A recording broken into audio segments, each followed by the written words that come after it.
check. Mic check, mic check. How am I sounding out here? Fresh off the plane.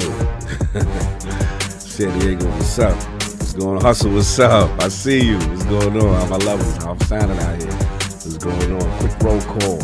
We got a fun one. Punty, what's going on? Big up, no doubt, no doubt. Christopher Hart, what's going on? Astrobot out here. No doubt. I appreciate you, Hustle. No doubt, no doubt. Lydia Master, the Dawn. The Dawn is in the streets. Someone trying to come for Nintendo head. Uh-oh. Big Astrobot outside. He got something to say. I already know what's going on in here. Lieutenant Hulk, shout out to the cops going by right now. They're excited for the show. YouTube channel, Eagle Eye, Mojave Knight, Danny Passion Official, Lydia Master, you know what I'm saying? Victor Orozco. Salute, salute, salute. You already know it's gonna be a fun one. You know what I mean? Yeah, my man Hustle pulled up, man. We got a chance to build. That's what's up. That's what's up. Oh man, we got Black Viking in the building. Hustle just caught my Astro Viking. Yeah, we gonna talk. We gonna talk. No doubt. Ooh, this is the first time I'm seeing the PlayStation guys really going after the Nintendo. Yeah, they got one. I don't know. Big Astrobot outside. Is Mario in trouble? Oh man. Oh wait, hold on. Oh, I think you added a podcast. I mean a Patreon question. I'm gonna do you the solid because it came through late, but we're gonna take care of that because that's actually topical. But anyway, we're gonna be back. Get the rest of the Lords up in here. Full strength. We get everybody today. So it'll be good to return and a certain something will be fun. So we'll talk to y'all soon. Hear ye, man. Welcome to the show. If you would not mind, go ahead and find yourself a spot, get comfortable, grab a snack, do all that good stuff that we need to do, and we're about to get started. It's not important who I am. What's important is that you are pulling up to the Iron Lords podcast right now as we speak, and I guess I'm here to keep you entertained until it's time to get this show started. So look, y'all done messed up and turned me to an animal, and haters be swearing they real, but come to find out that they really mechanical. And yeah, I be eating these rappers, but that's all a part of me being a cannibal. And they say I'm better than money because you can bank on me being accountable. I know a million rappers that don't want to be on a song with me, that's understandable. I kill a beat and they want to compare me to Freddie and Jason. I'd rather be Hannibal. They be like, why use a video game? Just be original, y'all too dramatical. I know it's random, but I am addicted to flipping the sample and making it flammable. This is that yoga, fire, flame. They think it's arson up in the apartment, they call it department and I get the blame. Still I be running, collecting them rains. You just a target when I'm in the range. I was the hardest to start regardless back when you was messaging people on AIM. Check my vocals, all on Twitter but I'm anti-social. Love my city but I'm still bi-coastal. I got let's switch that up. What is you doing? What I want to do. Don't stop. Nah, that was dope. I'm Keep that going. Keep that going. Nah, go ahead. Look, I guess you could say that I'm very spoiled. For them to be your dogs, they ain't very loyal. But I ain't gonna hold you, I ain't here to boil you. You ain't gotta say it, I'm embarrassed for you. Always been a nerd, never been a loser. Making Voltron with a gang of cougars. And I'm going places, better tell a Uber. Cause it's pretty hard to sleep on Freddy Krueger. Let's do that again. Hear ye, man. Welcome to the show. If you would not mind, go ahead and find yourself a spot, get comfortable, grab a snack, do all that good stuff that we need to do, and we're about to get started. It's not important who I am. What's important is that you are pulling up to the Iron Lords podcast right now as we speak, and I guess I'm here to keep you entertained until it's time to get this show started. So look, y'all done messed up and turned me to an animal, and haters be swearing they real, but come to find out that they really mechanical. And yeah, I be eating these rappers, but that's all a part of me being a cannibal. And they say I'm better than money because you can bank on me being accountable. I know a million rappers that don't want to be on a song with me, that's understandable. I kill a beat and they want to compare me to Freddie and Jason. I'd rather be Hannibal. They be like, why use a video game? Just be original, y'all too dramatical. I know it's random, but I am addicted to flipping the sample and making it flammable. This is that yoga, fire, flame. They think it's arson up in the apartment, they call it department and I get the blame. Still I be running, collecting them rains. You just a target when I'm in the range. I was the hardest to start regardless back when you was messaging people on AIM. Check my vocals, all on Twitter but I'm anti-social. Love my city but I'm still bi-coastal. Let's switch that up. What is you doing? What I want to do. Don't stop. Nah, that was dope. Keep that going. Keep that going. Look, I guess you could say that I'm very spoiled. For them to be your dogs, they ain't very loyal. But I ain't gonna hold you, I ain't here to boil you. You ain't gotta say it, I'm embarrassed for you. Always been a nerd, never been a loser. Making Voltron with a gang of cougars. And I'm going places, better tell a Uber. Cause it's pretty hard to sleep on Freddy Krueger. Let's do that again. Hear ye, man. Welcome to the show. If you would not mind, go ahead and find yourself a spot, get comfortable, grab a snack, do all that good stuff that we need to do, and we're about to get started. It's not important who I am. What's important is that you are pulling up to the Iron Lords podcast right now as we speak, and I guess I'm here to keep you entertained until it's time to get this show started. So look.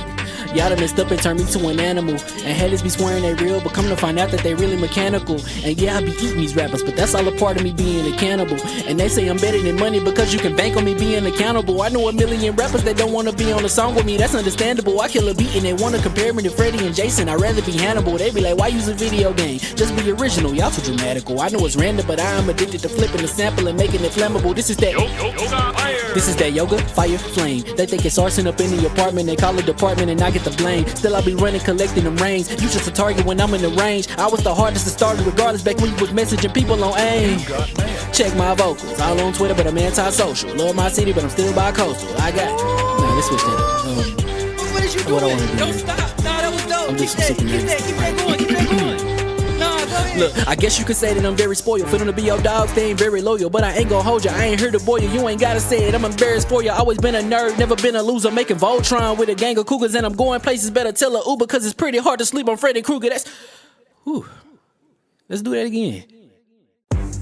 Hear ye, man. Welcome to the show. If you would not mind, go ahead and find yourself a spot, get comfortable, grab a snack, do all that good stuff that we need to do, and we're about to get started. It's not important who I am. What's important is that you are pulling up to the Iron Lords podcast right now as we speak, and I guess I'm here to keep you entertained until it's time to get this show started. So look. Y'all done messed up and turned me to an animal. And haters be swearing they real, but come to find out that they really mechanical. And yeah, I be eating these rappers, but that's all a part of me being a cannibal. And they say I'm better than money because you can bank on me being accountable. I know a million rappers that don't wanna be on a song with me, that's understandable. I kill a beat and they wanna compare me to Freddie and Jason. I'd rather be Hannibal. They be like, why use a video game? Just be original, y'all too dramatical. I know it's random, but I am addicted to flipping the sample and making it flammable. This is that yoga, fire, flame. They think it's arson up in the apartment, they call it department and I get the blame. Still I be running, collecting them rings. You just a target when I'm in the range. I was the hardest to start regardless back when you was messaging people on AIM. Check my vocals, all on Twitter but I'm anti-social. Love my city but I'm still bi-coastal. Let's switch that up. What is you doing? What I wanna do. Don't stop. Nah, that was dope. I'm just Keep that going. Nah, go ahead. Look, I guess you could say that I'm very spoiled. Feeling to be your dog, they ain't very loyal. But I ain't gon' hold ya, I ain't here to boil you. You ain't gotta say it, I'm embarrassed for ya. Always been a nerd, never been a loser. Making Voltron with a gang of cougars. And I'm going places, better tell a Uber. Cause it's pretty hard to sleep on Freddy Krueger. Let's do that again. Hear ye, man. Welcome to the show. If you would not mind, go ahead and find yourself a spot, get comfortable, grab a snack, do all that good stuff that we need to do, and we're about to get started. It's not important who I am. What's important is that you are pulling up to the Iron Lords podcast right now as we speak, and I guess I'm here to keep you entertained until it's time to get this show started. So look. Y'all done messed up and turned me to an animal. And haters be swearing they real, but come to find out that they really mechanical. And yeah, I be eating these rappers, but that's all a part of me being a cannibal. And they say I'm better than money because you can bank on me being accountable. I know a million rappers that don't wanna be on a song with me, that's understandable. I kill a beat and they wanna compare me to Freddie and Jason. I'd rather be Hannibal. They be like, why use a video game? Just be original, y'all too dramatical. I know it's random, but I am addicted to flipping the sample and making it flammable. This is that yoga, fire, flame. They think it's arson up in the apartment, they call it department and I get the blame. Still I be running, collecting them rings. You just a target when I'm in the range. I was the hardest to start regardless back when you was messaging people on AIM. Check my vocals, all on Twitter but I'm anti-social. Love my city but I'm still bi-coastal. Let's switch that up. What is you doing? What I wanna do. Don't stop. Nah, that was dope. I'm just Keep that going. Nah, go ahead. Look, I guess you could say that I'm very spoiled. Feeling to be your dog, they ain't very loyal. But I ain't gon' hold ya, I ain't here to boil you. You ain't gotta say it, I'm embarrassed for ya. Always been a nerd, never been a loser. Making Voltron with a gang of cougars. And I'm going places, better tell a Uber. Cause it's pretty hard to sleep on Freddy Krueger. Let's do that again. Hear ye, man. Welcome to the show. If you would not mind, go ahead and find yourself a spot, get comfortable, grab a snack, do all that good stuff that we need to do, and we're about to get started. It's not important who I am. What's important is that you are pulling up to the Iron Lords podcast right now as we speak, and I guess I'm here to keep you entertained until it's time to get this show started. So look, y'all done messed up and turned me to an animal, and haters be swearing they real, but come to find out that they really mechanical. And yeah, I be eating these rappers, but that's all a part of me being a cannibal. And they say I'm better than money because you can bank on me being accountable. I know a million rappers that don't wanna be on a song with me, that's understandable. I kill a beat and they wanna compare me to Freddie and Jason, I'd rather be Hannibal. They be like, why use a video game? Just be original, y'all too dramatical. I know it's random, but I am addicted to flipping the sample and making it flammable. This is that This is that yoga, fire, flame. They think it's arson up in the apartment, they call it department and I get the blame. Still I be running, collecting them rings. You just a target when I'm in the range. I was the hardest to start regardless back when you was messaging people on AIM. Check my vocals, all on Twitter but I'm anti-social. Love my city but I'm still bi-coastal. I got, nah, let's switch that up. What is you doing? What I wanna do? Don't stop. Nah, that was dope. I'm Keep just that super going. Keep that going. Nah, go ahead. Look, I guess you could say that I'm very spoiled. For them to be your dogs, they ain't very loyal. But I ain't gon' hold ya, I ain't here to boil you. You ain't gotta say it, I'm embarrassed for ya. Always been a nerd, never been a loser. Making Voltron with a gang of cougars. And I'm going places, better tell a Uber. Cause it's pretty hard to sleep on Freddy Krueger. That's, whew. Let's do that again. Hear ye, man. Welcome to the show. If you would not mind, go ahead and find yourself a spot, get comfortable, grab a snack, do all that good stuff that we need to do, and we're about to get started. It's not important who I am. What's important is that you are pulling up to the Iron Lords podcast right now as we speak, and I guess I'm here to keep you entertained until it's time to get this show started. So look, y'all done messed up and turned me to an animal, and haters be swearing they real, but come to find out that they really mechanical. And yeah, I be eating these rappers, but that's all a part of me being a cannibal. And they say I'm better than money because you can bank on me being accountable. I know a million rappers that don't wanna be on a song with me, that's understandable. I kill a beat and they wanna compare me to Freddie and Jason, I'd rather be Hannibal. They be like, why use a video game? Just be original, y'all too dramatical. I know it's random, but I am addicted to flipping the sample and making it flammable. This is that This is that yoga, fire, flame. They think it's arson up in the apartment, they call it department and I get the blame. Still I be running, collecting them rings. You just a target when I'm in the range. I was the hardest to start regardless back when you was messaging people on AIM. Check my vocals, all on Twitter but I'm anti-social. Love my city but I'm still bi-coastal. I got, nah, let's switch that up. What is you What I doing? wanna do? Don't stop. Nah, that was dope. I'm Keep just that super going. Keep that going. Nah, go ahead. Look, I guess you could say that I'm very spoiled. For them to be your dogs, they ain't very loyal. But I ain't gon' hold ya, I ain't here to boil you. You ain't gotta say it, I'm embarrassed for ya. Always been a nerd, never been a loser. Making Voltron with a gang of cougars. And I'm going places, better tell a Uber. Cause it's pretty hard to sleep on Freddy Krueger. That's, whew. Let's do that again. Hear ye, man. Welcome to the show. If you would not mind, go ahead and find yourself a spot, get comfortable, grab a snack, do all that good stuff that we need to do, and we're about to get started. It's not important who I am. What's important is that you are pulling up to the Iron Lords podcast right now as we speak, and I guess I'm here to keep you entertained until it's time to get this show started. So look, y'all done messed up and turned me to an animal, and haters be swearing they real, but come to find out that they really mechanical. And yeah, I be eating these rappers, but that's all a part of me being a cannibal. And they say I'm better than money because you can bank on me being accountable. I know a million rappers that don't wanna be on a song with me, that's understandable. I kill a beat and they wanna compare me to Freddie and Jason, I'd rather be Hannibal. They be like, why use a video game? Just be original, y'all too dramatical. I know it's random, but I am addicted to flipping the sample and making it flammable. This is that This is that yoga, fire, flame. They think it's arson up in the apartment, they call it department and I get the blame. Still I be running, collecting them rings. You just a target when I'm in the range. I was the hardest to start regardless back when you was messaging people on AIM. Check my vocals, all on Twitter but I'm anti-social. Love my city but I'm still bi-coastal. I got, nah, let's switch that up. What is you What I doing? wanna do? Don't stop. Nah, that was dope. I'm Keep just that super going. Keep that going. Nah, go ahead. Look, I guess you could say that I'm very spoiled. For them to be your dogs, they ain't very loyal. But I ain't gon' hold ya, I ain't here to boil you. You ain't gotta say it, I'm embarrassed for ya. Always been a nerd, never been a loser. Making Voltron with a gang of cougars. And I'm going places, better tell a Uber. Cause it's pretty hard to sleep on Freddy Krueger. That's, whew. Let's do that again. Hear ye, man. Welcome to the show. If you would not mind, go ahead and find yourself a spot, get comfortable, grab a snack, do all that good stuff that we need to do, and we're about to get started. It's not important who I am. What's important is that you are pulling up to the Iron Lords podcast right now as we speak, and I guess I'm here to keep you entertained until it's time to get this show started. So look, Y'all done messed up and turned me to an animal. And haters be swearing they real, but come to find out that they really mechanical. And yeah, I be eating these rappers, but that's all a part of me being a cannibal. And they say I'm better than money because you can bank on me being accountable. I know a million rappers that don't wanna be on a song with me, that's understandable. I kill a beat and they wanna compare me to Freddie and Jason. I'd rather be Hannibal. They be like, why use a video game? Just be original, y'all too dramatical. I know it's random, but I am addicted to flipping the sample and making it flammable. This is that This is that yoga, fire, flame. They think it's arson up in the apartment. They call it department and I get the blame. Still I be running, collecting them rings. You just a target when I'm in the range. I was the hardest to start regardless back when you was messaging people on AIM. Check my vocals, all on Twitter, but I'm anti-social. Love my city, but I'm still bi-coastal. I got nah, let's switch that. What is you doing? I wanna do. Don't stop. Nah, that was dope. I'm Keep just super that nervous. going. Keep that going. Nah, go ahead. Look, I guess you could say that I'm very spoiled. For them to be your dogs, they ain't very loyal. But I ain't gon' hold ya, I ain't here to boil you. You ain't gotta say it, I'm embarrassed for ya. Always been a nerd, never been a loser. Making Voltron with a gang of cougars. And I'm going places, better tell a Uber. Cause it's pretty hard to sleep on Freddy Krueger. That's, whew. Let's do that again. Hear ye, man. Welcome to the show. If you would not mind, go ahead and find yourself a spot, get comfortable, grab a snack, do all that good stuff that we need to do, and you know, we're about to get started. Well, it's not important who I am. What's important is that you are pulling up to the Iron Lords podcast right now as we speak, and I guess I'm here to keep you entertained until it's time to get this show started. So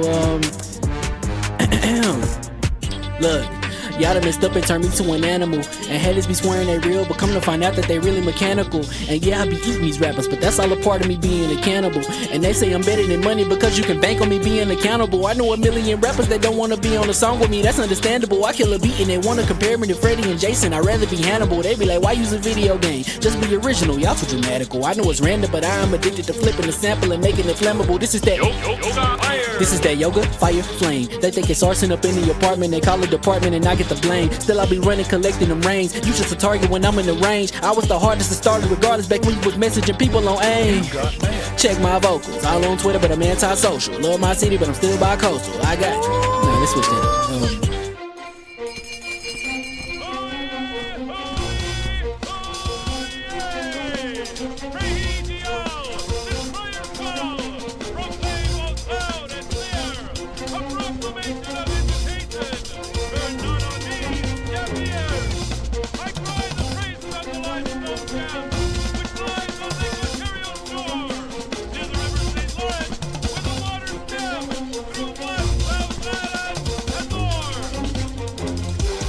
I'ma just chill and watch them and eat snacks in the attic. I wanted to chill with the pack and be like a young whoop, but then they would mistake me for addict. If I can imagine it's cool to give you some advice, then invite your girl to your squadron. Cause if you don't give her that option, you gon' be single player like Sovereign. You gon' get tossed in the bushes by King David. Royalty and not a pretender. Detrimental to an elemental, what's an avatar to a knee bender? I gotta be me though.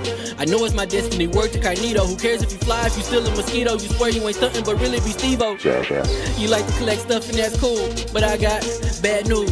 Even if you really was that dude, King David still be the king of the statues. Since a juvenile, I've been cursed with a curse to be musical. And if you hate it, we'll meet in the crucible. Other than that, then it's cool and it's beautiful. We let you know that your dreams are pursuable. Whatever you wanna do, then it's doable. If you got work on a Sunday, it's suitable. Cause you can listen to this in your cubicle on the Lord's Day. Woo. If you got work on a Sunday, it's suitable. Cause you can listen to this in your cubicle on the Lord's Day.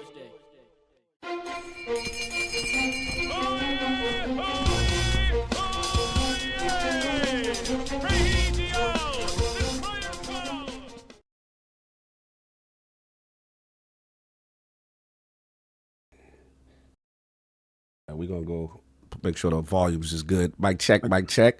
Switching over. Switching over. Yeah, I hear you, King. I hear you, King. But am I coming in clean, though? Yeah, man. Yeah, man. Uh-oh, let's say it. Dr. Strangelove says, Savi. Savi, he's here, my Savi. Thank God. Oh, you're good. Let me get what? Let me get mic checking and all that. Hello. Yeah, what's going on? No doubt.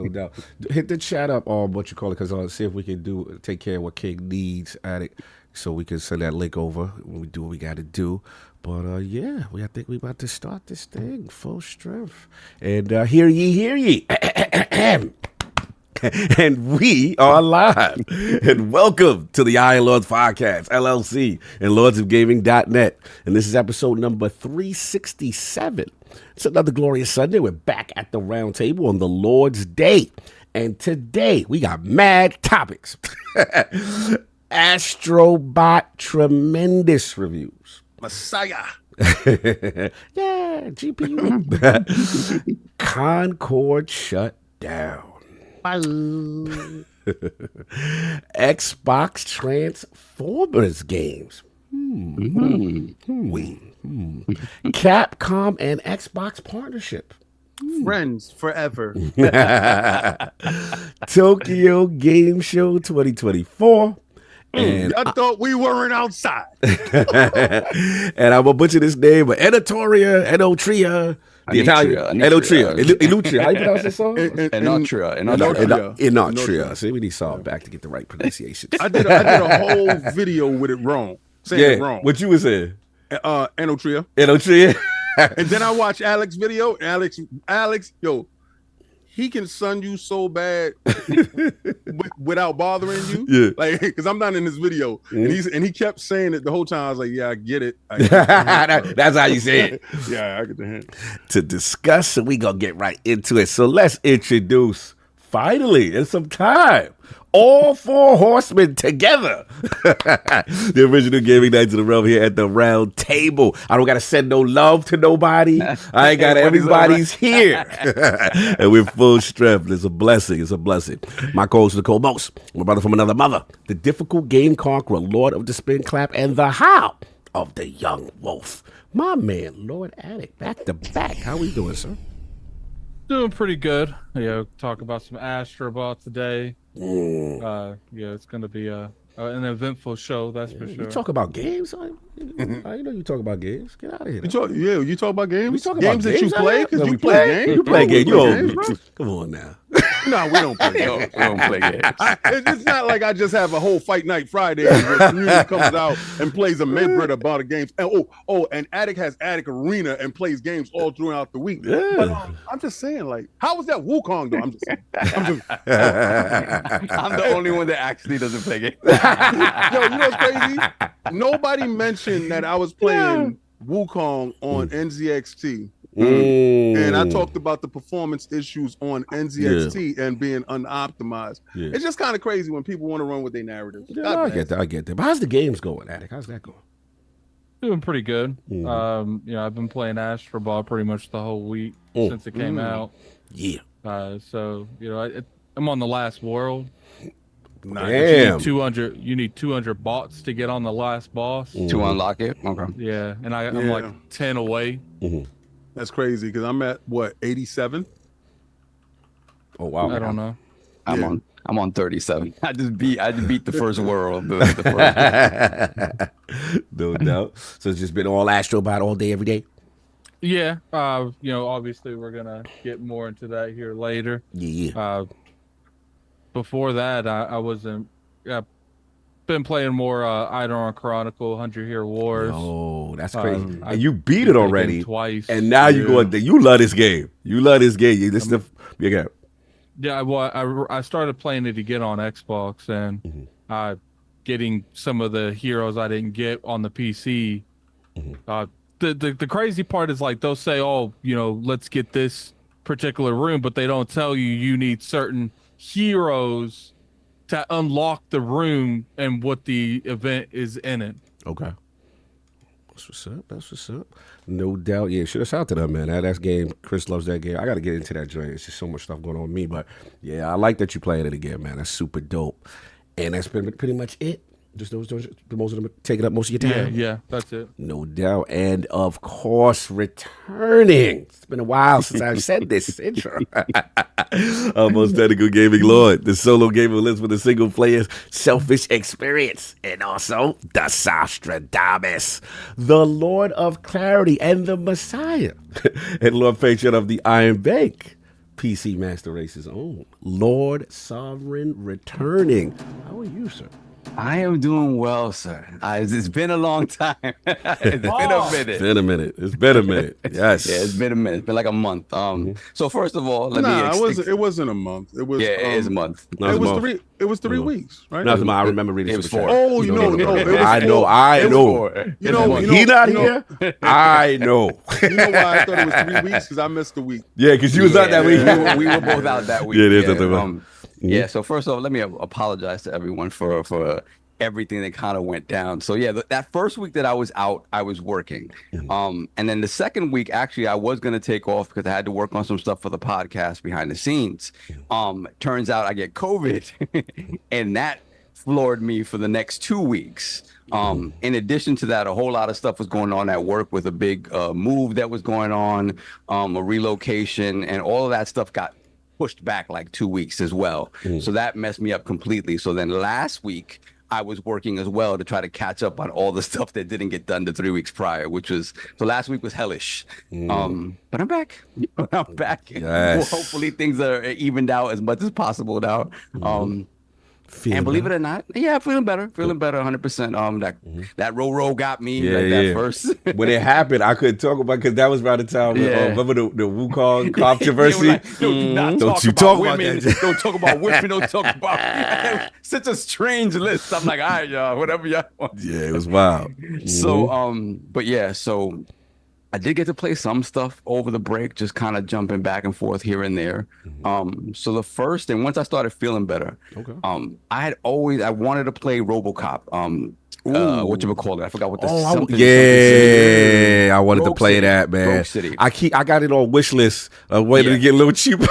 I heard it's really good. It's really optimized. It's really good. It is. It's a beast. It kind of your rig is gonna take a little bit of a beating, but it's. Oh, he said the rig. Oh, okay. Yeah. But it's a great game. Like if you have any sort of affection for RoboCop, old school RoboCop, Peter Weller back in the day, I buy Dead that or for alive, you $1. come with me.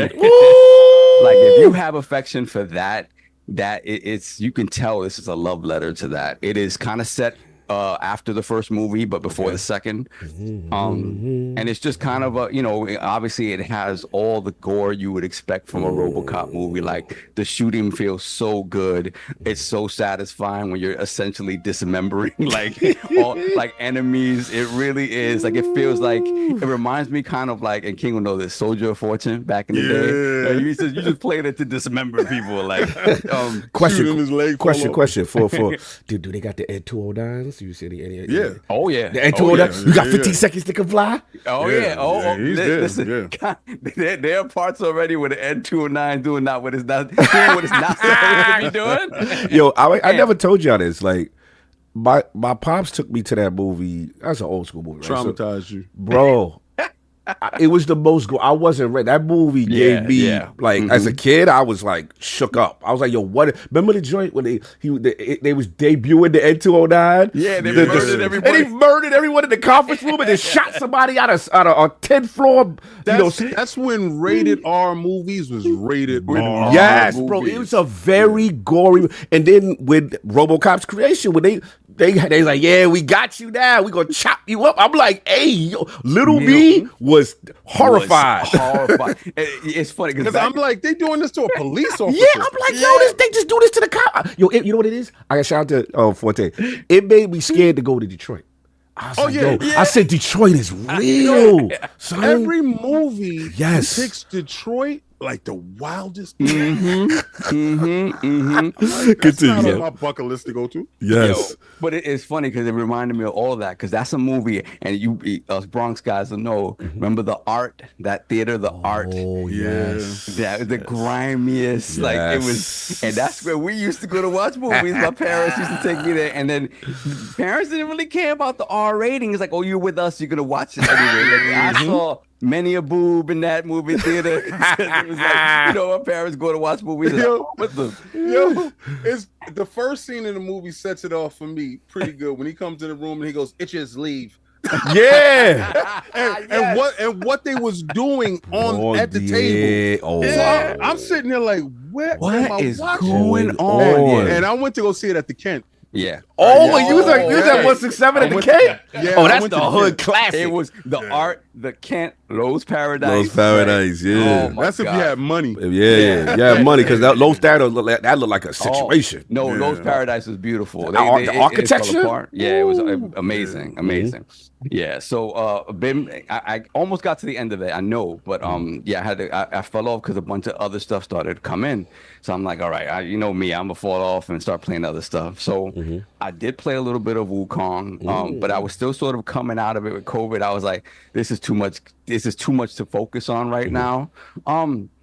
I did have a little bit of, performance issues and stuff like that. Nothing crazy. It was just trying to figure out a good balance on PC to get it running the way I wanted to. I was mostly playing it on the laptop, which is the 4090, which is like, That was a hardcore flex. I was mostly driving the Lamborghini today. I was on my Sunday car. Yeah. He hit me. Yeah, he hit you with the Thursday car energy. Like, I was using the Bugatti. Yeah. But the thing is, like, even then, like, this game is a beast. Like, it is a beast, and it was like kind of takes your rig to its knees, man. Pause. Like, it was really.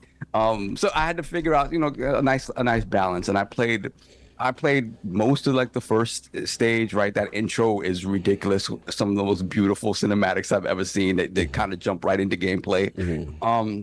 And it is less of a Souls-like than more like a Ninja Gaiden or something like that. It's a straight up action game. Yes. You do kind of have to grind a little bit, or else you're gonna be there trying to beat these bosses. So again, I'm there. I'm at the baby with the big head and Blue baby. Yeah, the blue baby with the big head, and I'm still right there in the beginning. And then the wolf boss, which is very cool. So I will get back to it most definitely. I enjoyed it, but the thing is, what happened was the Star Wars Outlaws dropped. oh, how you feeling about that? So that's the thing. I've heard, I kind of listened to a little bit of the conversation around it, and I think the criticisms of it are fair. One of the most frustrating things I heard that I experienced as well is just the fact that they want you to be so attached to your blaster and upgrading your blaster that when you pick up weapons from enemies, you drop them at the drop of a hat. You will drop them. Like you will use it in any little thing you do, any sort of traversal move that you do, she's dropping it. So that's annoying because you want to use those weapons, and those weapons are limited. Like you're gonna have limited clips and things like that. But in terms of a game that encompasses Star Wars and it feels like old school Star Wars, it does it so well. And then for me, what I've experienced of it so far in terms of like the stealth elements, the open world elements, what I like about it is that it doesn't feel like a Ubisoft game. It doesn't feel like Assassin's Creed. It doesn't feel like Far Cry. They tried to do something different. I get they didn't get everything perfect. A lot of the stealth is, if you're not super patient with stealth, which I am, I'm a stealth guy. Yeah, right? you're the stealth guy. So I'm super You found out patient to with use stealth. your little furry thing. Oh, that right? yeah. Nix is the man. That's my man right there. He helps you out. He is amazing. Nix is amazing. All of that stuff, like, I enjoy. I understand that the checkpointing is a little rough. Whereas like if you can do an entire section, you get caught, and in that section is either you stealth it and get through it, or you get caught and you start over. This checkpointing there has to be rectified, or else you're going to get frustrated and having to start an entire section over again. So that's frustrating. But I don't, and this is directly to Maddie. Maddie, I love you. But I can't begrudge them trying to do something different. It is massive, right? So it's a different team. They've done the division, right? I don't want them to copycat what the Assassin's Creed team is doing, or what the Far Cry team is doing. So what's funny is you have all year long people say, I just want Ubisoft to do something different. When they do something different, it doesn't feel like Ubisoft. Like, This is such a polarizing title. I've seen both people, a lot of people I respect on both sides of this. But continue. Yeah. So it definitely does have frustrating things about it, and it is in some ways just inches away from greatness. But I just think overall the package they have here, the things that can be improved, I think would do a great deal to improve it for the people that had those types of issues where they weren't just able to accept it, and it really it broke the game for them, right? Yeah.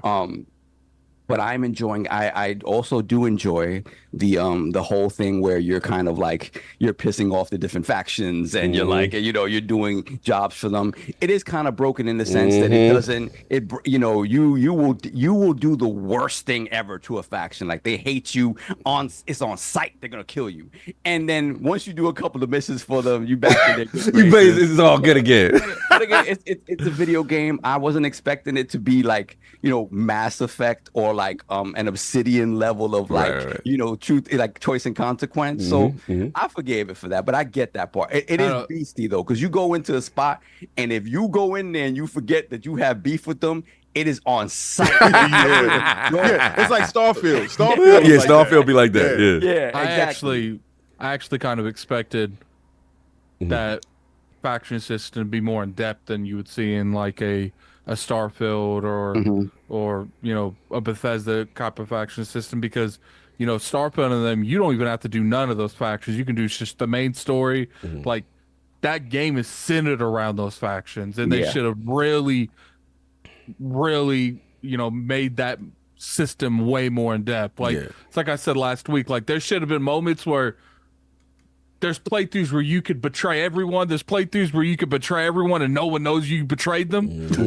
Blamed other people. You're talking that Obsidian talk. Yeah, they could have really gone that route, and it is very surface level in that way. I give that 100%. But I don't think it, for me, I just think they got everything else right in a way that I'm willing to forgive, and you could build upon it. You know, if I'm, you know, Disney, I'm giving Massive another shot at the Star Wars game. Like, this is, I heard this. I'm hearing the commercial numbers is abysmal. But we already know Ubisoft sticks with games.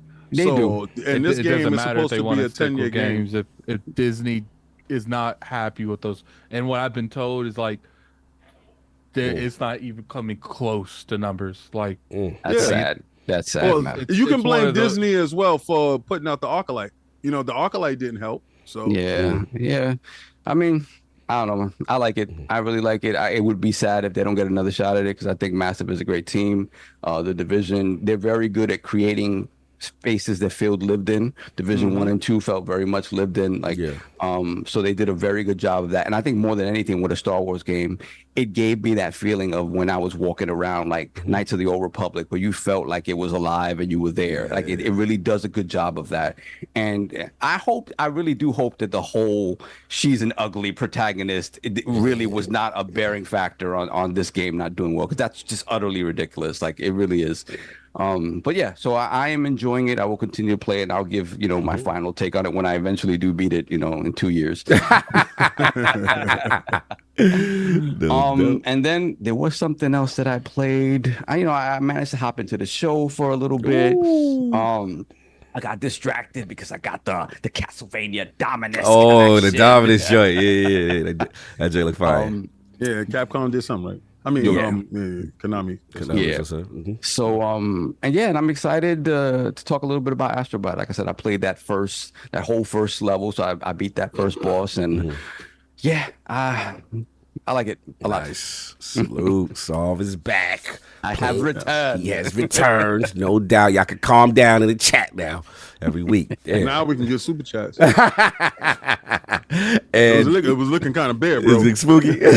And of course, we have the Incredible Hulk of this, aka the Access Gamer. Ooh. The prophet of Xbox. Swami. King of the statues, who demands nothing less than that premium experience and is the ascended one of the Xbox platform movement. Ooh. Beloved Lord King, how we doing, sir? I'm doing fantastic. Listen, today I got to do a little bit of man talk, and I do apologize that I got to do this, but this is the second time that I've heard this. If I've ever broken bread with you, anybody from the Iron Lords podcast has ever broken bread with you, sat down with you, DM'd you, gave you our phone number, invited you over to the compound. Now, when we go to these places are where we rest our heads. Yes. And when you're in a foreign territory, the people that you let inside your house can bear either ill will or good tidings, right? So, the fact that we let anyone in, if we allowed you into wherever we were cool. And with that being said, Come here, Bella. Sorry. Bella's just part of the man talk. I gotta watch her. With that being said, the XWO will not be inside my merch store. The XWO is taken out of my merch store. And this is the reason why. I did not know it was a podcast called the XWO. Oh, okay. Now, for individuals that think I actively watch everybody's podcast, I do not. I watch a selective amount of people podcasts. Even if I mess with you, I don't watch your podcast because I don't want what you think to permeate my mindset when I'm talking about topics. Maybe you're playing a game and I don't want to regurgitate your talking points. So that's why I stay away from that. And there's no disrespect. There's no I'm holier than thou. All right. So I didn't know that there was a podcast called XWO. When I do my creative stuff, and for the record, Iron Lord's podcast, the members of Iron Lord's podcast, Attic, Solve, and Cog, they chip in on ideas that I have. And if they have an idea on something, then I collaborate with them. It's just very select occasions where you'll say Cog has went and did Lord Beefy or something like that. You know, I was bullied into that. I was bullied. Yeah, but you came up with your own concept and your own stuff, yes, right? Absolutely. And we send it out to the creative, and then the creative makes it, and then we say if we approve or we don't. Facts. So I told Graphic God I like NWO wrestling, right? And I said I want to get that movement because that was a movement, that was a thing, it was happening. Yes, sir. PlayStation dudes was moving too reckless out in these streets, and we needed to get the wolf pack together to take these dudes down. All right, so when I came up with the idea, I sent him a picture of the NWO shirt. I said I want something like this. Yeah. He came back with the logo that he sent me. I said it's a go. When it's a go, you see it everywhere. You see the branding everywhere. Now, 100 has his podcast, and it's called the XWO. Did not notice. A couple of months ago, they changed it. Now, he goes, and you know, people talking in the background, they stealing your stuff, and they're merchandising it. They're using it. The moment that happens, if me and you are friends, why don't you reach out to me? All right. I don't listen. If I talk to you, if I speak to you, you're a man, I'm a man, you're a woman, I'm a man. We are adults. The conversations can be had. If you felt that you were wronged in any way. And what's funny is that's happened to us with others. Right. And we've had the conversation.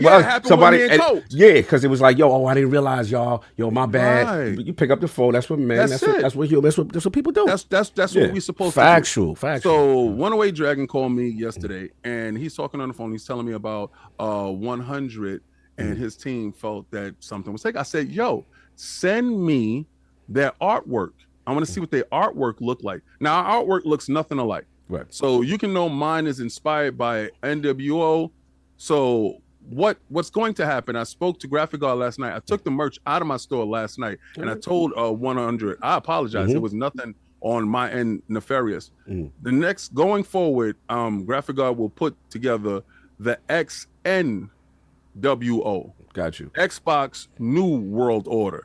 All right. So because I'm still on that Wolfpack time. I'm still on that time. But I don't want to disrespect the homies. I don't want to disrespect anybody that I mess with. So if anybody, and what I don't like is a lot of suckers in the community, and I know who you are.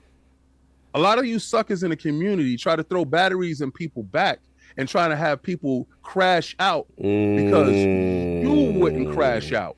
And I'm glad that I hang around strong-minded individuals that know how to pick up a phone or know how to get into contact with somebody, and they can have these conversations. And I nipped it in the butt last night. So I just want to say, if we break bread and there's ever a miscommunication, if you ever feel a certain way about something, don't ever assume anything. Hit me up. Facts. Hit any one of us Facts. up. We are humans. We are not above that. Facts. And I will never take any creative's intellectual property and use it for my own, because I believe that is stealing. I believe that is thievery. And even if I had nothing to do with it, I'm the person that's going to be like, no, you had that situation first. Yeah. Let me step back. And let me add on. And another thing, if we cool, because that's a beautiful statement, is we cool everything and we know each other, we broke bread and everybody's chill, and there was some miscommunication or someone feel away, don't run and make a video. Go holler at the person, especially if you got access to that person. Right? Well, Go.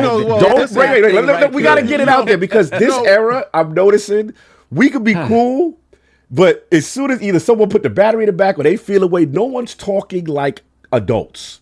People are running to make videos instead of problem solving issues like adults. That's what we do. We don't monetize. Hold on. We don't monetize our friendships. And we don't invest. We don't do that. You know what I'm saying? If we consider to be friends. I just had to get that off because I know it's a trend in the community sometimes because it's like we got a problem, but I'm gonna run to the internet and tell I know a lot of people need to feed their whatever. They have to, but anyway, continue. And stuff. Well, regardless to what I was playing, Let's get to will it. piss you guys off. What you There's play? a lot of you guys that be capping for PlayStation that don't have a PlayStation 5.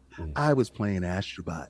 and I made it really far. God forbid. Right? Heavens to Murgatroyd. That's why I've locked down my DMs. I ain't trying to talk to no one. I ain't trying to be no one's friend. Yeah, man. It make you look at people sideways. I ain't going front. I'm an open book. I'm gonna stay like that because I'm gonna give respect until disrespected. That's fine. You do that. I look at everyone with the side. You all trying to backstab me. Listen. I can't live like that. I can't let somebody's behavior change me fundamentally. Fundamentally, I give respect until disrespected. It's not someone's behavior; it's the internet's behavior, and I ain't with this, so they can keep all of that. Yeah, it's fraudulent. I get it. Because what I like is when you get people face to face. The energy. Oh, it's different energy. The energy. That's what I like when that's face to face. Because all of this ain't gonna work. You know, it ain't gonna work. Because I'm see you. When I see you, when they see the arms on you, when I see you and my arm is around you, the energy is different. That's what I like to do. That's what I like. I'm about that part. I tell people this. You're not worth me doing anything to you. Facts. Like I won't make a video. I won't do anything. I won't stoop to your level. Go handle your business. Have fun. But what I do is I play games, and I think that's what everyone is supposed to be doing. But apparently they're too busy on Twitter. Yeah. So let's get to it. I played Star Wars. Outlaws. Oh boy. Okay, I thought. Okay, since Massive made it right, I said there's gonna be a lot of division in there. No, not really, not that much, not like that. I mean, probably the open worldness of it and the facts that everything, attention to detail was really crazy. I'm like, yeah, okay. So I'm thinking, okay, well, maybe it'd be like Assassin's Creed, and the map is gonna go crazy, and I'm gonna be lost into this game for 1,000,000 hours. Nah, I was like, it's this own little animal. Now I didn't get a chance to play it too much because I've been playing so many different things. But I've been playing Call of Duty beta. That thing took me back to when we first fell in love with Call of Duty. And maybe it's because I'm hanging out with my friends. Maybe it's because they brought the toxicity back with the proximity chat. And you can grab a dude up and say ruthless things to him. Got you. A dude ran past me and said some off the wallness. I was like, what? And I went chasing him and he lit me up. But the game is gorgeous. Yes. Now it does have performance issues right now, Paul. Yeah. But that stuff is due to stress testing. This is what the beta is for. So dudes wanting a complete game is ridiculous. Yeah. But at this moment, it's the most fun that I had in a Call of Duty game in years. Yeah. And I guess it's because I'm playing with the community, having fun with my friends, and I'm really not taking none of this stuff serious. Like, I got a prestige or I got to do anything. I'm just having fun. Yeah. So I played that on Fridays. You know, it's Community Day, so we play Street Fighter, Tekken. We playing Call of Duty now. Salute. Astrobot. Oh, Black Myth Wukong. So. Shout out to the team over at NZXT for fixing the boy situation. Oh, yes. Yeah, because Black Myth came and said, boom, bow, knocked you out, knocked your GPU, bow. But to be honest with you, my GPU, that's the empty box. The joint is in there. Salute.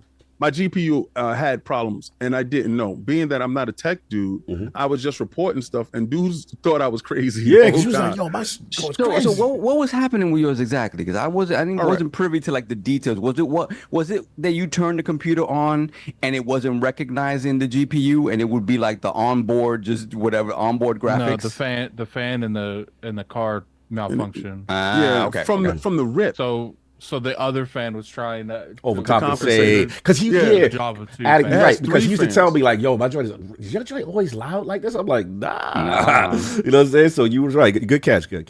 Yeah. So, and I told him like, when I because you bring up the app, Cox said don't ever bring up the app. Oh yeah, well, the app will do it to you. Yeah, I brought up the app, and I noticed that fan number 2, there was never no RPM.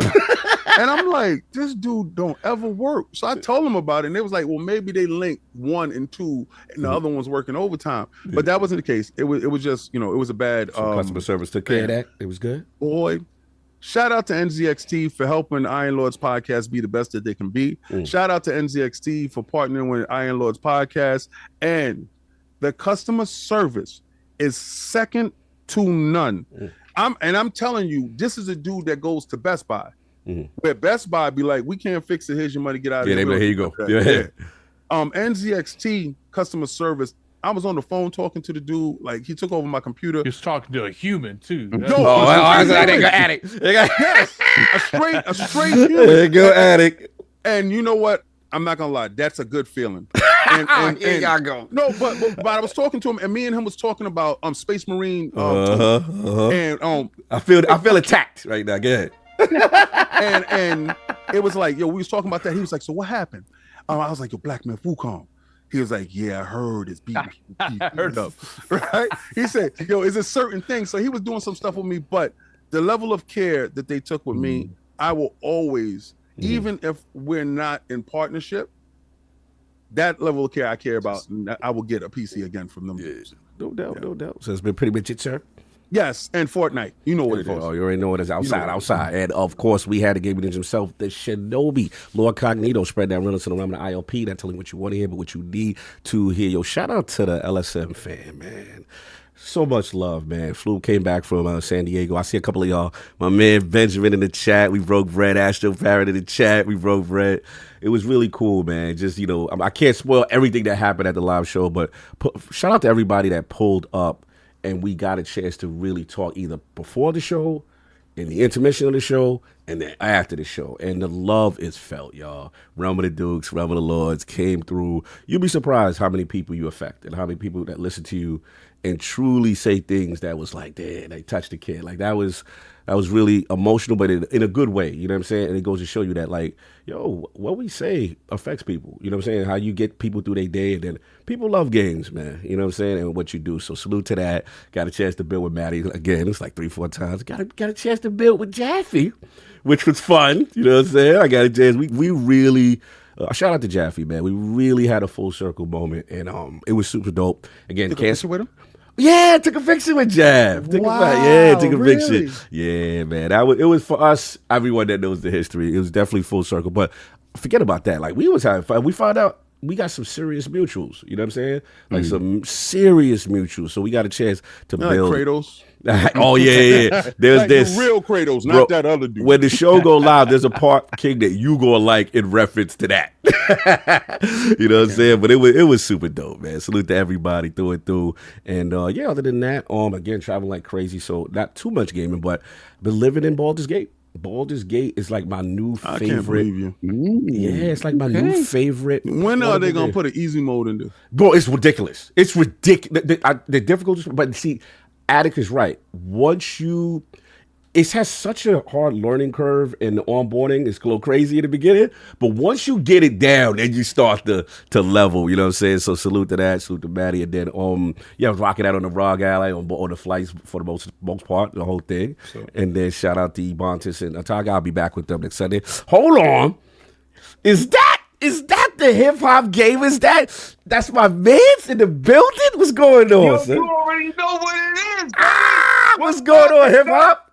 Let's go, baby. The Was- Go to the Game is in the building. ILP in the building. Woo! The Lord Day. You know what I'm saying? Saul, what up? What's good, Yes, Copper, sir. what up? It was good. Ed, what up?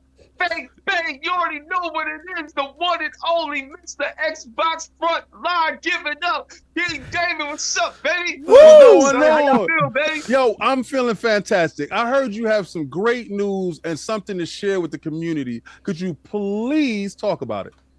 Yo, like real talk, man. Talk about great news. What's going Like for you, like for those that like know or may not know, I'm gonna just put it like this.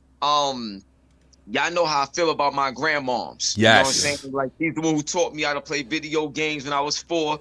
Now it's officially my career, and we all here gathered today, you know, for something special.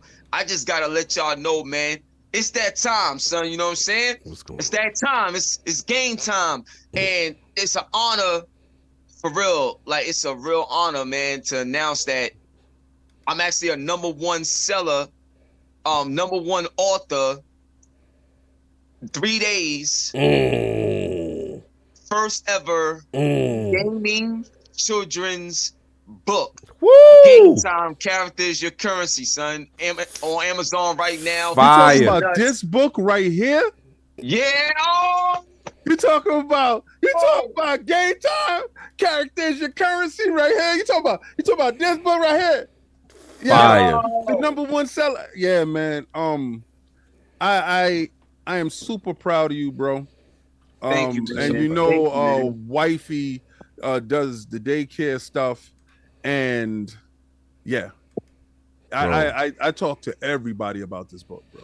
Yeah, bro. Talk to us. For those who living under a rock, hip hop, explain, you know what I'm saying, the movement, the inspiration behind it. I see you moving a lot in the schools. You know what I'm saying? I see you moving around. I saw some names. I ain't gonna blow up the spot. But man, you were with some heavy hitters. You know what I'm saying? You are moving out here. So explain to the people the whole inspiration, what makes HipHopGamer do a children's book. Yeah, man. So the first thing is my program, which is called Playmakers, is designed where kids can finally get paid to go to school and play video games. And the dope thing about it is that a lot of the kids, I got them getting paid $100 an hour for sessions where they could play games and learn about the story, the graphics, the gameplay, the sound design, the fun factor, and also allow that to be a gateway, whether you play games or not, but allow that to be a gateway for you to actually break into the industry successfully and be able to test out all the areas in the gaming industry that a lot of these kids could be a part of that they didn't even realize.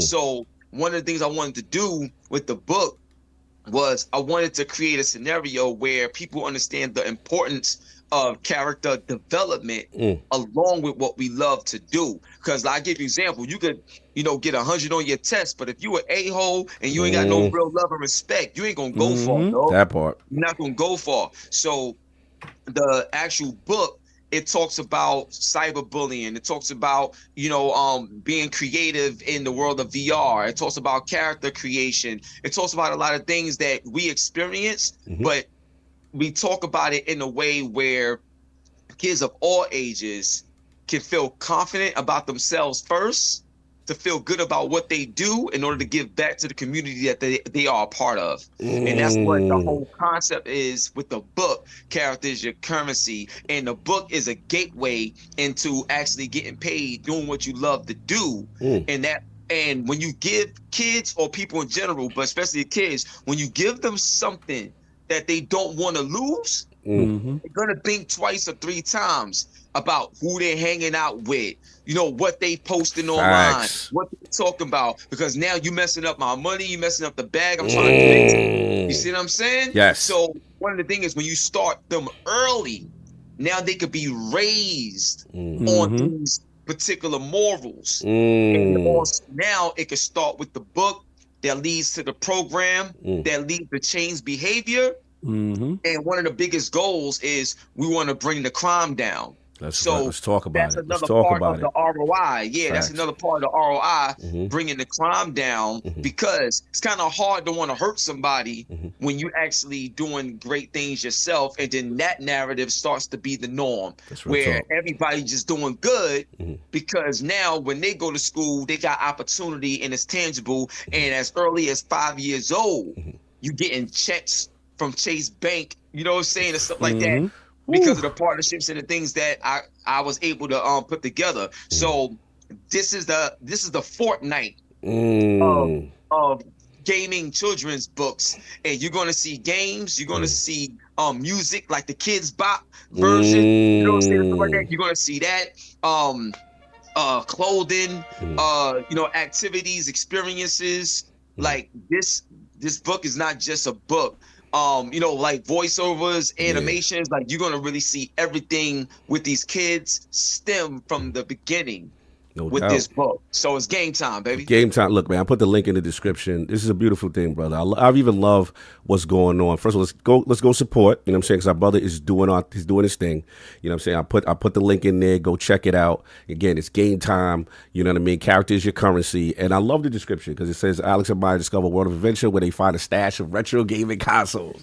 As they explore gaming, they learn about teamwork, creativity, and resilience. They also face the darker side of gaming, including cyberbullying, and learn the importance of online safety. Through their journey, they use their passion to bring their community together, organizing tournaments and charity events. Game Time celebrates friendship, diversity, and the positive impact of gaming. And this is so important, Saul, because I'm just thinking about when he puts this in, it got me emotional because it got me thinking about Mama Cog and like allowing us, you know, the way you revere grandma, you know what I'm saying, is I'm fortunate, I'm blessed, you know, obviously I have Mama Cog around, but I'll never forget, because it's like, yo, we for the streets of the South Bronx. We out here doing God knows what, but you won't let me do this, but I'm here with the homies. We playing games. You can see me, right? This allows us, you know, I'm in a safe environment, and then we actually learning things through the power of gaming. So this kind of reminds me of that, and that I wish I had something that earlier, you know what I'm saying, to put, you know what I'm saying, to put me in position better. I used something I kind of freestyle with because I just wanted to play games with the guys.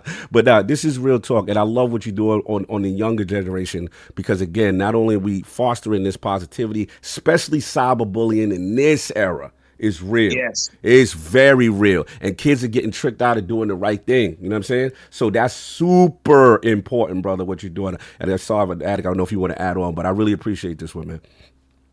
Yo, thanks for the love, man. I truly appreciate it. One thing I'm gonna say before Saab and Addict jump in, you know, the impact of all of this, like the books is actually about to, you know, be dropped off at Denzel Washington School of the Arts as well in Mount Vernon. So shout out to my brother, you know, the icon himself, Denzel Washington, you know what I'm saying, and the team over there. Shout out to Evie, Miss Thomas, so many other people, you know what I'm saying, you know, Cog, you know, King, you know, you know what's up, so you know, I don't think too much, but you know what's happening, bro, you know what's up. had so to support. Crazy.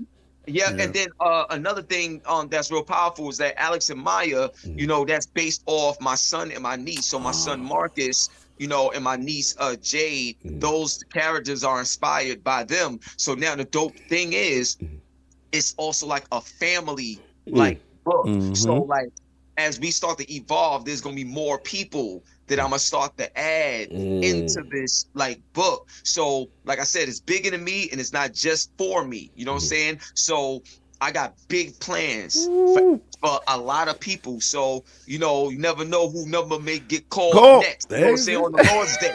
You never know who number You never know. You never know what might happen on the Lord's Day. Get ready. Get ready, brother. Stay ready, you know, because we're gonna need some voiceovers and some other stuff at some point.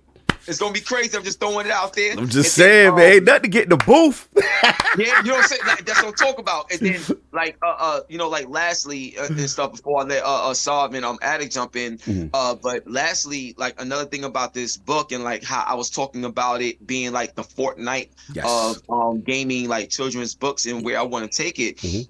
One of the dopest things that you know, I really want people to like really understand is the willingness to be vulnerable, because a humble man will be exalted. So I want everybody to understand is that, like, especially with the parents and stuff like that, everybody's been going crazy over it. I'm so humbled by it. But how cool is it that now, in this day and age, we are getting more parents searching for better ways for their kids to experience gaming and make something out of their lives with it. Because they ain't gonna stop, gaming, but you want to give them some sort of outlet so they can be successful with it instead of just playing, but then there's no purpose. Good point. So the concept of game time is real life game time as well. So you got to make it happen.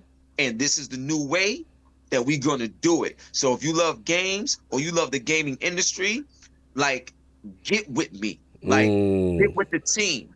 Because it's not just me. It's the Iron Lords. You know what I'm saying? Like, it's not just me. It's also Gamer Tag Radio. It's not just me. It's the collection of the collective to make that impact. It takes a village. The village is here. There's no excuses or nothing. Facts. Let's get this money. Facts. Let's help each other out. Eliminate all of that hating and gatekeeping. Facts. You know what I'm saying? That All that part. clout chasing, forget that. All that You know what clout I'm saying? chasing. Together, we are the clout. Together. So let's Talk get to it. him. Talk that common sense talk. That's what I'm talking about. Get so. You muted, son. You muted, son. Unmute. We need that voice. There we go. That cough. You good. You know what you come to realize as you're a little bit older is that, like, you get more emotional about things, like things that you took for granted when you were younger. You stop and you reflect on them, and you're like, wow, these moments are really the touch points in my life that made me who I am. And gaming and the ability to game in the safe environment that we were able to really did make us the people that we are. And to have something like this, what you've done, hip hop, I know a while back Danny dropped a book that was kind of in the same vein as well, right? All of that stuff that talks about our experiences as youth and the paths that we could have very easily taken, as opposed to going this route of just loving and enjoying these games, and then as we grow older, wanting to know more about the technical aspects of it, about who made the games and why they made the games, and showing reverence to those people. It all comes from what you're taught about it when you're small, when you're young, and the reverence and respect that you have for it from that age. Because I notice a lot, my nephew's an 11-year-old gamer. He loves gaming, but he loves gaming in his pocket, and he needs his horizons broadened a little bit to understand where it came from and why the things that he's playing now are important and how it came to be. So you putting out this book does that. It gives your experience and essentially your children's, your family's experiences coming up, and why that turned you into who you are. And I think it is so important that message is integral to how we teach kids today about this, because you still, obviously, the parents now are us, right? And we're the ones that experience gaming and know that it isn't this dark thing that's gonna take your child down this horrible path. Because my parents growing up, they allowed it because they were like, okay, it's something that keeps them busy, but it was always like, you're gonna go blind playing games. You're never gonna do anything playing games. You're gonna ruin the TV playing games. You're gonna ruin the TV. Yeah, you're gonna ruin the TV. Like, all this stuff, it was always a but. And they never saw, it was difficult for them to see the path forward, like, yo, you can really make something of yourself, whether it's even talking about it, because we didn't know any of this was going to happen. But at the same time, just being able to make them and build games and things of that nature.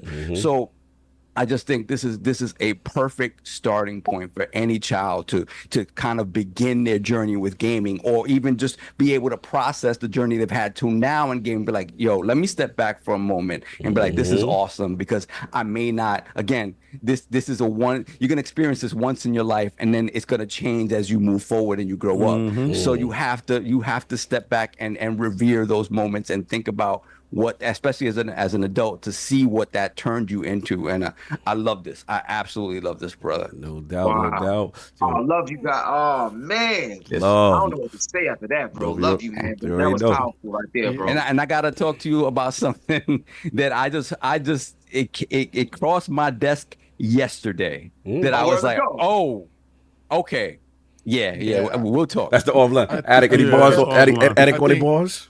I think the best thing is teaching people how to deal with cyberbullying. Yes. I think for some reason people have this misconception, and I would even say like illusion, that like it can be eliminated. And I feel like we need to do a better job at teaching people to deal with it and not act like it's not going to be there. Because if you're a content creator in any way, shape, or form, it's going to be there. There's nothing you can do about it. There's no way around it. It's you either embrace it and deal with it as it comes, or you be under the illusion that it's not going to be there. And you're constantly shutting down your Twitter for a couple weeks. And it's just like, I feel like people don't understand that when you're an online influencer, an online public figure in general, that is what comes with it. It's not right, but a lot of people like will act like, oh, you know, it doesn't matter who we complain to.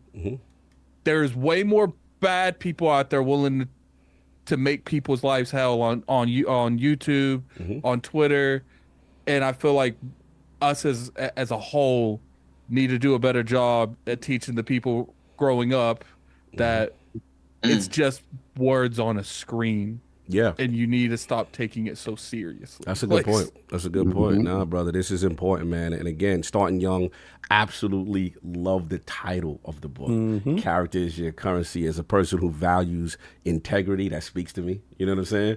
Brother, I just ordered mine right now. I had to contribute. You know what I'm saying? I ain't one of them dudes just talking. I just copped right now. You're going to see it's going to go to LordCognito. You already so there ain't no fronting. I'm pull up. I can't have King outside with it. And I'm outside. We're going to need them autographs, bro. Yeah, I'm going to need the autograph, though. I'm going to need the autograph. You know, because I got a lot of book guys, like a lot of people around me. One thing I just got to say, just really quickly, because you was talking about Mama Cog and giving her flowers. Yes. Literally, she saved me. Literally. Because if I don't have that sanctuary to go to, it was wild. It was wild out there. I'm a different beast. I'm a different animal, and I knew to make sure to leave that over in the projects, leave that over in Melrose, leave that over there, and then it got to a point where I wanted to be better, do better, and live better, and prove a lot of people wrong because they had a different opinion of just because of where I lived, what it would be, and I didn't want to let my friends down. So because they stood up for me. So them standing up for me, talking about I got his back now, he's a great guy, this, that, and the third. I didn't want to let them down. And having that opportunity to have that safe haven. So if a parent is out there listening, if your kids is at home and they just want to hang out and play games inside the house, it's better to keep them close.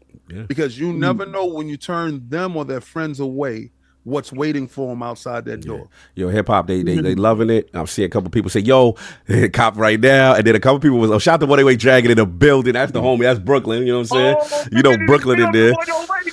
You already know. My brother Lemon all day, so we outside. Let's get it. You already know. And then a couple, we got our international lords is like, yo, does it ship to Switzerland? Finland, like, yo, we need to know if they gonna get the international flavor right now. Because I know you number one. I'm looking right now, number one new release in children's books right now. You know what I'm saying? So I know you just started, but hopefully the international move could go because my brothers, they want to get it. They want to get down. Now I feel you. So another thing that's happening is I think as soon as next week is gonna be released in different languages. Nice. So that's one, and then it's already available on the Kindle too. So you can like download it immediately, or you could get the paperback, like whatever you want. But it's like Game Pass. Here he go. Game Pass. Salute. No doubt. But yeah, so we definitely gonna have it available in all ways. And one thing I could tell y'all, that's going to be game changing. I'm literally working on this right now.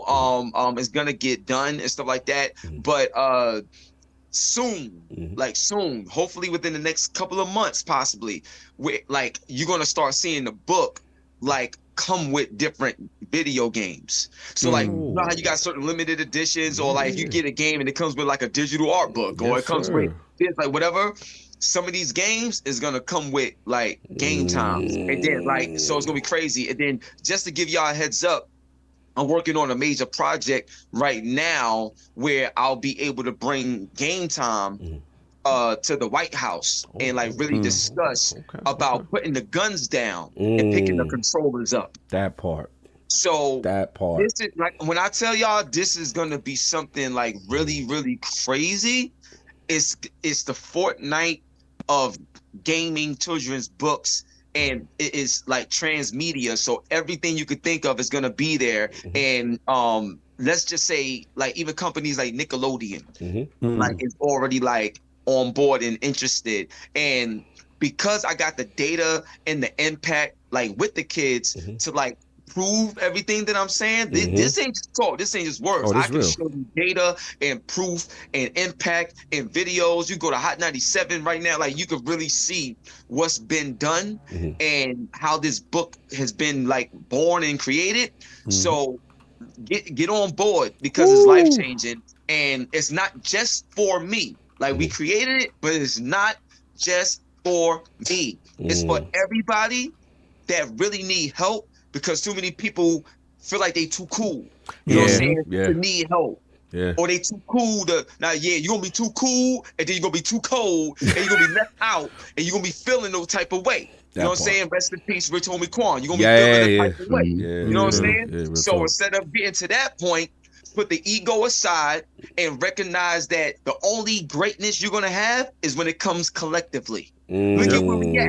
I Am Lord's podcast. Look at the team that's bringing y'all this every Sunday. It's a collective. You know what I'm saying? We need each other. And we got to support one another too. So at the end of the day, like this right here is unbelievable, y'all. I mean it. Thank you for the time and the love. And there's a lot more to come. You know what I'm saying? ILP. You already know hip hop every day on your Hot 9 and everywhere else. That's my word.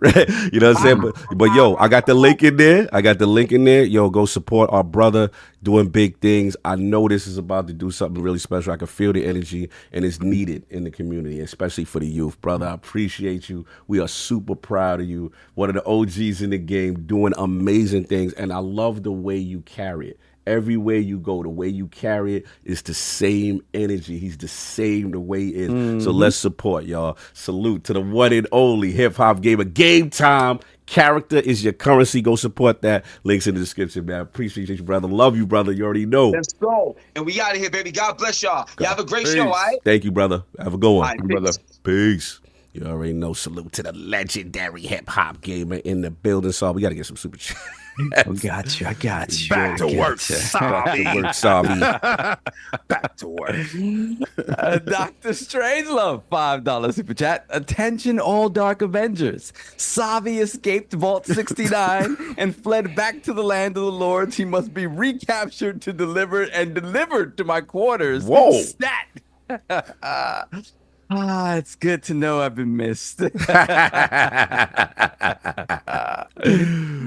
we have the legendary Yobi, $5 super chat.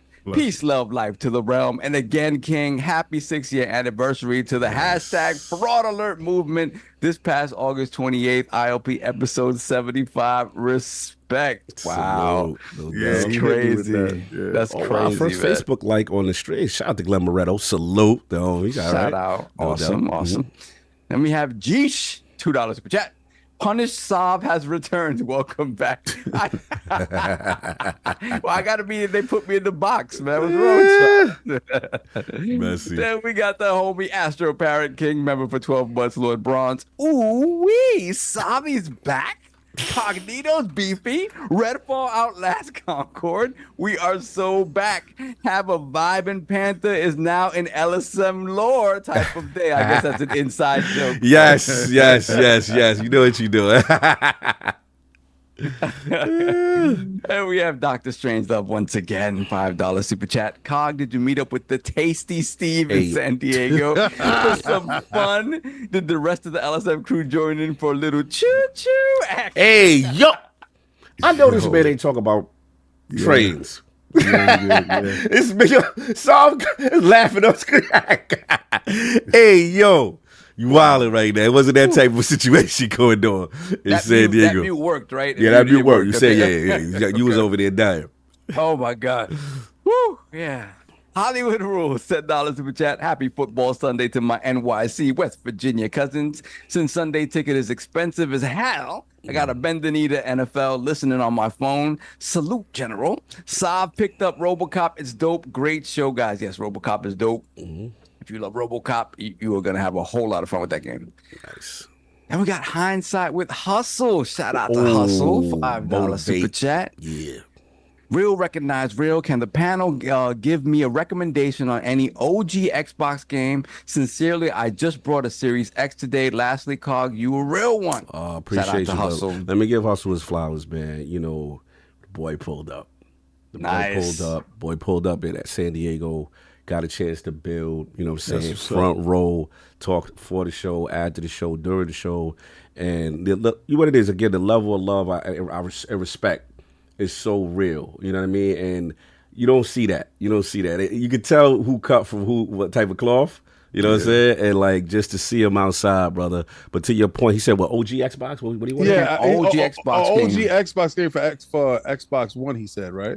For sure. He's playing it on, I guess, on the X, right? He just got a Series X. Oh, he got a Series X. He'll be playing it on an X, yeah. So back compat OG games. I mean, like I would say Crackdown 3. Crackdown 3. Well, that's not OG. Well, you can play Crackdown 1 and 2 and 3. The way they threw that in the bushes, it's OG. Yeah. I'm gonna hit him with the Splinter Cell. So we can Splinter Cell. All the entire Splinter Cell, and then Splinter Cell Pandora tomorrow, and of course the GOAT Chaos Theory. You can't go wrong with those if you love stealth. Those are pure stealth. Chaos Theory, like I said, is sublime. It is one of the greatest ever to do it. But if you want to see the origin, go to Splinter Cell. That lighting is bonkers for its time, right? Yes. Yep. Yeah, Splinter Cell definitely. And they got Dog got him with a good Fable, you know, a little Fable, little Ninja Gaiden Fable. Black, little Knights of the Old Republic. Knights of the Dawn Old list Republic. is fire. Yeah, I like that. Yeah. So there's a lot. Listen to Don because Don has a hefty list, but absolutely Ninja Gaiden Black. Yes. If you like to be frustrated, yes. It is difficult for sure. Yes, no doubt. What else we got? Then we got Truckle Chuckle with the £5 super chat. Good to see the 4 horsemen healthy and happy. King, it's been a while, but what animal are we saving? Might I suggest the blue-feathered Concord? I think he has expired, sir. Yeah. His time of expiration was the 6th of September. Then we got Danny Passion Official, $2 super chat. You know who sticks with numbers, Wukong. They're doing well, man. They're selling how much? Like over 10 million copies sold. Doing well. Yeah. Shout out to the Chinese government. This guy's is ridiculous. They gotta act like they wake up and wasn't communist. This is ridiculous. Yeah. Ridiculous. Then we have Tyson Lewis, $10 super chat. Thank you, King and Cog, for retweeting my first YouTube video. It means the world that you took the time to do so. So it's much appreciated. You all inspire brothers so much. Thank you. Shout out to Tyson. Shout out to Tyson. He put the video up. He got his face out, the thumbnail. That's I had to what's retweet him, man. That's love, man. Nobody ain't hiding no more. That's what's up. That's it. Put yourself out there. It's all right. Yes, sir. And we got Beta Cypher, $5 super chat. It's my birthday today, but least I could do is this. I'm a PlayStation fan, but I love y'all, so I gotta show support whenever I can. Hashtag ILP fan, hashtag LSM fan. We are PlayStation fans here too, sir. I don't know where they be acting like King representing the home. Yeah. Yo, and then it throws them off when I say I'm playing my PlayStation. Oh yeah, I see someone was dry snitching on you to Phil Smith. Oh, really? I said, Phil, look what he's doing. Oh, for real? That's crazy. I was That's like, horrible. yo, that's wild. And they tagged him too. You know what's That is crazy? hilarious. Phil has a Switch and he has a PlayStation as well. and the reason why he has a PlayStation because some of Xbox games is over there. I guarantee you he was playing Astrobot this weekend. I know he was. That's for sure. Yeah, for sure. All right, happy birthday to you. Happy born day. Happy born day, for real. And we have Guzzling King David's Glizzy. $20 super chat. No. As Why are King- you doing that? as Spent that bread. As King mutes his mic, the Dark Avengers announced the Iron Lords get your freak on, freak off in celebration of BO6. Spend a day in Vault 69. Lick peanut butter off of Addict's feet. Hey, get yo! lit on Henny with the King and see him twirling and twerking Saturday, October 25th. Why is there a date for this? Why is there a date? What is this, like a Diddy situation? What's going on, son? I don't know what that date Is this the about. date of the freak off? This you got a It's freak. like- it's Oh, this like what when happens they on Fright Night announce- Fridays? Someone, I ain't showing up to Fright Night Fridays if this is what's going on. Don't add that to me. This is the front line? Someone done got onto his calendar somehow and leaked something Yeah. going on. Someone there. leaked the next event. My apologies for bringing this energy back to the podcast. It's pay-per-view only. Yeah, that's for the members. That's for the members, y'all. This is solve energy, bro. Jesus, don't say it's bot. King, that's good member content. I ain't gonna lie, but I ain't got nothing to do with that. I'm gonna leave that to y'all. Yo, It's a 20 spot we didn't have last week. he said the Fight Night freak off. And then No, obviously, you know, stop you that. gotta reward the top members too. Don't Yeah. let them go. I was wondering why they was getting real aggressive that I wasn't showing up. They was getting real mad at me. wait, This is what's I mean, going I on. mean, again, Well, all we they gonna- want to do is drink Henny with King. They want to Yo. lick peanut butter off. Oh, King. Addict, Exactly. So see, that's what y'all got to look at the context to this. You talk about drinking Henny. They know me. I don't drink Henny. Henny make people fight. So I don't drink Henny. So if y'all lick a peanut butter off an Addict's feet, that's something that y'all got going on. That's y'all. Hey, That I sound don't like kink a- shame. what is that? Addict's Arena. That's an That's Addict's Addicts. Hey, yo, that's where the peanut butter on the feet go down in the Addicts Arena. Yeah, that sound like people with cats. I ain't got Oh man, that's wild. I don't kink shame. He's like whatever you into, big I got boy. a thing for feet, man. That's between you and God. Yeah, Got an OnlyFans. yo, he's stupid. Why What is a- there a date on this? I know. I ain't like how he did it like it was a promo. Like he's announcing Summer Jam Yeah. or something like Yo, it's just so much. Yo, you stupid. That was wild. Continue. Out of control. Let's put the crest in the chat for Lord Silver, Cedric H. member for 50 months. What's up, Cedric? Yes, Much sir. love, brother. Then we got Jorvar Ingi, Ooh. $5 super chat. Iceland. Here's to a good, active, and healthy week. Love to the ILP, and thanks for the entertainment. Hashtag health is wealth. Ah, Hashtag salute. health is wealth. That is for sure. That's my guy, Iceland in the building. in the Salute. building. And we have Incoherent Rambler, $10 super chat.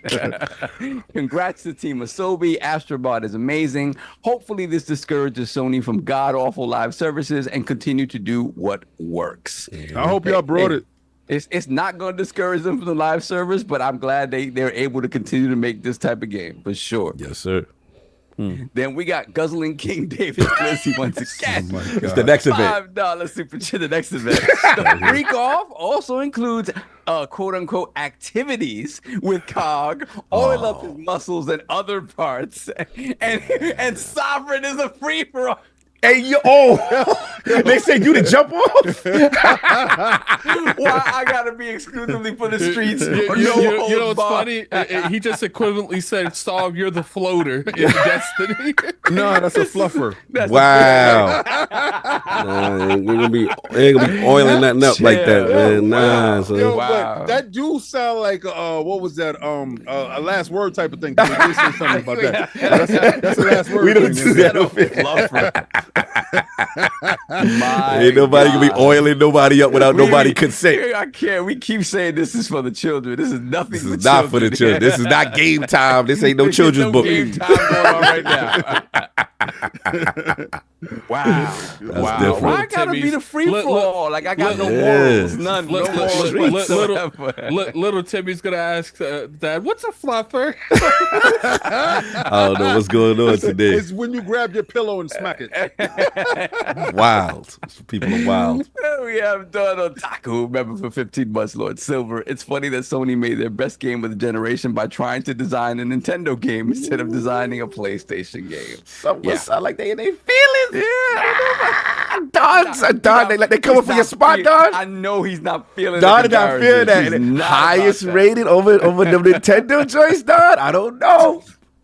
It's gonna be a fun discussion. We got Zip Davis $5 super chat. Carl, can you hum the Starfield theme for me? I'm sitting on my speaker right now, all natty. Oh, and I want to feel the full 4D ILP experience. Ooh wee! All right, zip with the drip. I got you.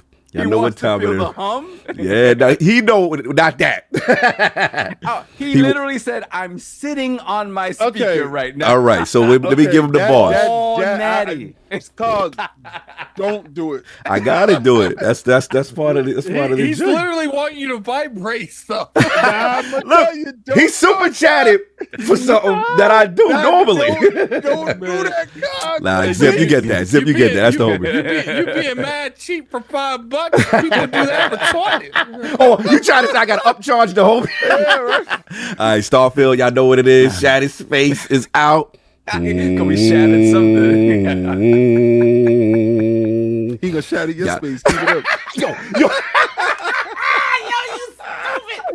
I had to give him the bars. I had to give. Y'all know what it is, Starfield gang. It's time, baby. End of the month. You know what we do. There you go, Zip. You I could play that on loop, and you'll be happy. I told you that's some defining Duke stuff. That's Duke. Yeah, that's Duke. Yeah, that's defining Duke stuff. Definitely. Then we have 30 below, $10 super chat. Love this. Just grab the copy. Salute to HipHopGamer. Salute to the Lord. Shout out. Yes. All of you guys go out there and support the homie. Go grab a copy. And we got Lieutenant Hulk, $2 super chat. Lieutenant Hulk, Hey, I like King, great playing card with you, and do it every Friday. Okay, you guys. Facts. Wow, y'all playing games? Wow, that's God crazy. forbid. God forbid. Yeah, we play It's games. real that We don't happens. do that. That's We don't play crazy. games.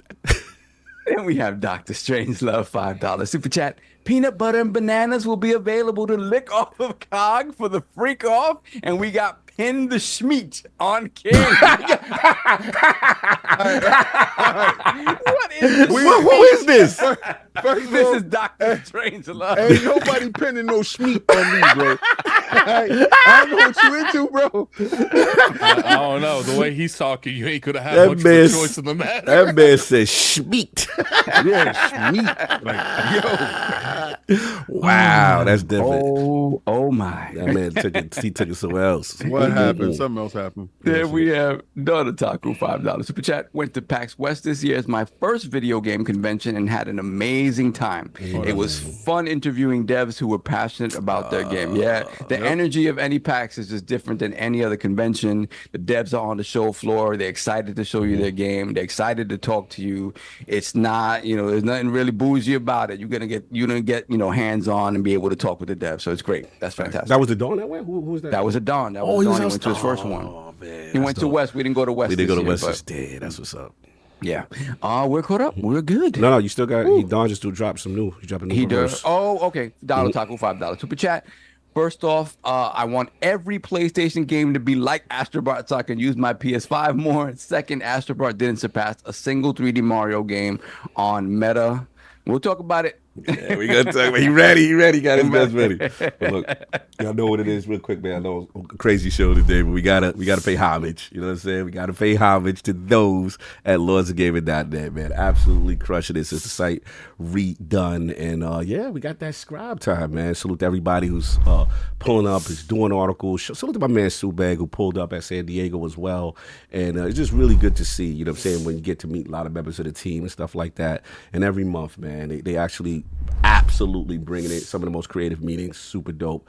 But it's time to celebrate, one Scribe that went really above and beyond that, saying last month, and absolute tear, really good timely articles, unique pieces, news pieces on Animal Crossing, also Civilization 7 and Concord, as far as that news is concerned. So we proudly present the latest winner of the Lord Dizzy Scribe of the Month. Now, unfortunately, she could not be here, or one of our new rooks, Lady Crystal, a.k.a. Charlotte Houston, excuse me. She couldn't make it today, but she had a brief speech, so I want to get some bars off for her. She's like, I'm happy to accept the award for Scribe of the Month. I did not accept to be selected at all. I'm very flattered that I was chosen for it. I have to thank the editors for being so respectful and welcoming of me, especially Robert and Mahmoud.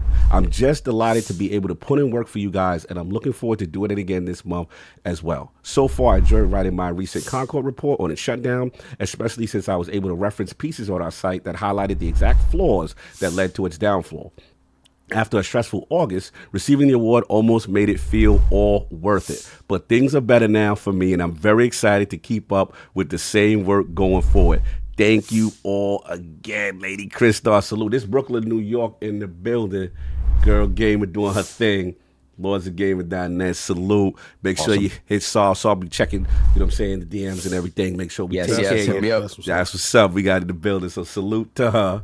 And then we got one more award that we usually give. And this one is again in vein and thought of my brother Dizzy's no longer here, who always was a great nurturer of talent as far as editorial and then kind of that glue that keeps the site together. And this editor has, in a short time, you know, kind of been the lifeblood of all things Sonic. He had that super dope Sonic 3 movie trailer. Y'all better hit his breakdown. That breakdown on that Sonic 3 movie trailer, he letting you know what's going down with the Shadow. He letting you know everything that's going on, Knuckles, the whole situation. He's been killing it as far as in-person developer coverage, Anime Expo, Play NYC, Long Island Expo. You know what I'm saying? With Gene, and shout out to Petey that was rocking with him. And he's getting the coverage with the developers, building a name for himself in the industry. Proudly present the winner of the Lord LOGNET Editor of the Month. Sister editor, my man, Lord Robert Kellett himself, a.k.a. Lord Sonic. Speech. How we doing, sir? How's my audio? Is it coming clear? Good. All right. As King would say, I have ascended. I have a gaming laptop now. So, yes, and I played the Call of Duty beta on that, and it's the first time I played a shooter at above. Apparently, it ran at 200 frames. I'm like, how? Wow. I'm stunned. Stunned at how. You definitely ascended. Yes. But yeah, just everything has been. I'm really glad that I was more productive in August than I was. Because a lot of life stuff got in the way. I was trying to figure out like my work balance with my new job and everything. But things have finally settled in, and you probably see in the background I got a little buddy. Salute. Awesome. That's what's up. Yeah, I got him on Friday at Gala. He's a good boy. He's adjusting well. Tell him on the 26th, you and Attic, they're gonna be licking peanut butter off your feet. We're not doing that. That's not. There's no Attic Arena with that. That's not in the LOGNET contract. Nah, you are not obliged. You gotta read the fine print. Ain't nothing about you. Gotta be on Attic Arena doing those things. Continue. Oh my god! I gotta say, it was really awesome being given the opportunity to go to the Anime Expo and talk with these developers and play hands-on with a lot of games. And coverage is still coming out. I only covered like me and the other people on me and the rest of the team on LOGNET only covered like a portion of what I was able to play. But being able to talk to an Atlas representative and play the Persona free DLC before it comes out, being able to talk to really promising upcoming indie developers and seeing what amazing games they're cooking. And Silencer, Skate Story, Hyperlight Breaker, just some of the games that really like impressed me. And I'm really excited to write about all those games and give them the respect they're due. And this also kind of inspired me to kind of, since I actually have the means to play a lot, it's very easy for developers to kind of share like what they're working on with computers versus a console. So being able to have the ability to play basically anything I want at this point is I could actually cover the Sage Expo, which is a Sonic fan game, and Sonic like ROM hack and all this other place where it's not just like Sonic fan projects, but indie developers are starting to have their stuff there too. And I already kind of have some stuff queued up, and when I get the time, I'll be able to play and cover everything. I appreciate you, brother. I mean, not to interrupt you, but one thing I like is that you always stay on top of what's going on. Like you are in your fingers on the pulse of everything. And again, it's cool to learn so much from you as far as obviously I'm learning. You're the stuff. website me. Yeah, pretty much. Yeah. Pretty much. He's all any news is dropping. I can't be like, yo, you ain't heard what happened? He'll be like this. I'm like, oh, word. You know what I'm saying? He put me on, soft. They see that Shinobi joint. Yep. Oh, yeah, we'll talk. You muted, but we'll talk. But anyway. Nah, you still muted, but it's all good. I saw it. I've just been coughing, so I'm just trying to, you know. No doubt. I definitely saw it. Yes, I saw it. But finish your bars on K. My bad. But Sega's back, baby. Woo! Sega's back. They're cooking with Sonic. Yeah. That Sonic X Shadow Yeah. Generations game is gonna be amazing, and you guys gotta give Frontiers a shot, and that a shot when you get the chance. I can't wait to play that when it comes out. But as much as I'm Lord Sonic, that little bot, man. We're gonna talk about hold the bars. You sticking around for that one, right? Just for that one? I'm All right, cool. As long as you want. I appreciate you, brother. Nah, I definitely want you to stick. I need your impressions on that. But again, I wanted to give you your flowers, give you the proper recognition again in a short time. Absolutely killing it. Editor of the month, my man. You know what I'm saying? So shout out to you. You already know who you got to hit up and what you got to do. But chill for a little bit because shout out to Mahmoud who shouted you out. He's in the chat right now. He said he's proud of Charlotte Arcade. All the best to all the scribes, man. Salute. So everyone on LogNet yes. has been amazing so far. Shout out to Billy the Brewer. Billy doing his thing. Shout out, everybody, man. Everybody's killing. Shout out to our AI algorithm that does the background checks. Anyway, look, so hang out for a little bit, okay, because we got to get some stuff done, and we're gonna be talking some stuff. But real quick, sorry. Any other super chats? Are we good? Or can I move on there? 2 more super chats. We got Horseman's Basement, $5 super chat. The Horseman's Basement. Been watching your podcast for a while. This is the first time I can catch it live. Just wanted to say thanks for all the amazing content. Thank you, Horseman's Basement. And welcome. Bless, man. Thank you. And we have Apollo Dingo, $2 super chat. Oh, God. Xbox and Sony dead. Spit roasting King Girl for 8 less. What's the context here? I remember what is with these super chats? It feels like every time I watch you, it's even crazier. Well, he's on PC. And he's happy that he gets a chance to play Game Pass. And I told him he can rent the all she like. Just make sure that he has my money on the 1st and the 15th, or I'm sending Cuphead and Mugman to come retrieve the funds. Yo, those plushes are lit. Oh, those are lit. I'm like, when you got those, King? Those are fire. I had them for a while. Cuphead and Mugman are part of my life. That's what's up. They're my friends. They talk to me at night.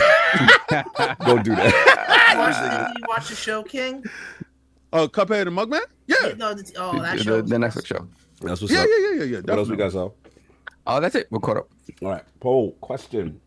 I saw Beetlejuice this week. Oh, that's what's up. Lashley's poll results in the people have spoken to the question. Rumors of a PS5 Pro announcement being imminent. Which of these is the most important to you? The winner of the 4-way ILP poll at 47% of the vote. 60 frames per second standard on the majority of the titles. In second place at 20%, $600 price point. In third place, at 18% of the vote was, I don't know. We all know it's going to run Xbox games better. And then last, oh my God, I knew I wasn't here for a reason. Yeah, you weren't here for that. I know you wasn't going to allow that, so I had to sneak that in. And at last place at 13% pause, new first-party games to take advantage of the hardware. Soft, you were missing last week. The Realm wants the frames from the PS5 Pro, bruh. The performance. I mean, am I going to pay more money for another PlayStation? I want to see the performance, right? We PS4 Pro. Soft. You gonna buy that PS5 Pro no matter what to do. Well, true. True. True. But if they come and they tell me, oh, it's just, it's like, what's the performance increase then? Like, why is it a professional version of the PS5? I guarantee you, they can literally market that sucker. It runs better, and that's all. And so it's like, got it. I will definitely do that. It's 10% better, and you know it. And it's a cash grab. God bless. It better run Grand Theft Auto 6. It's not. It's not. Then it's a waste.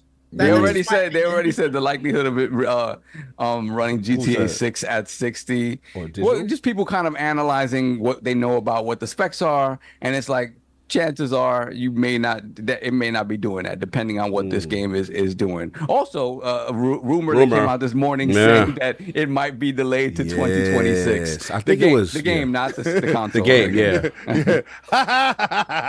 Guess it comes out in 2026. that actually helps it be 60 frames more. Yeah, that helps that's it be delayed. We'll see. marketing rights for Xbox. If that is what they're going for, I don't really think they're gonna do. They're thinking about doing the PC more than a year, less than a year out from I the was console actually version. gonna So ask- I was actually going to ask, do you guys think that if it's being delayed till 2026, is it to kind of have the PC version launch alongside the console? nah, No, you the know rumor- why? yeah, Because they yeah. know they could double dip.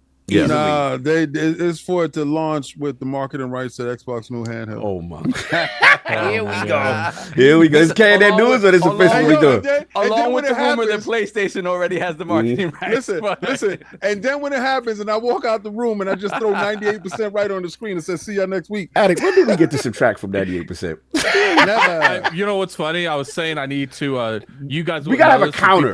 but People in the chat, if any of you watched Yu-Gi-Oh, you would know this. There's a sound that makes when life points are subtracted off of are deducted, and I was thinking it would be funny if like every time King's wrong, you just said and then it just goes down. He's right. It keeps his number up when he's right, man. I'm just like, I'm hating. All right, let me stop. I'm messing. Look at me. I know. I'm hating. I know. Anyway, we got that going on, and so that was the poll question on that, and we got to get to it, y'all. This is the big one. Attic, you want me to set you up, or you good? Yeah, sure. We got no Patreon questions. No, we do, but what we're going to do is we're going to include it in this one because Don put something that's very timely. So we will include that. I got you, Don. Don't worry about it. Even though you was late and you did it 2 hours before the show, but it was low. Anyway, big one, y'all. Astrobot, man. The reviews have hit the streets in absolute insane reception. 94 Metacritic. The new PlayStation 5 exclusive as of now. The best reviewed video game of 2024. And it's a breakout hit. Shout out to Team Asobi. It was made by only 60 people. And it's been trying to watch King's laughing at that. I'm gonna light this topic up. When it's your turn, you can get there. So look, let's set it off with Attic and obviously the people in the realm who have played it. I have been traveling. I am not lugging a PS5 on a plane to San Diego. You can't lug that thing. Yeah, I was doing a live show. So again, don't make no videos You about can't me even lug it if I into ain't played the game another yet. Exactly. I'm not bringing that big beached whale of a system nowhere. No, I do. Y'all know I don't like that. I just got to the start of World 4. All right, no doubt. We're going to get to you. I got you. We got to get up with the Attic. This is his topic first, wherever he won't go with it. Astrobot, how we feeling? King, go first.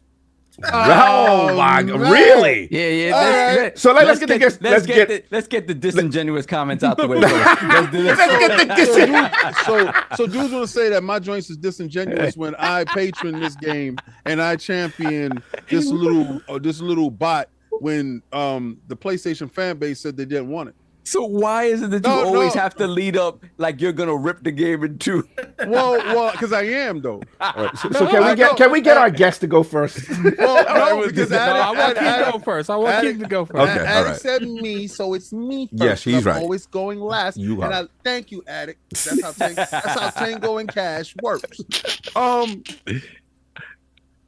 right, so tell me you don't play Astrobot or haven't played an Astrobot game without telling me you haven't played an Astrobot game. But the fact that you make stupid comments like, oh, it surpasses Mario in every way. Oh, this is an incredible game. It's something that I've never seen. Yeah, of course you've never seen it because you never played the other stuff. You didn't play the tech demo that was inside your PlayStation 5. You didn't play the game, the Astrobot Playroom. You didn't play that. And you damn sure didn't buy the VR game. Tell me about the VR. Educate us, Lord King. Let's. How about those bosses that's in there? That's a regurgitated bosses. Like, how about that? Wait, break it down.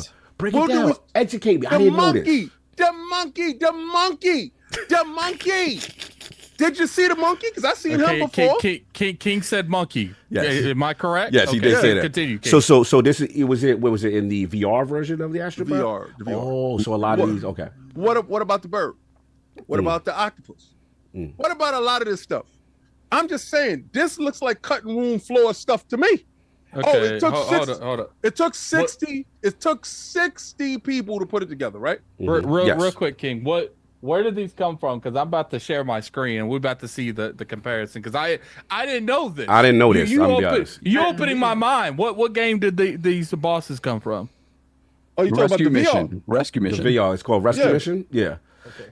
Astrobot Rescue Mission. So I heard the VR. I never played it, but I heard it was really. It's dope. So you did enjoy it though. It's dope. Okay. I'm not saying that I didn't. Oh, okay. Gotcha. When I was enjoying Astrobot, PlayStation dudes was like, "Oh, we don't play kiddie games. Get out of here."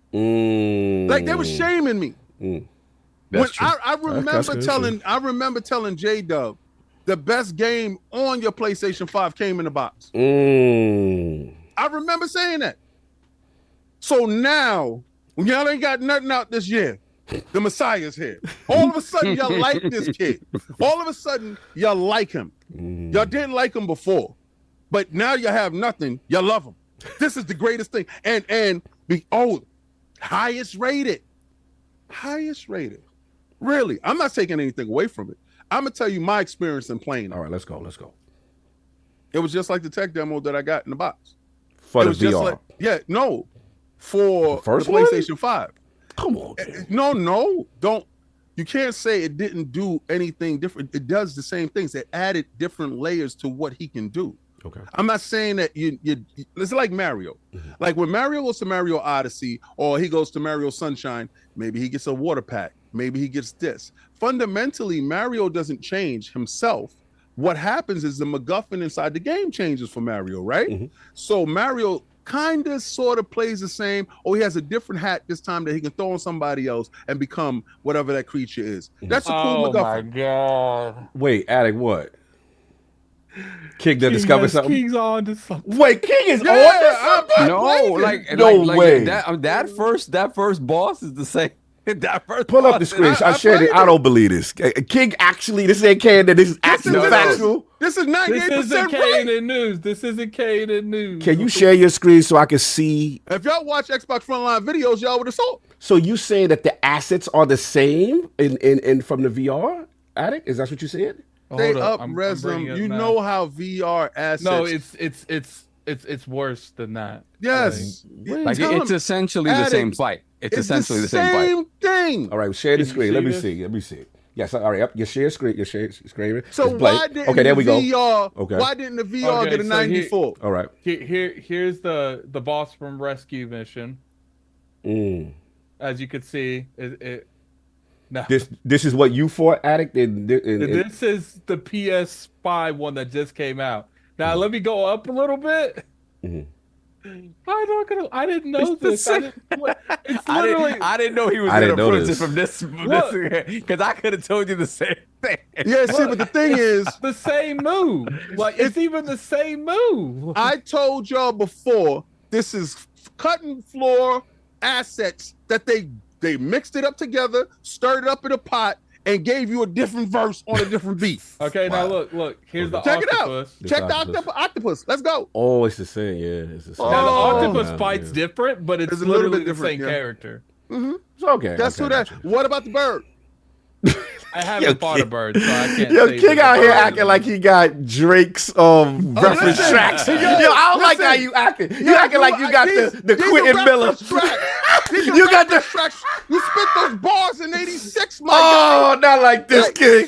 So you dudes out here, and I dare you come. No, but one thing I will say is that's not K&N. Like I didn't play the rescue thing. It is crazy that they reused two. They essentially just rebuilt. They essentially rebuilt the fight with the gorilla. They just rebuilt it. But the octopus, like he was in lava before. Put him in water now. Like so. Messy. So that just goes to show you dudes ain't really PlayStation fans.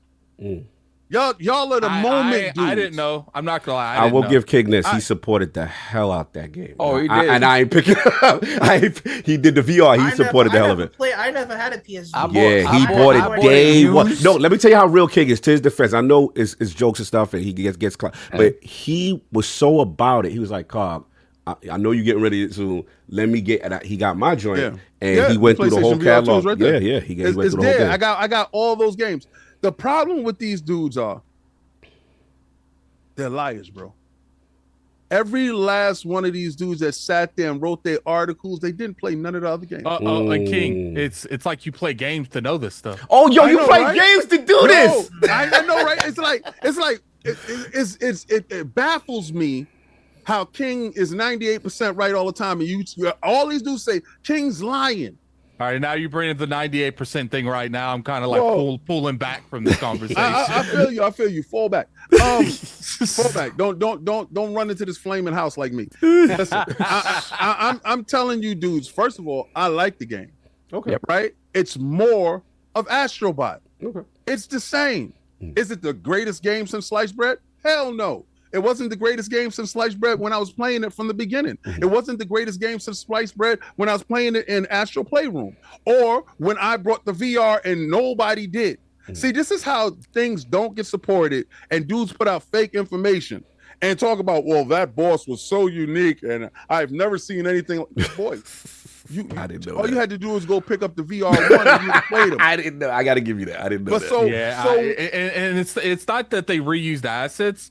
Like they literally copied the gorilla fight. The fight is the same. That's crazy. Like, I'm sorry, other developers would have done that. They would have got a lot of flack. That's like me coming out with Many Men today. Talk about the new 50 Cent Many Men with death upon King, blood in my eye, dogs, and I can't see. You heard that before, right? Obviously, right? Do you think? This got me thinking for a moment. What they was doing, a throwback, and they wanted to get some nostalgia feeling. That's what you gonna go with? Don't do that. No. I was different train of thought. Go for it. One the thing with the PSVR 2 that I gave it a lot of flack, and I still do, is that the no backwards compatibility with PSVR 1. Mm-hmm. You directly mentioning that the Astrobot boss fights are essentially lifted from the VR game, and the VR game is not playable on. Tell them about the sinister moves, because I was going in next with that. Tell me what move? What happened? What? Okay, so what he's alluding to is Sony made sure that you could not go back a pack, right? So you wouldn't be able to play the first one and know in VR that, oh, we already did that, right? So it's whoever played it. Whoever knows it knows it. Is a hush secret. Man! And you PlayStation dudes thought us Xbox dudes was not gonna find out about your reference tracks. And I found out about you, Drake. I know what you do when you are not the hottest spitter.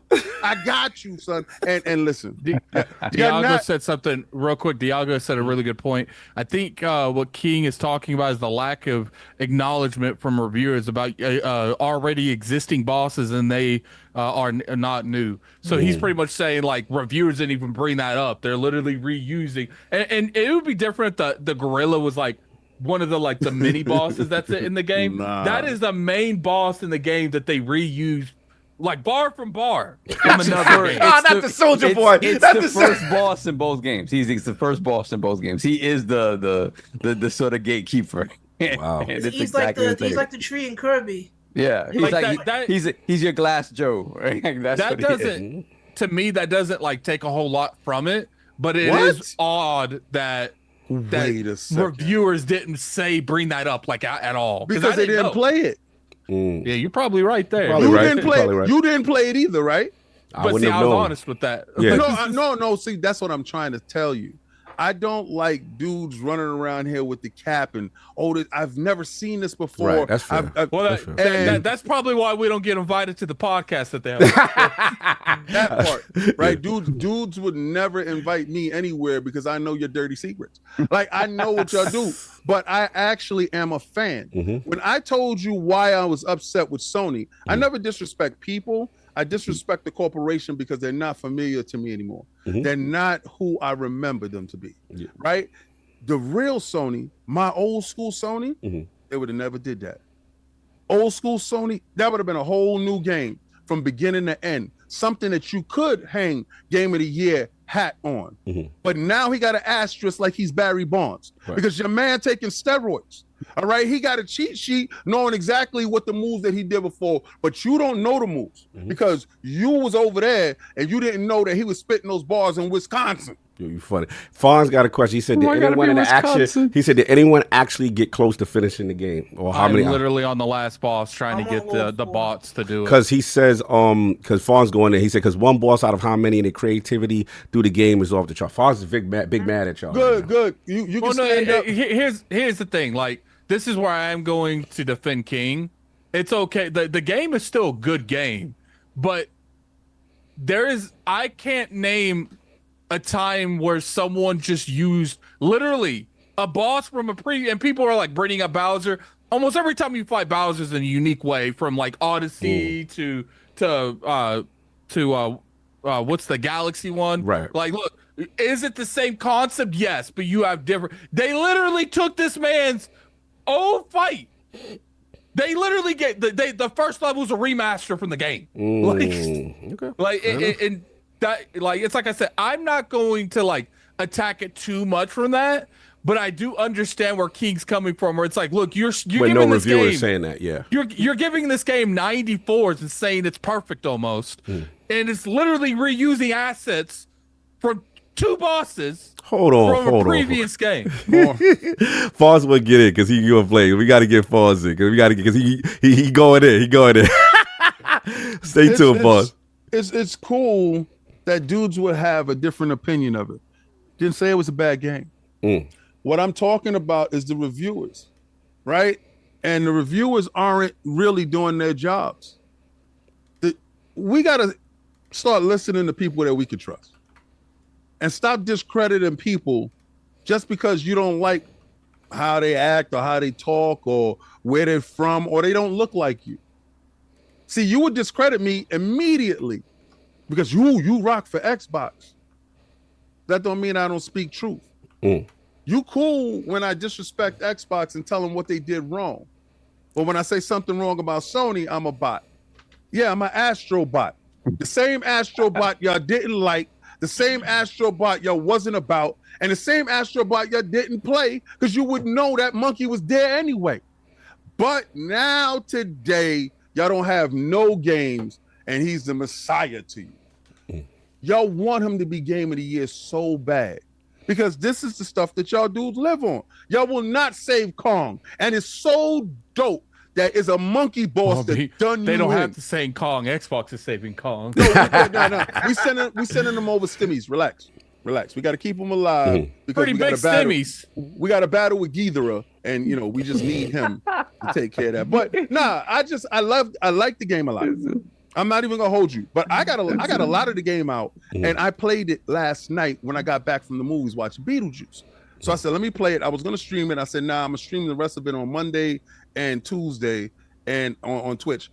But I said, let me play it, and I'm playing it. I'm like, no, they didn't. No, they didn't. So I ran upstairs to my son's room, threw on the PlayStation VR 1, and threw on the Astrobot joint. I said, they did it, son. They did All right. it, son. I feel look, I want to get Forte as well. He said, we ain't going to act like no more than 500 people played that VR game. You don't know what you don't know. Most reviewers didn't review the VR game, but I understand where King is at. And not my fault that they didn't do their job. It's not my fault that you're going to claim that something is the greatest thing since sliced bread, and you didn't research that bread is old. It's not my fault. Agree with King.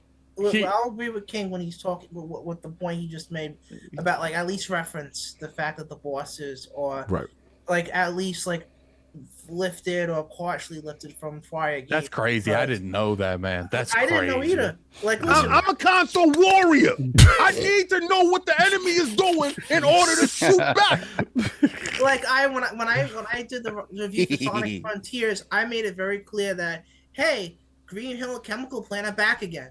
And obviously a lot of people know that already, but it's important that people know that, hey, this is from the older games. Some level designs from the older games are going to be in here in some capacity. You got to just inform people like, hey, the older games did this too.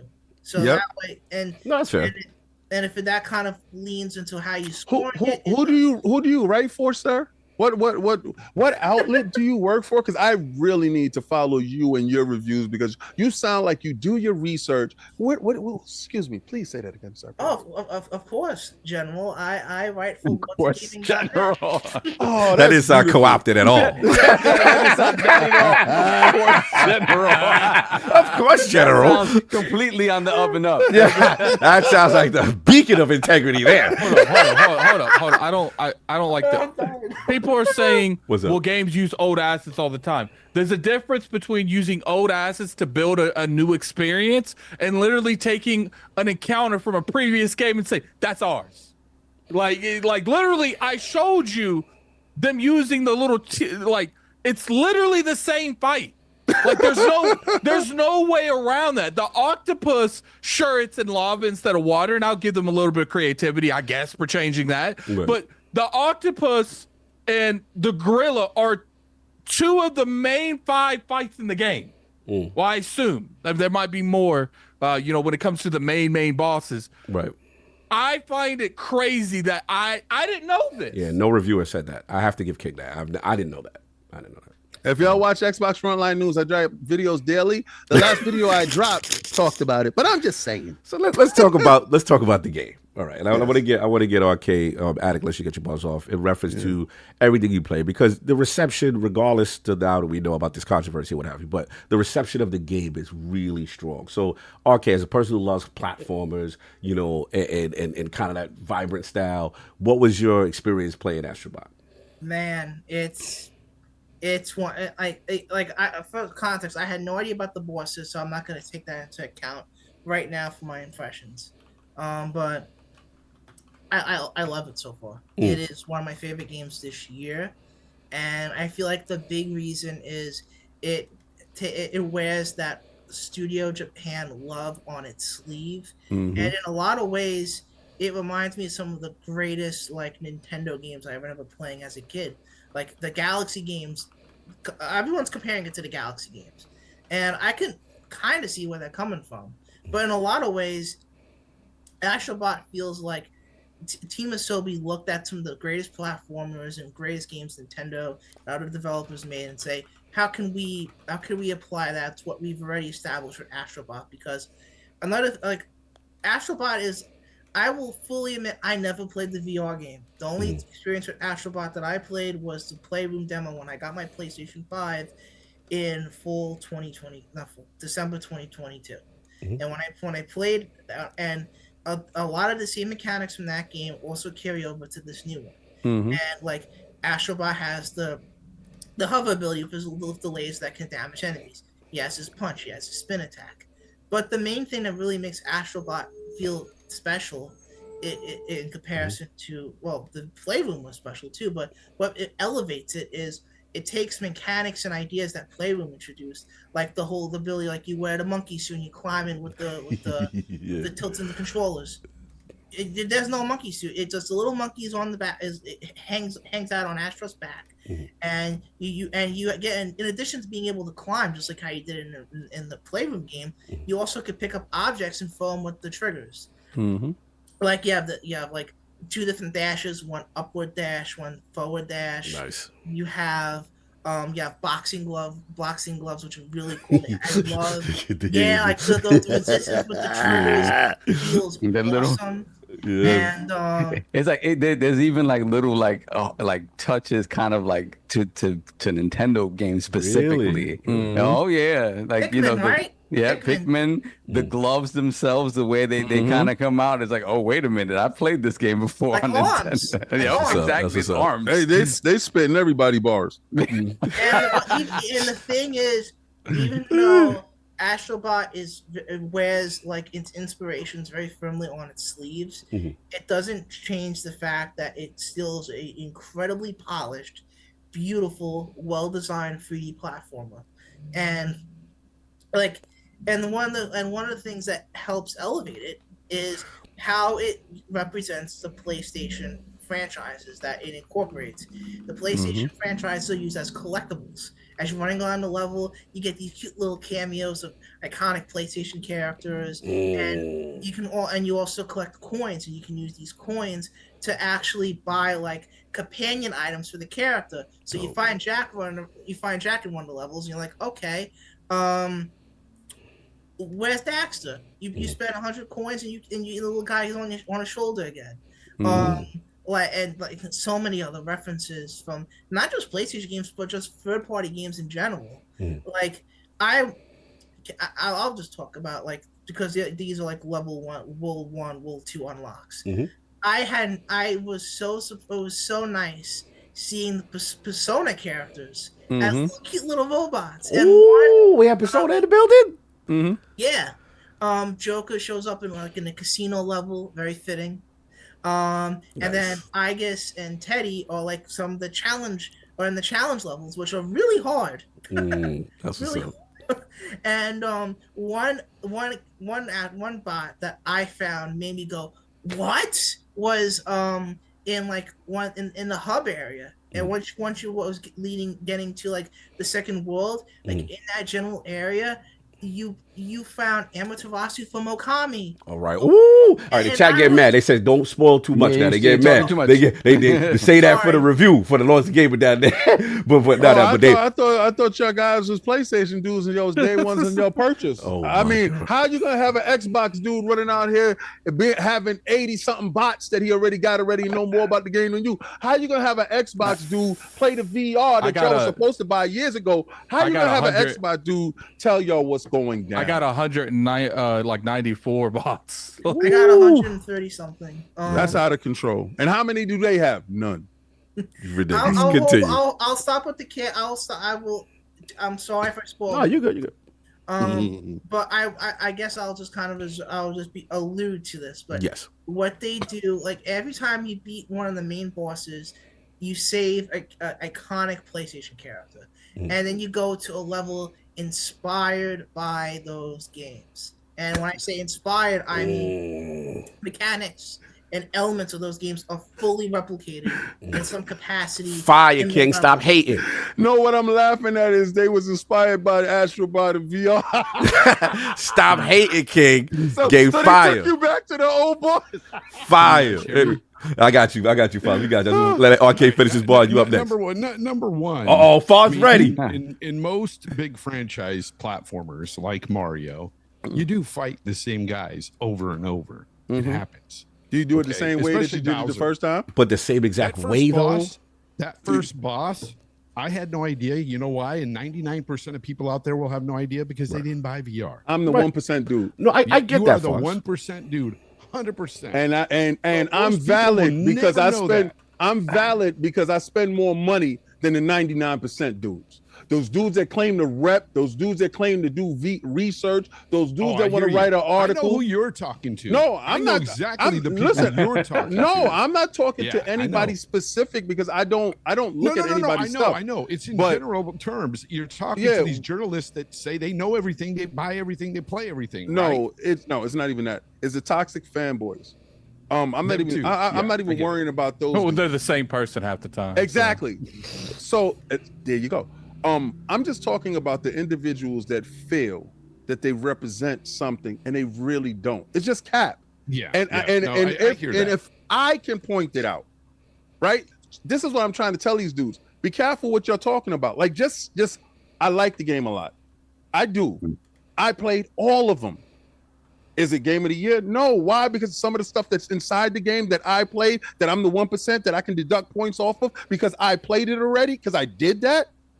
I can be mad at that because I paid money for that. I'm mad at that. How many bosses? Yeah. No, it's not. It's not one. It was one. It's not one. It's this one boss that's the same fight, I guess, from the VR thing. But you just said you didn't play the VR game, right? So how would you know it's just one? Because you guys talked about it and you said the But King played it and he said it's more than one. It's the bird, it's the octopus. Listen, I don't want to sit here and spoil. Are they different are they different mechanics? I don't want to. Wait, let me hear. I'm sorry, go ahead. I want to hear Octopus is different. Yeah. Okay. Okay. I don't want to spoil again anything really too much I for think the individuals that actually were waiting to do it, because I don't know everybody's. yeah, that's true, and I'm not going to spoil anything Yeah, because there's a lot of cool things within this game. The game is dope. There is things within this game that truly had my jaw on the floor a couple of times because I was so impressed with the creativity that Asobi, is that what Team Asobi. Their creativity is just off the charts in this game. I was blown away. And I've played games like Mario Wonder with my kids. I've played a ton of Mario games back in my day. But this screams that level of quality that Nintendo has for their platformers as well. I'm not saying, oh, it's better than Mario and it's going to surpass Mario. I'm not one of those guys, but I will say, is it every bit as good as those games are?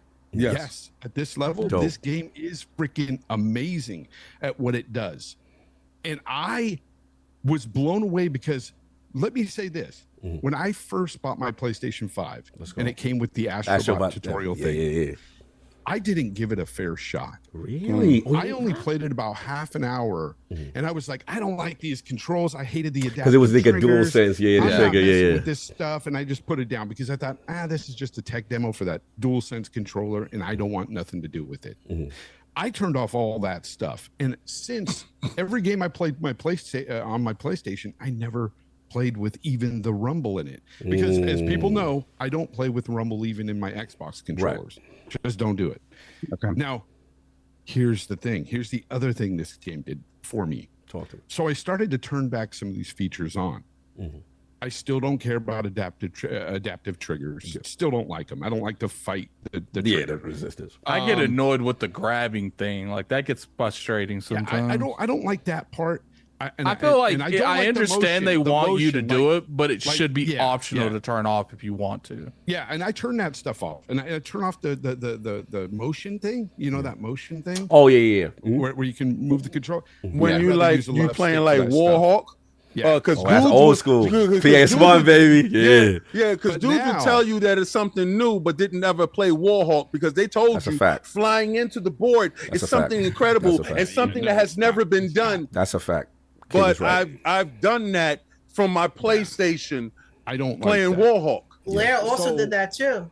So the thing that's done for me though, where it's really opened my eyes, is that little speaker there, along with the subtle vibrations they give you. It's dope. The tactile feeling you get when you are sliding on ice. Versus the terrain. Yes, it feels like I'm on ice. I was sitting there. I was like, oh my god! And I gave it to my daughter. And I go, feel that.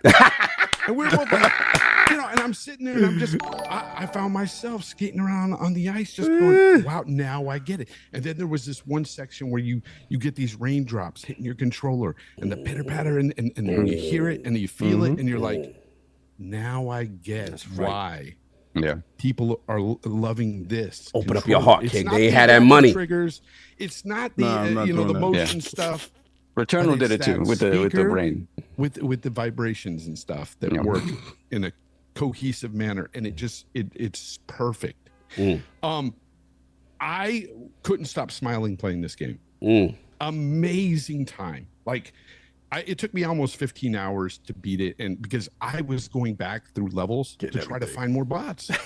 And that's not me. I'm not usually that type of guy when I play my games. But this game was such a joy to play. That's the one word I would use, joy. I can say this. If you really like this game, you would really love the PlayStation VR version.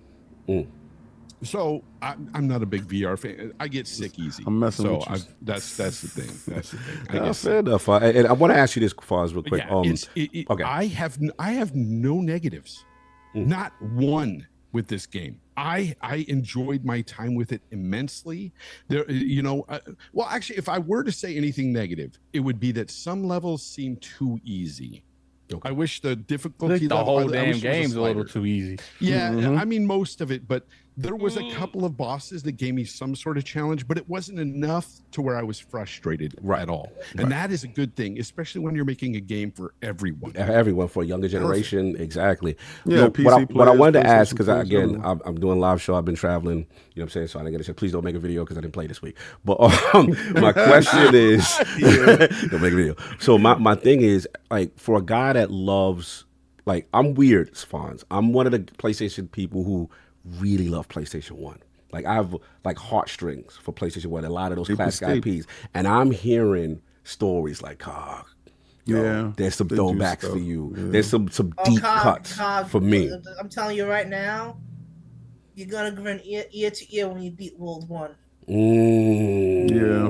You're gonna grin several times then. And you will and you know what, one of the things that made me want to go look for the other bots, I have like 258 out of the 300, and I'm not one that, and this is the crazy part, I'm not the guy that achievement hunts or trophy hunts or does any of this kind of stuff in a game. But the reason why I went back looking for these bots is because above each bot that has, like, if it's a cameo from a PlayStation character or a character that's been on a PlayStation game in the past from a famous franchise, they'll have the little triangle X and O's above the missing bot's head. Okay. So you'll want to find that. If you see that's missing, you'll go, I want to see who that is. And when you find him, it's like, oh, there's Dante. Dope. Oh, there's this. Dope. Did you get a kick out of like some of the little blurbs when you get the bots? There was one bot that I got recently. Like a Metal Gear related one. Oh, I was like, and then there is a vending machine where you can go and spend your coins in this vending machine and get items for each bot, and also unlock skins for your bot. So I have all the skins unlocked. I have all the skins for my bot unlocked, and I had a blast.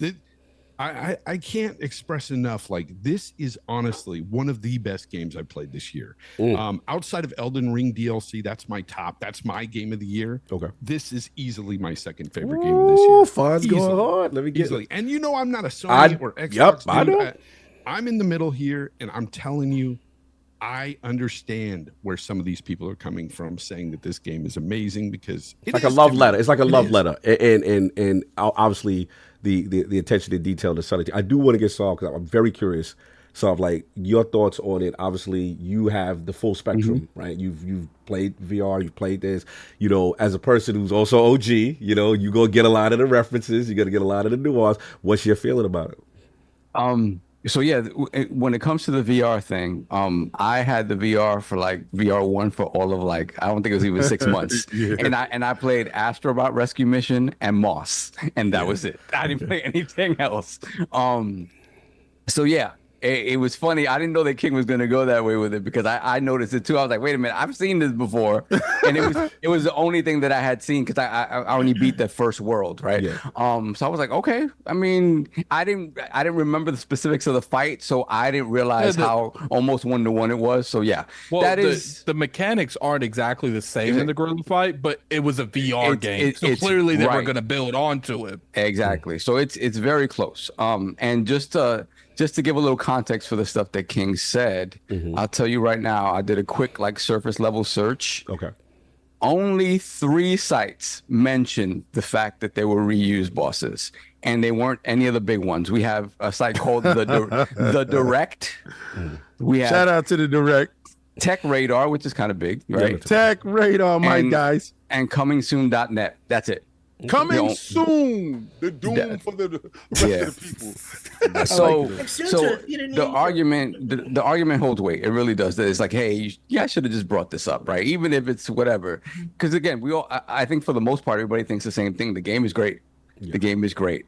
It is the best platformer that I have played that doesn't have Mario in the title. Ooh, that's big. That's big. Fix your face, King. It is. I'm not saying that doesn't have good. Mario. That doesn't have Mario in the title. The best platformer I have played that does not have Mario in the title. The best platformer died on September 6th. No, I'm just joking. Yo. Wow. Hey, yo. Continue. Oh, by the way. Oh, did you guys catch the Concord cameo? I haven't gotten far enough. You're spoiling a lot, brother. We gonna have to put the stop snitching on Arcade. No, I think he's talking about the meme. The meme. Oh, the meme. Oh, okay. The meme. Okay. Yeah, I see that. They messy. They had a dead bot. They was like, yo, we found. That's crazy. Yo, that's crazy so disrespectful. Don't do that to Firewalk like that. It's too soon. Continue. So.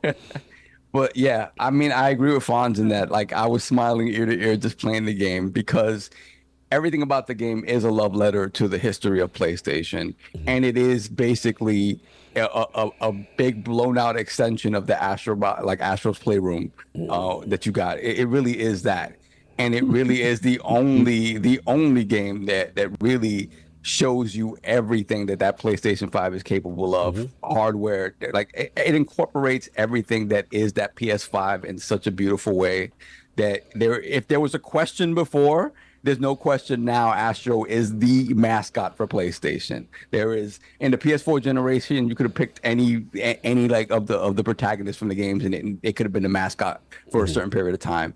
Astrobot is now the mascot for PlayStation. Oh, that's I can't wait for you to get further into the game. There is a couple of moments that happen in the game that I truly just like, because I didn't spoil myself. I didn't look up anything, or I knew nothing. I went into it blind.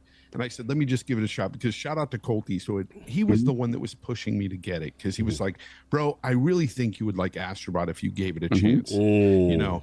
And so I did, because he loves it too. He's still playing it right now, and he's loving it. And the thing is, so I played the game, and I didn't know things were going to happen within the game, and they were happening. And I was like, oh, are you kidding me? I get to do this? I was like, wow. Like I was blown away. Like, really, so, it was so fun. So what I played of it so far, to me, and like if people start making the Mario comparisons, and is the world open like a 3D Mario game? No. Are the mechanics, at least to this point, as in depth and involved as a Mario game? No. Yeah, Mario's way more in depth than Astrobot is. They're not even on the same. Y'all gassing Don up. Don't do that. No, but it's the truth. They're not even on the same remote planet. Oh, Don gonna be. He's gonna send 6 super chats now. Astrobot is remedial math, and Mario is algebra. Listen, Sony's outside. They got that. He go ahead. He gonna slap his hat off. I did not mean for that to slap be his kufi off. He gonna slap his plumber's kufi off. Astrobot outside. You guys are right about the open world aspect. When it comes to the open world aspect, this is way more linear. But that's not an issue. Not an issue at all. No, it is. I'm talking about just differences for me, right? Like exactly. But when it comes to creativity, it's every bit as creative as a Mario game. I'd have to disagree on that. Like, there's some stuff that I saw on like Galaxy and stuff. Sorry. What do you mean Xbox? Just because I disagree with you, you got to say some stuff like that. Addict. No. We're going to talk about that, Bonds. Just because I said Mario has more in-depth mechanics, you have to say some stuff like that. Because it doesn't. It factually doesn't. They both have equally the amount of creative mechanics and stuff within the games. Did you play Wonder in this game? Yes, I played Wonder. I played Wonder with my kids. I played it. I know exactly what you do in Wonder, and yes, it had some creative mechanics. Great game, but so is this. That's all I'm saying. Like, anybody who's saying, "Oh, it doesn't get even near that game," which is what you said, I will disagree with. Okay, well, disagree with my argument. Disagree with my opinion. See if I give a shit. Language. It's okay to disagree. It's just y'all don't agree. Y'all don't agree on the game. Love for you, Addict. I'm not hating on you. I'm just telling you, like, I'm just tired of every time I have an opinion, someone wants to detract it because I get you. Make Xbox I will defend Addict on this. I will defend you on this. Literally, the go-to for everyone. I disagree with any. Oh, it's just because you have Xbox. Yeah, that I don't like that part. I got to admit, that part we could have fixed that part up. I get that all the time. People in the chat. They say that to me all the time. I get that, but the only thing, hold on, just back this up. The only thing I do have to agree with Addict is, look, both of you guys love each respective game, and that's fair, right? All I'm saying is when someone devalues someone's point by saying, "Oh, well, you're just a fan of a platform and you got blind on that," without thinking that they can legitimately feel that way, I could understand how my brother could feel that way. You know what I'm saying? Like, it would be like me coming to you like, "Oh, you only saying that now because you're a PC dude." You know what I'm saying? Like, that's all. So I just want us to get away from that. And even though we disagree, but back on point. True. Yeah. Addict, I apologize for saying that. It's not just you. It's just like every time I say anything on anything, it's like, oh, you're an Xbox dude. When I play more PlayStation games than the people in the chat criticizing me for playing PlayStation games. I feel you, brother. The man apologizes. At the same it's good. time, like I said, I get it all the time. I just let it roll off my back. Factual. I'm the pony bot. I'm always the pony bot. You can't win at all, Fox. They don't like you for nothing. They don't even call me a pony bot. I go to Sony, get out of here. I go to Xbox, get out of here. It's like, fair enough. They don't even call me a pony bot. That sucks. And I'm like, why can't I be a pony bot? My bad, Saul. I interrupted. Finish your boss. No, listen, I'm so back. You're back. It's tradition for us to interrupt you. Come on. My bad. Go ahead. But I will, like I said, those comparisons aside, right? So for me, looking at it, if I'm going to put one over the other, I haven't beaten this game yet, so I'm not going to make that assessment yet. What I have seen, what I talked about, it's not as open, right? But that isn't necessarily a negative. And in terms of the complexity of the mechanics, it's not the same, but again, isn't necessarily negative. This is different. So I'm gonna wait till I finish the game to make that assessment. Fair. What I have played of it so far, though, what it does achieve that Nintendo still hasn't achieved, it's just that, hey, it's 4K, it's 60. It's like, we're not going to get that on Nintendo platform more than likely because they don't care about that fidelity. So that thing that you want from a Mario game for it to be 4K, Mario games are usually 60, right? They do run. They do run at 60. He don't look like that. Yeah, but see, he don't need to do that. That's the thing. Because he's nice in 900. Would you like it at 4K? Would it be nicer at 4K? Yes, no, it would be. It would be. What I would say this is, when you nice, no matter what resolution it is, you're a god. That's a fact. This is what I'm talking about. So dudes got to be 4K, so y'all can say 4K though. it was at like 480p on that VR, and you loved it. So and I'm not saying I don't love it now. Why y'all acting like I don't love it now? It don't sound like you love it the way you came out here. It ain't sound like you loved it. You know what it is though? It is because you know the real. It's like, you can't say Drake had album of the year once you heard the reference track. Basically, what you saying is, it would be like in hip hop. Someone saying, this is a 5-mic album, but you like, fam, he spit those verses before on the Clue mixtape. He did this. Yes. Not every song. Obviously, the whole package of the album is dope as a pack. You just saying, if you were a real fan of this dude, you would know that. I get that. At the very least, bring it up. And that's it. And I'm seeing dudes run out with a cape on, screaming from the highest. Dude, you ain't got no games this year. This is the only reason why Messiah Bot is rocking. All right, but King, in defense of that group, though, can you at least admit that regardless to the bars, and we give you that, right? It ain't make you feel good inside. No, it ain't make you feel like, so this is that Sony I like a little bit. You know what I'm saying? Come on. And I'm gonna say this. This is where I'm gonna go right back to my whole stance on Sony. Okay. I've been around enough to love them. I've been here long enough to get the references. I'm the dude they was talking to. They wasn't talking to you because you didn't support. So I'm the dude they talking about when you see a little monkey. Y'all don't even know the genesis of this fraud alert. Talk about that ape escape. Talk to him. Talk to him, King. Y'all don't know what they not Sony dudes like that. So you think I'm calling you a fraud? No, bro. I was capturing monkeys. That's a fact. Literally, no cap. That was his profile picture, Melon Buster, and he had the ape escape. Yep, I know he ain't capping, y'all. I say if it's canon that he's going. This is official tissue. I brought a Vita.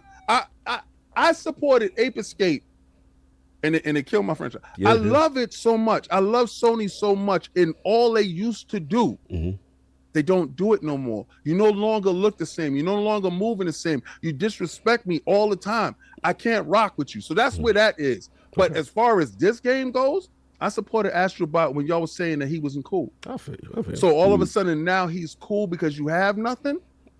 I feel you. No, I get that. Can I jump in, Saul? Unless you got your balls. Unless you didn't finish. I'm sorry, because we interrupted Saul a zillion times. So I want to make sure you got all your balls before I go. Jesus Christ. Sorry. I'm sorry. So what I played with, I like a whole lot. I think it controls beautifully.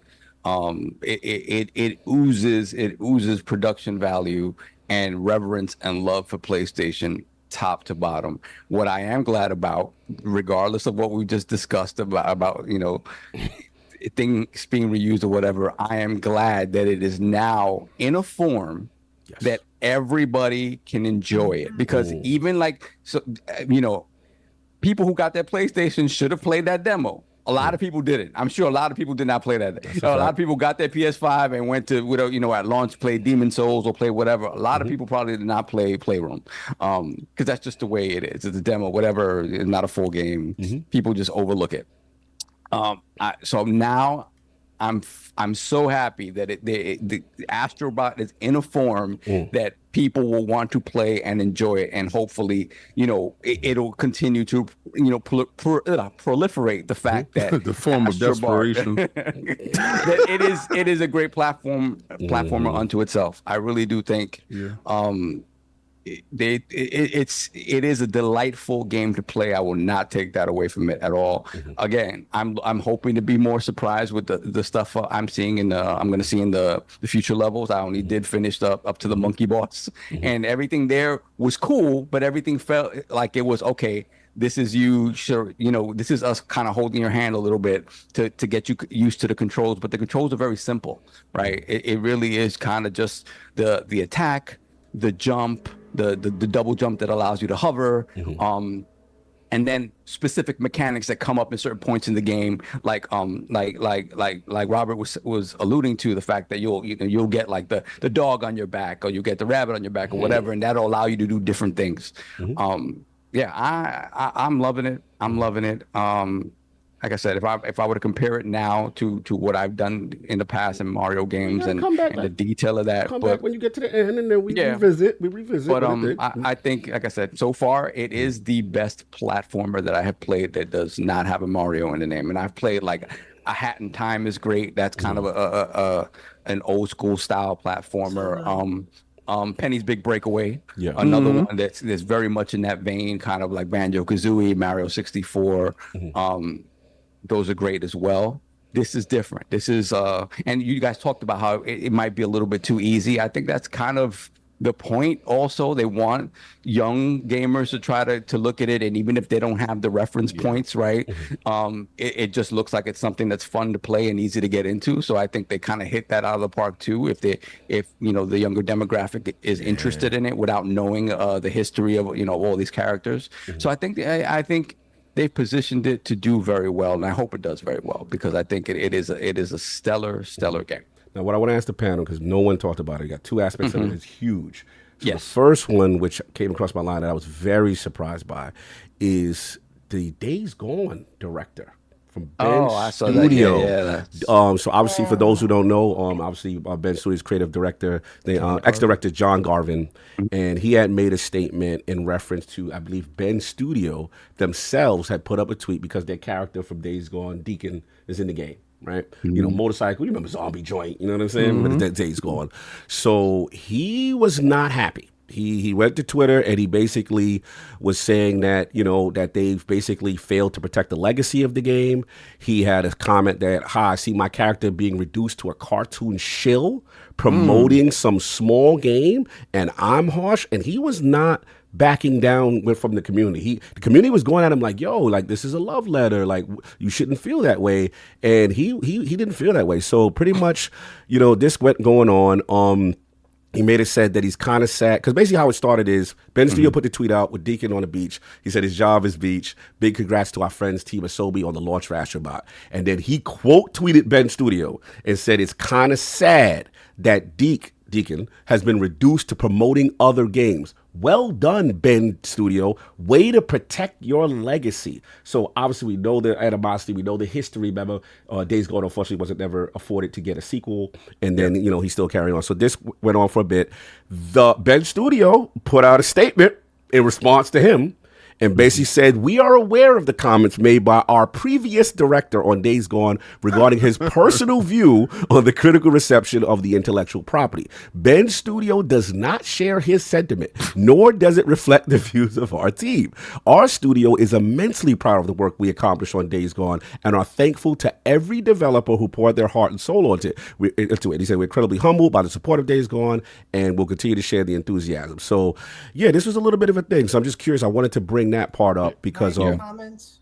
Okay, let me get Addy because I feel like he got enough balls today. Let me and then I got you. Okay, next. So can I talk about the overall game real quick? Oh, absolutely, yes. Go for it. So one thing I really enjoy about Astrobot is they constantly switch up, like almost every level is something different. By the time you get like the same ability that you had like a couple maps ago, it's like they like introduce it, then they take it away for like sometimes an entire galaxy, so that when you get it again, it feels like it's new again. So I really appreciate that.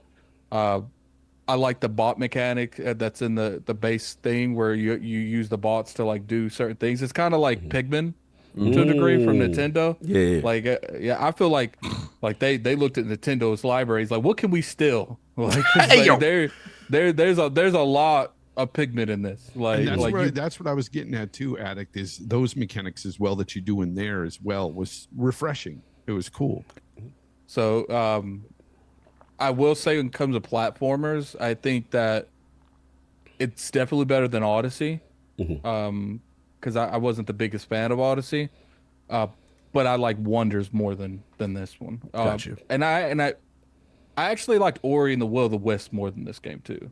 So I think Ori is probably one of the best platformers I've ever played because it's got those escape scenes, the bosses. Like, I thoroughly enjoyed my time, and it's not like the blind. I think it's the Blinded Forest, the first one. Like, it's better than the first Ori, but I don't think it's better than the second Ori. I am kind of curious because my chat, because I streamed like 7-8 hours of the game. I'm kind of curious because my chat kept saying stuff like, nostalgia, and I do agree with them to a degree. It's like, they did captivate a lot on nostalgia in this game, but I don't think that takes away from the overall game. Like, the game is good. Would I say, like, in terms of like game of the year, it's definitely a contender. It's not my personal game of the year because to me, it's a high quality platform. If you guys remember when Psychonauts 2 came out, we had the same retro they're coming out. When Odyssey came out, same thing. Every time we get a good platformer, it's the same thing on Twitter. Facts. Like, that's a fact. People are a prisoner of the moment. Like, this game is amazing, high quality, but it's not doing a whole lot that's not been done out of the games. It might do certain things better than other games have done, but it's not doing anything like crazy. Like, what I like about it is there'll be other places where, like, okay, this whole world, you're gonna do this mechanic. What I like about Astrobots, they're like, no, we're not doing that. This world of this galaxy, you're gonna do this mechanic, and then this world, you're gonna do this mechanic, and then maybe you could do this mechanic again in the next galaxy. So it's like I said, by the time you're revisiting these mechanics, they've left you and came back. Like, pretty much every time you fight a boss, they give you a random upgrade. And when, like, one of the things that I really enjoyed is like seeing what I'm fighting the boss with. Oh, how is this fight gonna go? Like, bosses are extremely, they're really unique. They have really good fighting structures. The mini bosses feel like main bosses by themselves, but there's not really like a lot of, like, I consider like a main boss like phases. You know what I'm saying? There's many bosses that are just there for show. Okay. Like, they want you to do like this one mechanic, but it's cool doing it, and it's lit doing it. And I appreciate it because a lot of people will throw like these mini bosses in the game, and then once you beat them, like, they're just pretty much lower health pool than your previous main boss. They're like, no, we're gonna put a giant robot for you to climb and kill. So, I really enjoyed stuff like that because they always switched it up. The biggest thing that I can give this game is adaptability and willingness to experiment every mission. Dope. Sure, has the majority of these mechanics been done in another game? Yes. But have they been done as good as this game in every level? Because I want us to say there wasn't one level that, there was one level that's one of the PlayStation levels that I was not feeling. They made you do the motion sensor thing. I don't mind doing that. I didn't know you could turn it off, but Fonz just said it. I don't mind doing that, but my thing is like, I don't mind doing that for like a gimmick, like, you know, you have to slingshot or something. I don't like for a whole level, right? Whole level being revolved around that. So that's pretty good. Like, you know, it's definitely a game of the year contender. Even regardless, I didn't know they reused boss assets. Right. I do think that should have been. That's not necessarily an attack on the game. That's an attack on the reviewers that just conveniently left out using like complete boss assets. Like, it's literally mind baffling to me that they're using a character model, some mini bosses apparently. That's what King said, and two of the main bosses are just reused assets from another game. Like, I personally feel like even Nintendo might get attacked for that a little bit. Like, I've never seen just a straight rip. You know, Bowser's different. Bowser is a main antagonist of a game. It's like equivalent of using like Gandalf. Like, those are got to be consistent in the games because that's what Mario is. But it is kind of baffling that, like, do I think it should have been decreased? No, probably not, because they built up the boss fights. They're not just what they were because they were VR at that time. So they had like one gimmick and that's all. Like, these people have been built up to do more than one thing. So I wouldn't have attacked it, but it is crazy that no one brought it up. Fair enough. That's the biggest. I'm sorry. Yeah. No, please finish. So, you know, it comes down to it. I do think this is a game of the year contender. I don't. $60 is definitely. I mean, I'm probably about 9-10 hours into it, and I'm on the last map. So replayability, I do feel like if you don't care about collectibles, it's going to suffer there.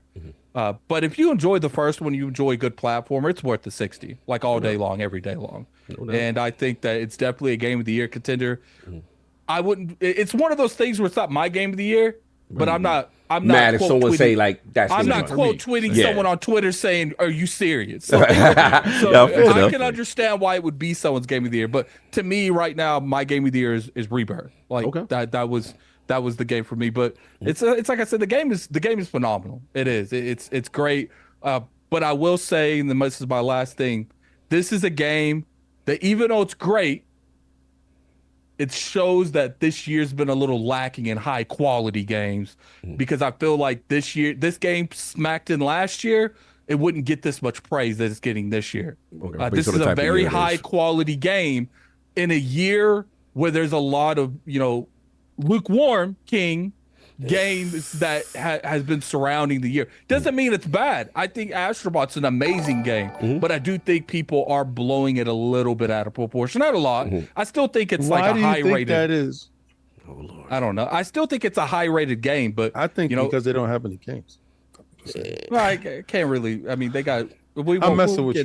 We're not getting to me, when it comes to like the Metacritic, I would give this more of like an 8.9, 8.8. You know, once you get 94, like that's kind of insane. And the reason it was able to achieve that 94 is because, like I said, it was consistent. When you're consistent, you could do a lot of things. All right, it was consistent with the quality and the mechanics. I gotta ask, because we asked, what are we feeling about the game director for Ben Studio, former? And I respect him. I respect you seeing your asset thrown over there because a dude needed to do a throwaway line on his freestyle. Like, why you mentioning my name, B? Like, why am I in your verse? Like, don't you got other stuff? Aren't you creative? They own the rights, King. Listen, I'm just messing with you. Listen, I gotta uphold the Xbox front line. Right? Clearly. All right, so listen, I gotta uphold that. But on all seriousness, I do call out stuff that I see. Now, if that's his asset or whatever he probably made and probably felt very he like wrote a kinship to, right? Yeah, so wrote the character. Right. So that you can't say like if you did something and you see your character someplace else, your tweet is going to hit a little different. Right. Real quick, this sweet baby dude in the chat, you being mad disrespectful, hold this 24-hour timeout. I don't even know how many seconds that is. That is 86,000 seconds. See you next week, my dude. See you next week. Exactly. We got to relax with the disrespect, y'all. To the shadow Sweet realm. baby. Yeah, he got. Someone was off with their head again. We could agree to disagree. Let's just not be disrespectful in the chat, y'all. That's all we He's say. probably mad But at me because I had let her- VR and he didn't. I let him run wild in the chat for like 10 minutes, and he just not calming down. So it's like now Yeah. I'm gonna put you. I'm gonna put the gate up. Now you can call me. Off with his head. Off with his head. It is what it is. But Attic, and I'm actually arcade because you weren't going to go because I'm Off with curious. his legs. I would have banned him if it was his head. You're ridiculous. What is your feeling on the whole Days Gone situation and the developer feeling his way about Bend Studio and in their involvement of Deacon in the game?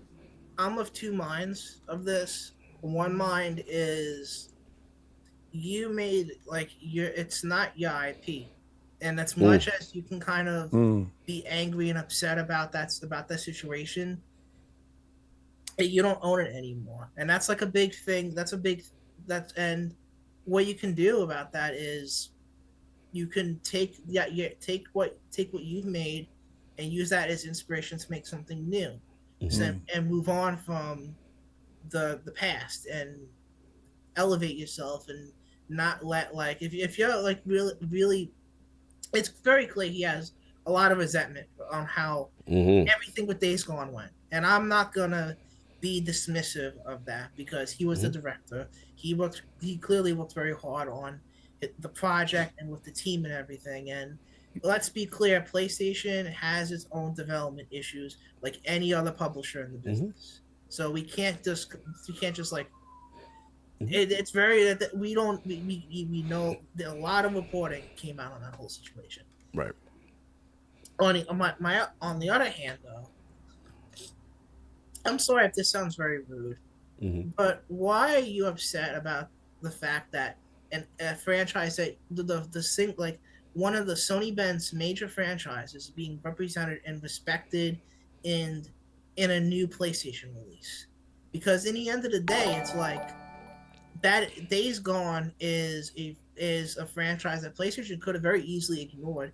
PlayStation has so many franchises that could have been an Astrobot instead of Days Gone. They could have went with Twisted Metal. They could have went with a ton of other franchises, but the team It'd be hard to put Twisted Metal in Astrobot. I'm gonna be real with you. I don't know. Anything's Can possible. you use the clown ice cream truck? Anything is possible. But the fact that Days Gone got the VIP bot treatment should definitely be like, it shows that PlayStation on some level has a respect or the team at Team Asobi has a love for the franchise, and who are you to kind of just take that away from them trying to honor something they like? Because they reached out to a lot of people within PlayStation and a lot of third-party people to get those characters in the game. You really think they just said, "Oh, hey, Joker from Persona, we're just gonna put him in here. We're not gonna ask Atlas." Third party, yeah. No, we're not gonna do that.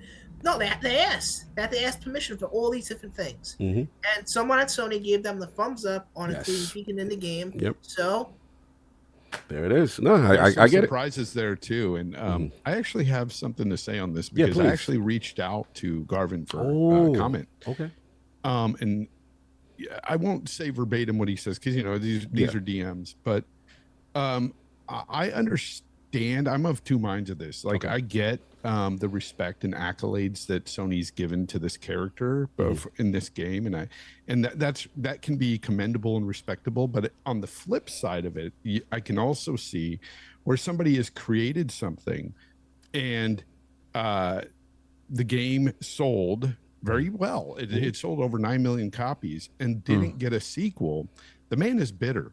Yeah, he's really bitter over this, and I can tell that even with talking to him just briefly. I can tell that that he says he's not as salty as a lot of people make him out to be, but within the same paragraph he's sending me, he's telling me that he's salty. There was a lot of internal politics that caused the issues between them, and he can't talk about it. But at the end of the day, I get it. I get that he's bitter, that this character is beloved. He wanted to go forward with this character, make a big franchise out of this game.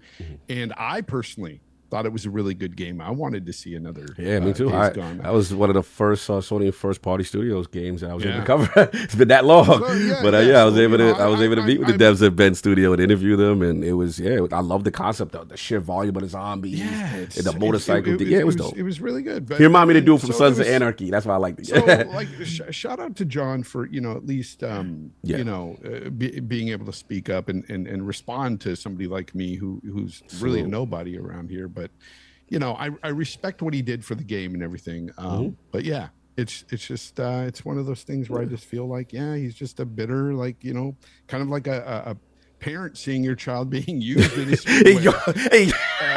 It doesn't. Yeah, no. Pause on that. Pause on that. Yeah. But it's just I get it. I totally understand where he's coming from at the same time. No doubt. Addict, man, your thoughts on it, bro? Like, where you at with Days Gone directed? He's outside. He in the streets. Look, at the end of the day, I feel like he should probably not refrain to saying stuff like that, because it's all about how you execute your approach. Just rewording his sentence to saying something like, I really feel like Sony should have gave, Days Gone another chance, that the game might have, had technical issues, but it sold very well. And it's disappointing to see they have no problem putting in an Astrobot, but they won't fund a sequel. Right. So, I think something like that would have came across a lot better, because the way he came across just makes him look bitter. Like he's upset. And the thing is like, but I'm not going to like punch down or talk down for him making the statements, because I don't know everything that happened behind closed doors between him and PlayStation. That's a good point. Usually when people are this bitter, it's real reasons why they're this bitter. Keep in mind, he's not working for the company anymore. Right. He's gone. So there might have been a serious reason why he left. And then plus, they said, well, the studio came out and said they don't acknowledge his statement. Yeah, because they're going to come out and say, yeah, you go, dude. Like, they're not going to say that. They're going to protect their jobs. Like, he probably should have protected his job when he worked there. It's like, we all said for the long time, why ain't they giving this game another chance? Clearly something's up. It's unfortunate that the game didn't get another chance, because I feel like it deserved it. But at this point, how many years has it been? It's like, maybe you should just let that go. Like, it's not like he act like if they green light of Days Gone 2 tomorrow, he coming right back as the director. Nah, dude, they green light that's someone else's baby. It's not yours. They broke up with you. Get over it. It's interesting, because it's funny. I'm looking while you say it, and I'm looking at he is outside. Like, if you look at his Twitter, like he's quote tweeting fanboys going at him, telling him he need to relax and chill out. And somebody said, look, it doesn't mean that you hate Astrobot. It means you hate seeing something that you made that was basically cut short being used in someone else's work. And people forget it's fine to express that frustrating feeling. He said, exactly. I don't know Astrobot and wish them well, but not at the expense of Days Gone. And then he's getting at fans, and he's kind of saying that, because they were like, so you confirm that you're mad about his involvement, and he's like, come at me when you spent 6 years of your life creating and writing a character in the world, and then he's like, what have you created? And then he's talking about he didn't like the PlayStation Plus situation. Like, he's going in. I gotta be honest though, when I collected Deacon and his little motorcycle, I was happy. In the game, See, the thing is though, is I liked having Deacon there. Like, he should have been happy that it was using that to give the game more publicity. It would actually been a lot better if it had its own world. Because I feel like some of the worlds they could have replaced with a Days Gone one, and it would have been better to face zombies than whatever the hell we were facing. The Monkey World. I do feel like maybe that could have been a world. Like, what I would have liked is like the hidden worlds to be all PlayStation worlds. Like, that would have been nice. I would have preferred. I wanted more PlayStation, not less PlayStation. Fair enough. Because I felt like that was the best experiences in the game. Yes. And not to mention, when it comes to Astrobot in general, what I got to give them is like, they inspired a lot of Mario, a lot of Luigi's Mansion. Yeah. Like, there's so much exploration, inspiring in this game, and it's good, man. But it's just like, when it comes to him, it's just like, dude, like, let it go. You gotta let it go, because now you're bottling up that anger, and all it's doing is costing you future opportunities. Honestly, at this point, like take that negative energy and funnel that into a creative project inspired by Days Gone, because that way he can do what he wants to do with something he genuinely loves. But because if you're just gonna be a jerk online and just kind of like be aggressive like about the situation, it's just gonna make it worse. You gotta be. It's tough though. It's tough, Arcade, when it's your baby though. Yeah. Let's just say I don't know the particulars, but let's just say he lost like the right. I don't know. You know what I'm saying? That's why I'm gonna shut up on it, because I don't. Attic made a good point. Like, I still don't know everything behind the scene on the X. You know what I'm saying? So it's a part of me that's like, what if there was something that went down that was foul? You know what I'm saying? He just. You know how I know that there's a better way of handling this. This individual is taking one game worse than David Jaffe took 6. That's a good point too.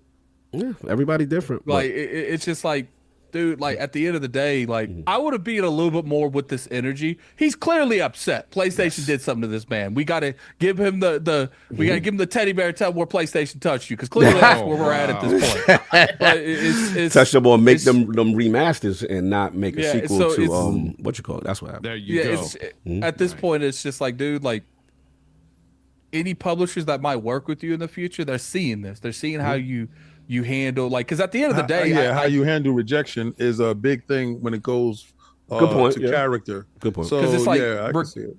Regardless how it comes down to and if it's right or wrong, it most likely was not personal with PlayStation. It's just like, look, we need this studio doing this. Like, it was probably not personal. So like, got to take it not personal, like especially if you want to continue working in the industry, because it's a very small industry. You know, I'm a content creator. I could talk shit. Language. Like you a developer, man. You only got like 8 companies you can work for. Like, it is. Real quick, because I know we go along with this. You know, and I think a bit of it was probably personal, because when he talks about the backdoor politics being murder.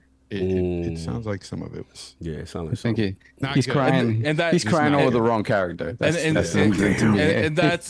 why. Cry over that.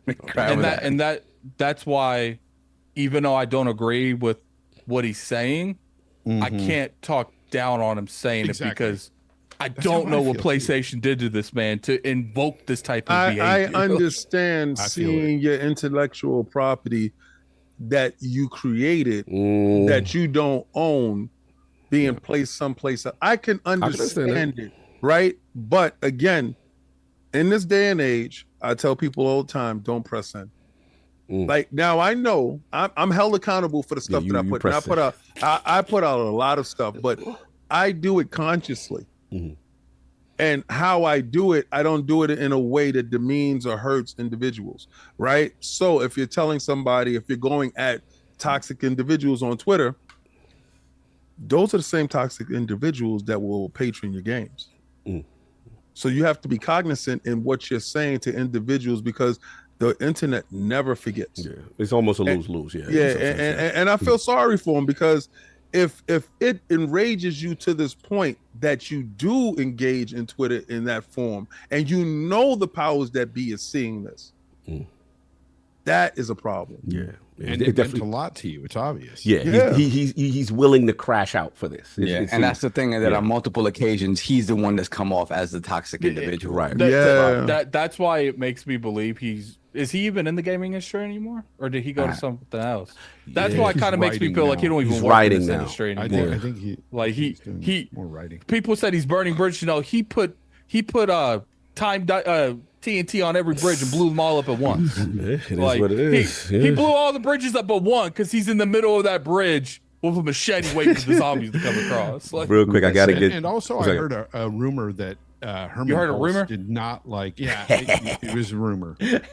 No source here. I don't want exclusive. They'll come after you in the There's chat. a clip. Can't, the clip. Can't talk about stuff not confirmed. But I'm sure you remember back in the day, Herman Hulst himself didn't like Days Gone. Yeah, I heard he was like not a advocate for a part 2. Yeah, I did hear that. It's a shame. I did like that game. I did want to get Don's question in I this. think they didn't do Days Gone 2 because Last of Us kind of like clash with each other a little bit. And it's like, do we necessarily need two zombie type games in a game? Sure, are they both zombies? No, but that's what this the gaming community sees those games as, is zombie style games. Right. And then obviously the Metacritic plays a part in it. Remember the reviews, and then in defense of PlayStation, there was some performance issues initially, right before it came through. So there's a lot of stuff we don't know. I do want to get Don's question because this is also relevant, and then we'll move on. He was a Patreon, but it's relevant to this topic. He said, ever since Astrobot came out, some Xbox fans have been clamoring for a revival of Banjo or Crash to compete. I don't understand this panic that Xbox doesn't have a platformer because they put out one of the best non-Mario platformers ever made with Psychonauts 2 in 2021. I also don't believe Banjo or Crash are IP that would see commercial success in this era if it is a critically acclaimed game. Astrobot works because it celebrates and represents all PlayStation IP. Mario works because it's been built up as a brand of nonstop for 4 decades. If Xbox was to see that type of success, I believe they need to create a new IP platformer instead of relying on the old. With that, I have this question for the Lords. Which do you think will be the most successful? Number 1, bring back an old beloved IP, Banjo, Crash, or Spyro. Number 2, Psychonauts, already the future, continue with that sequel and so on. Or 3, Xbox needs a fresh new IP to compete. What say the realm? What should Xbox do? Sorry, you go first. What you say? I'm still on the stance that the only way these, because I mean, wasn't it rumored that Astrobot's already fallen below on projected sales or something like that? I don't know. Do not give me that type of ammo. Amazon. Not give me that type of ammo. I heard the Amazon sales is lit. I'm with Fonz. I don't know though. It's sold out on Amazon in Japan. Oh, it's doing very well. So, if I think that game's going to do well, but I think it's the outliner. Okay. It's very, like, Ori didn't sell as good as this game's going to sell because Ori's a hard game. It's not an easy game. And I think the only way these platforms, if you're not a Mario, Psychonauts can do decent, but I don't even think Psychonauts sold really well either, did it? Well, it's a sequel too. Like, if you didn't play the first one, you may just look at the second one, like, I'm not playing the second one. I'm still a huge advocate on, you need to start putting some of these platforming characters in the same universe and start making them in the same games. I was just about to say that. I think a Crash might not be successful by itself because 4 apparently wasn't. A Banjo might not be successful by itself. A Concord might not be successful by itself. Even Psychonauts. But let them all come together. And then you build up a fan base with all of them. And I was even saying, let Conquer be the villain being controlled by That'd be so good. Love that. Like the Avengers. No doubt. Because Conquer was technically is like the king of the land at this point at the end of the game. So him being like the main bad guy works really well. So what do you want? You want old IP arcade Psychonaut sequel, or Xbox bring a fresh new IP to compete in the family friendly space?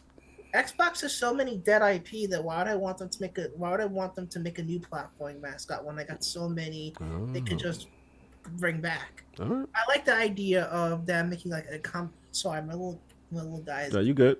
Jump in. I feel like a combination between Crash and Spyro, like what was supposedly canceled, revive that and have that be the introduction of Crash and Spyro under the helm of Microsoft and Xbox. And then for Banjo, do something with like not a platform per se, but a kart racer, like a Diddy Kong Racing with all these like the more family-friendly Xbox mascots, and maybe for Master Chief and Marcus Phoenix in there as well. Yeah, I'm still waiting for that Master Chief Doom Slayer, so I feel you with that. Fonz? So Banjo, absolutely not.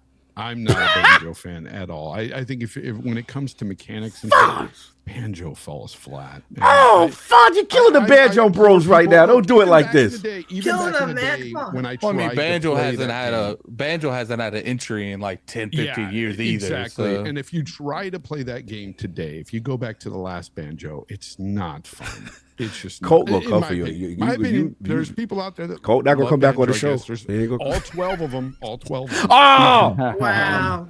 But No, so there's more of Psychonauts, us. Psychonauts. So 110%. according to I Don, love Psychonauts, but it's only sold 1 million.7. according to Dip Down Anime, Banjo is the top 10 selling N64 games of all time. Yeah, I know. Back in the day, it was, don't be dismissive, Fawn. definitely Not more like than that, 10 Fawn. people, Fawn. He That's said, "I definitely know more than back 10 in '88." I know. I'm joking when I say 12 people. I'm saying today. When they marketed Rare Replay, what was one of the biggest ones they kept showing you? A lot of people don't. Here's the thing, though. A lot of people aren't going to play a Banjo today. I don't think it'll sell as much as even Psychonauts 2 did. I don't believe that. Interesting. And honestly, you're right though, because it is about nostalgia. Because when I played Psychonauts 2, it was because I loved Psychonauts. I had a history with Psychonauts. Psychonauts 2 is the best-selling Double Fine game, but it's only 1.7 mil. That's fair. Not enough. I think they need to try to find something new out of the box. Create a new platformer that is, I hate to say, in the same vein as a Mario 64 or Astrobot or something, with, of course, with fresh mechanics. That's what's needed. No doubt, no doubt. King, I think, did you jump in? I didn't say anything. Oh, sorry. What they need to do is do what Xbox promised. What? That we can get episodic episodes inside Game Pass. You can do an episodic Banjo-Kazooie. You put out a couple of maps or whatever, or make it like an open world game where you drop in story lines and stuff like that. You could do it with Concord. Let's say you make this world, right? And in this rare world, and you add Crash, add Spiral, and they have different theaters that they go in, and different episodes is put up there for you to play from those characters in building this world. So let's say you don't want to fully invest in these characters and you want to see how they perform. You have Game Pass for a reason, right? Start using the platform to bring exclusives, right, to the platform, but also build out a world of characters that is uniquely to yourself. And with this episodic character stuff, people will be joining Game Pass because, I missed the episode with Spyro. I got to get in there and I got to do that. And I saw that it was going up this week or whatever. But that's what they promised. They promised that single player games and games like that are not profitable, that don't sell well, have a place in Game Pass. And I haven't seen it yet. Okay. So because that's no longer their goal. No, that's just true. You're right. Do you remember Project Spark? Yes. Remember that they had like a Conco level? Are you thinking something along those lines? I'm thinking about a real continuity in a world. Let's say, and you can name it whatever. You can it's a fleshed out world. Yeah, Microsoft Dome. I don't know. But where you would have a fighting game with all these IPs, right? Like a Smash Brothers. Yeah. Right? You can do these things. This stuff is possible if only you take the time out and use your creativity. You have these IPs, use them. You have the platform, use them. You said you would, you haven't. And I just want to know what's going on. Are you more preoccupied with sending games over to PlayStation, or are you more occupied with growing the platform that you got and exclusives that can bring people over and IPs that people are asking for? I just gave you a roadmap, and if you do it, I want my bread. Thank you. Damn. All right. Me and Fonz are working together. So, quick thoughts on the question. New IP. Revive the existing joints. Where you at, man? All this stuff. I think for them, it's like, okay, how do we, if we bring this stuff back, how do we build a game that is on the level of a Mario or now an Astrobot, and at a reasonable budget that we think will sell at least somewhat, right? And again, their math is different because they're considering Game Pass, right? In addition to whatever, if they're going to sell it on other platforms. I really do think you start with Banjo. And why I say that is because Crash is is a difficult game. Crash is in your kind of run of the road platform. Like, it's really hard. It gets really difficult. It is kind of a hardcore platformer. 100% Crash 4 isn't paid, man. Yeah. Spyro is kind of on the far end of the spectrum where it's a little bit easier, right? But I just don't think mechanically, yes, you have the dragon, you have the flying mechanics and stuff like that. You have the collectathon aspect of it. I just think when you look at the characters that they have, the one that feels most like, obviously, like a Mario game is the one that was kind of built off of it in a way. So it would be Banjo. The mechanics are similar. Obviously, the Kazooie mechanic, and modernize that stuff. I would say make that Banjo 1 remake, but make it the most polished, beautiful, built from the ground up thing you can at a reasonable budget, right? Because those games, in scope wise, aren't huge games. It's just a matter of getting the polish level there, and then see how it does, and then see if you're willing to bring it back and make a brand new one with all the bells and whistles of modernity and stuff like that. But do it that way, as opposed to not doing it at all, not giving the old school heads what they want, and see how it does. Then at least at that point, you can have the excuse like, look, it didn't do what we needed it to do, just bringing the formula forward and modernizing it and making it pretty. And then they could decide. I think King's thing is super interesting. I just think when you think about all those different IP, even though they own it, right, the work that's going to go into building that out is going to cost a whole lot of money up front before you know if it's going to be successful. So that's why I would worry about that thing. But that is cool because they own all those characters, right? It's almost like, hey, are you going to make your own Smash or something like that now? Something Yeah, and it's like you're not licensing out anything. You have you everything in house, right? And there's frameworks that's out there that you can imagine going to a world like Microsoft World. Remember Sony Home? Oh yeah, absolutely. Yeah. So you go to Microsoft World. Now imagine there's a movie theater there that's playing the newest release of Crash Bandicoot, the movie. You go inside the movie theater and you sit down, and instead of you watching the movie, you're actually playing the game, an episode, and it says tune in next time when Crash is. You can do so many different things in this world, but you just got to have the gumption in order to pull it off. Or is it the stuff that I just said? You're not willing to invest into the platform any further in that way. You're not willing to invest in exclusives in that manner. And you see the IPs as something as collateral opposed to something as you can build off of it and change something. Maybe they are happy where they are and don't want to be greater than, because that is not something that is far-fetched. I'm pretty sure that anybody could have came up with that concept. Yeah, no, I'll jump in now. Pretty much similar to kind of what you said, so in the sense that, like, I feel they're sitting on IPs that they should utilize. I don't remember which game it was specifically. Maybe Ada can help me. It was one game they said that didn't come out, and they were like, man, you guys, if you would have saw the script for this, I don't know if it was Crash it was a Crash and Spyro combo. It was like, yo, it got canceled. And I'm like, man, the developers are popping off. So there's a part of me that's like, it's clear that the talent is there and they want to do something, but there's also the part of the business, which is that I'm not sure Microsoft wants to get into this part of the business because I think they are risk averse and worried about this genre. Now, what's beautiful about Astrobot is that it's showing that, yo, if you do things and you have a love letter. Now, granted, Don made a good point. This is like, see how it sells first. Right. So, come out there, you got a 94, but sold 600,000 units. And that was the point I was about to say, because one of the best conversations, shout out to Jaffe, one of the best conversations me and him had at the live show this weekend was, he's like, look, I know everybody's going in on Concord, and we're about to talk about that, rightfully so. Right, and that was the wrong move, and this is what Sony should be doing.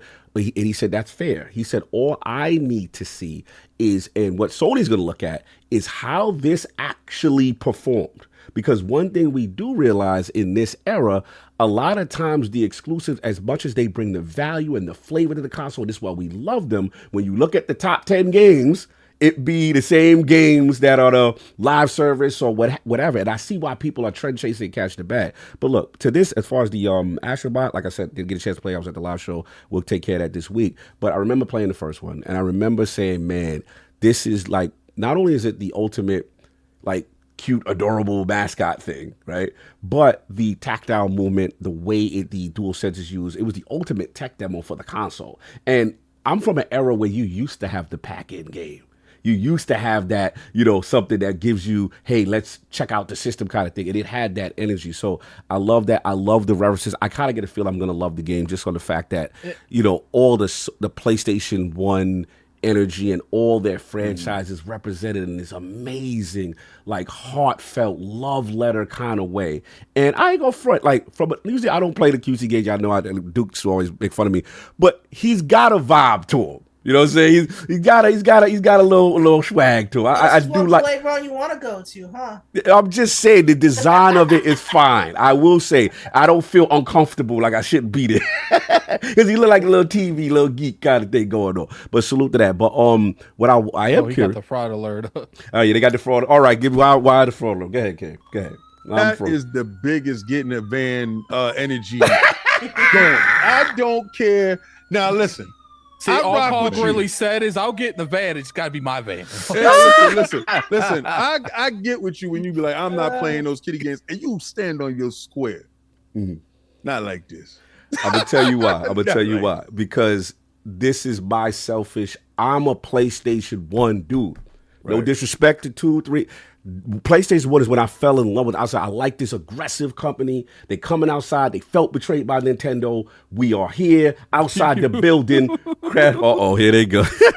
Yo, I need someone to make a meme of throwing Cog in a white van with Astrobot in the back. It's already going to be up by the time in 5 more minutes. Astro Park going to have it. So Astro Parrot is on it right now. Get boss. Yes. I got to back you up because even for me, I'm not about the kiddie looking games 99% of the time. Every now and again, a game will come out like Psychonauts 2 or this game Astrobot or even Mario Wonder with my kids. These games is just like there's some special games that'll drop and I'll go, oh, okay, I can get with this. Exactly. And I want to reward them because at the end of the day, look, they didn't chase a wave. Look, I ain't going to disrespect what King said. I ain't know that. I ain't know about the assets. I ain't know about, and he is right. I'm not saying that the game is whack because of it, but we cannot be saying, in my opinion, from a review standpoint, that this is the quintessential. There is nothing like this. I have to take points off that because it's like, I think from a review standpoint, that's all. Sorry. I think if Astrobot shows anything, if you consistently keep the players' attention for the whole game, it means more than innovating the game in general. No, facts. I'm not taking it. I just didn't know. And it goes to show that, again, the people, to King's point, really wasn't supporting him because he was out there doing this. And if you were supporting him, when he was saying, listen to my demo, nobody bought. I didn't know either. Right. I didn't know. So I have to give King that. That is huge. You know what I'm saying? In the sense that now, again, everything else about the game and all the things they added, of course. And beautiful. I like the fact null and void. Now we got to question everything you do. Fair enough. we got to check if there's reference tracks. We got to check and see fair enough. If the next board. All right, fair enough. But in their defense, small team, right? 60 got and then now we know how they did it. They was juiced. Stupid. No microtransactions, no live service elements. A classic feel good from the era style. Polish. There is a store on there that you could pay like 100 coin or something like that, and it gives you a random a collectible that you can upgrade like your boss with. Yeah. And I was thinking to myself when I was opening these, I'm like, any other game, give me $1. Give me $1. Give me $1. Give me $1. And my last thing is, how does it do? Let's just see how it does. And if it does well, it better perform. If it does not perform, I got day one. I support it. And that's what I want to say. I want to see if it does well. Copies. Yeah, if it does well, remember, the last thing I'll say, remember Hiroki just recently was like, yo, we don't have any IP. He was making these very controversial statements made me feel like, are you still going to go back into the live service bag after the Concord situation? So Well, I mean, I'm if they very need help, curious. just hit that Days Gone director. I'm sure he's looking for a job. I don't know if his number going to be ringing off right now. They won't be. You know, Yeah. Cog, I don't even think it's necessarily it has to be a platform. It just has to be a really good game. And Absolutely. I think that's why people are really surrounding this one is because it's a good game. And rather than like Quality. It is the definition of quality. Yeah. rather than just like look towards, say, you know, a certain specific genre, I would love for a developer out there to create a game that extends through different genres. And what I mean by that is We actually saw a PAX game that you would go from a first-person shooter to a racing game. Remember that game, Cog? Okay. Where it kept switching over and over again. Yes, I would love to have like a 3D open world type game, but when you go indoors, it turns to a great first person shooter, and then you That's might that have game. a level that's a 2D level, you know, game where you're side scrolling. It's called Indiana then Jones. You go into like a racing game for a level. Like I want to see like a game just like all encompass different genres. And I think it would be fun. I think the problem with that is a huge risk to ask a AAA developer. Yeah, and that's the thing in this climate. How Yeah. are they gonna sell that? No, I get it. What kind of gameplay is it? They just put it on Could be like PlayStation. something like this. They announce it on their console and then announce it on the PlayStation right after. You funny. Yo, shout out to K. Asante. He said, Fonz, he said, you're talking about the Plucky Squire? Well, honestly, when I was thinking about this, it's because of Perfect Dark. I was thinking about Perfect Dark in mind, using different genres. Like she could be chasing down bad guys in the car at one point in one stage, side scrolling another, first person another, third person another, because people were complaining about, oh, it's not third person, you know. And I was just thinking, why don't we see more games that extend past just first or third person? No, it's a good point. It's a good point. I don't know. And what's the beauty of it is hopefully this slows down a bit of the trend chasing and getting back to the essence. And that's my point. You know what I'm saying? It's like there is a not lack of stopping that trend creativity.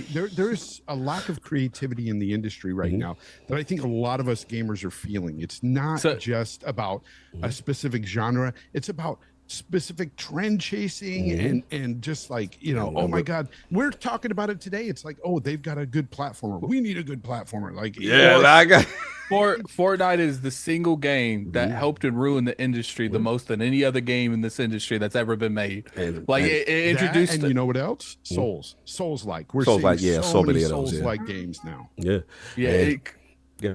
There's a company right now, I guarantee you, that's looking at Concord and seeing it wasn't even a fall from heaven, like just a not even rise at all, ascend, and they're like, okay, I think they were on to something.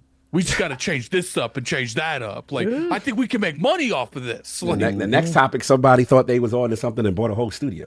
But he couldn't get it moving. Look, okay, I got to let him go because I know you're rocking for us with this topic. Let the fine people know where they can find the editor of the month, lordsofgaming.net.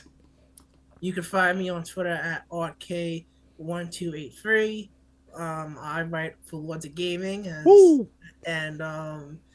as of right now, I'm busy working on a bunch of articles for the Anime Expo. I'm playing the Astrobot and the game for review. And They got me in the van. He did it already. Oh my God. Yo, they got me in the van. someone tag me in it. This is Someone ridiculous. tag me in it. Yo, Astrobot, you too fast, bro. That's ridiculous. I told you, Astropair gonna be on. Someone tag me in it. Oh my God. Man, but you know what? To kind of just briefly touch on Concord. Absolutely. King is going look, viral. real quick. King, look. Someone just tagged yo, this video is crazy. So let me add to King David Facts, the Yes, comment about the originality. Oh, that's that game. Arms. That's what that game was. After he leaves, we gotta watch this for a second. It's like a minute and 26 I'm watching it seconds. now. I see it. I'm gonna bring it up on stream. We gotta watch this together. I'm telling you, when dudes is yelling out, you gotta question everything about that. Oh my God. I mean, you gotta start looking at his facts. It is inspired by Arms. There's no question that part right there. Okay. I'm a push play. We all gonna watch it together. All right, go ahead. Yeah, because when you got those, Did you boxing did you hands- click me so I'm up at the front? Okay. Yeah, you up first, Mike. Look at that. I wonder who did that. Shout out to my man Mario. Oh, you's original, ain't you, little bot? Oh, shout out to my man Pinkman. I hit it first. Oh, shout out to my man Arms. I hit it first. How you spitting my old bars? Oh, Mario. How they doing you this way, my guy? Okay, that's what you gonna fight. Oh man, With the tail. I saw this too. Oh yeah, that was the 64. That was the Mario 64. Yeah, I remember that. A love letter to Nintendo as well. Oh yeah, that's right. It's a love letter to everybody. It's a love letter for the streets. But does Mario have Creamy Land? Whoa, yo, Look. Splatoon. Creamy Land. Splatoon. Oh man. Oh yeah. Oh, I remember Wait, that. It gets worse. Yo, my man out here spitting everybody's bars. Yo, spoiled a surprise. Yo, you trying to act like it's the Milli Vanilli of the gaming industry. Young Hove. He's spitting everybody's bars, son. Hey, yo. Adam, you should have never shown this to him. God. He's never gonna stop It's now. over. This is your game of the year. Come on, King. This is Not like this, King. Not like this. Who put this together? Who put this together? This your king on my soul. And that's all I was saying. Like, look, does Astrobot You said do any? $60? I said, does Astrobot do like crazy stuff that's never been done in the industry? No, but I would say it does stuff that other games have done either better or just as well. And it's a consistent game that keeps you entertained the entire game. And to me, that's all that matters to me. All it matters. All right, so check it out. So it got a chance to see you go first. Right, it got a chance to see you go first. Cog bathroom break. And then it took your move, and then it did it better because it saw you do it first, right? But then it took your most creative move and put it in this game and made it its own. I'm just saying. Messy. The evidence speaks for itself. And you know what's funny? You know what's funny, Key? Almost all those games, what were they all? They were Nintendo. Did you? Yeah, there's certain things that it didn't show because there are creative things done in this game that wasn't done yet. We wouldn't know. If you didn't play it, you wouldn't know. Playing it, and I'm just saying. I'm just saying. I did Ape Escape stuff where you're just like, oh, that's pretty damn creative. But to be fair, Fonz, Mario has innovated the platforming so much that everything is going to be copied.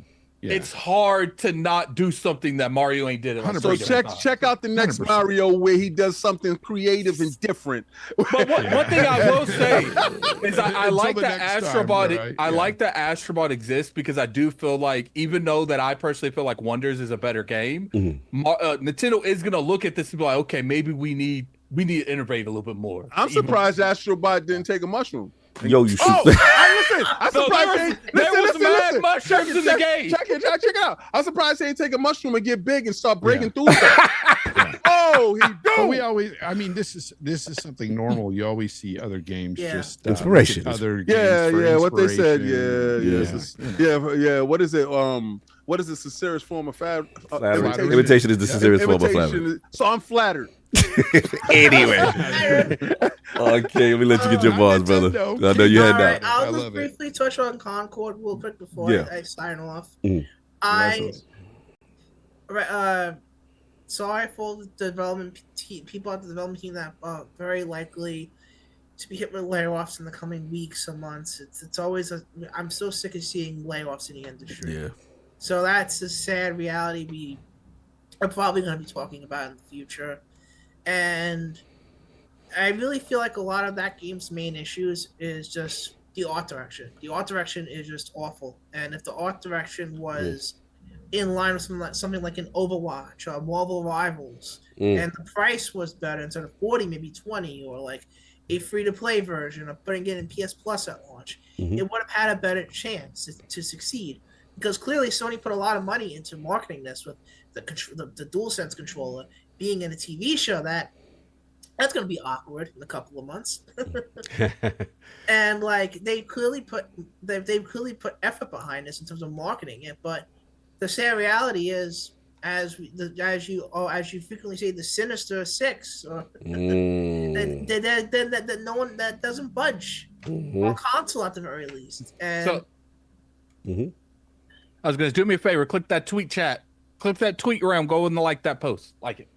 Oh Lord. but hopefully, if they do decide to bring Concord back, they know what they're doing this time in terms of like, hey, we know what people don't like about this. We're gonna do something that's more appealing to people, or they go back to the drawing board and just back away from the hero shooter, because when Marvel Rivals was announced, it's over. Oh, it's a wrap. Yeah, I already knew that. It's a man. wrap. It's a over. wrap. It's a wrap.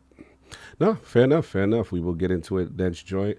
Again, enjoy your Sunday, brother. Congratulations. Always good to build with you. Fonz, I don't know how you doing on time. I'm not kicking you out or anything. I'm just being respectful. If you can hang if you want. But we gotta get these super chats. So we got a ton. So Sov, can you help me?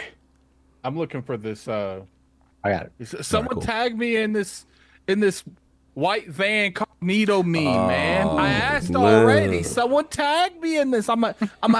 Let me help you. Help me help you. This man doing too. He's a little too excited about this. You got a candy van? What's going They on? being so disrespectful. They know they teasing me. They know what they doing. It's Attic fault. He inspired this foolishness. Continues. We got Hargeet Chani, $10 super chat. So PS frauds play a Mario Galaxy ripoff and realize, oh wait, Mario's good. Are you frauds going to play the actual S-tier platformer? I best not be seeing fraudsters playing Astro, but not Mario. It's true. Then we got Daddy Passion Official, $5 super chat. Maybe someone remembered when I said this 3 months ago that don't be surprised when Astrobot wins VGA Game of the Year. King is proving to be king. Then we got Taku, $2 super chat. To be fair, Mario reuses bosses in multiple games. Shout out to Taku for being objective. Yes, he does. But as we discussed, I don't remember seeing a fight being like verbatim, and that's just whatever. I wonder if he steals moves from other people's games. all the recent evidence that has come to light. Then we have Jeesh, $2 super chat. Hey, look, Astro's greatest hits are still bangers. That is true. Game is still very fun to play, enjoyable. Apparently, nobody plays the other banger in the VR. I'm just saying. We all got to come together real quick, just real quick. Talk to me. And we. There it is. Hey yo! Hey yo! Yeah, hold on a second. That's ridiculous. That is ridiculous. Chill. Why my arm like Once that? again. Why am I sticking out the whole van like that? Yo, that's wild. That's wild. That's Everyone diabolical. go like that tweet. That's nasty work. We reward people that go beyond. Okay. Let me You're calm gonna be down. on a watch list now, Reward bro. people that go beyond what their expectations are. This is nasty work. This is real. That is some nasty. Slander That's right nasty there. work I'm right not there. liking that. He's like, I'm not liking that at all. Fonz is offended by this. It's like he's still like doing like not the gonna Hulk throw Hogan Cog thing, under the the bus. point thing. Just because I like Astrobot, God. It's Shout out wild. to Astro Parrot King. It's Once wild. again, That wasn't was that tied up in Astro the back. Parrot or was that just Dip Down that retweeted it? That was don't know. Astro Parrot. I think it's Dip Down. Unless Astro Parrot has one. Yeah, no, they don't. They have both. Astro Parrot has his own. There's two running around in these streets right now. I need to see this. Yeah, Astro, look at my Twitter. Really cool. you need to send that Astro to the DM. God. Savagery. All right, then we have Donna Taku, $5 super chat. Astrobot is Oh my not- god! He's just You sorry. know now. what? We gotta interrupt for another second. Oh man. my God. Yo, this one's good. This one's good.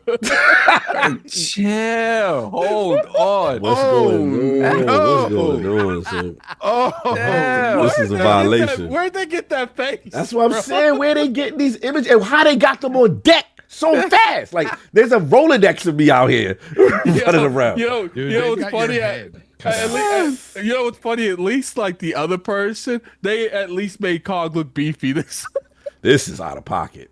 This right here, like we seized him. We got him. That's ridiculous. Anyway, continue. Astro Parrot. Oh my God.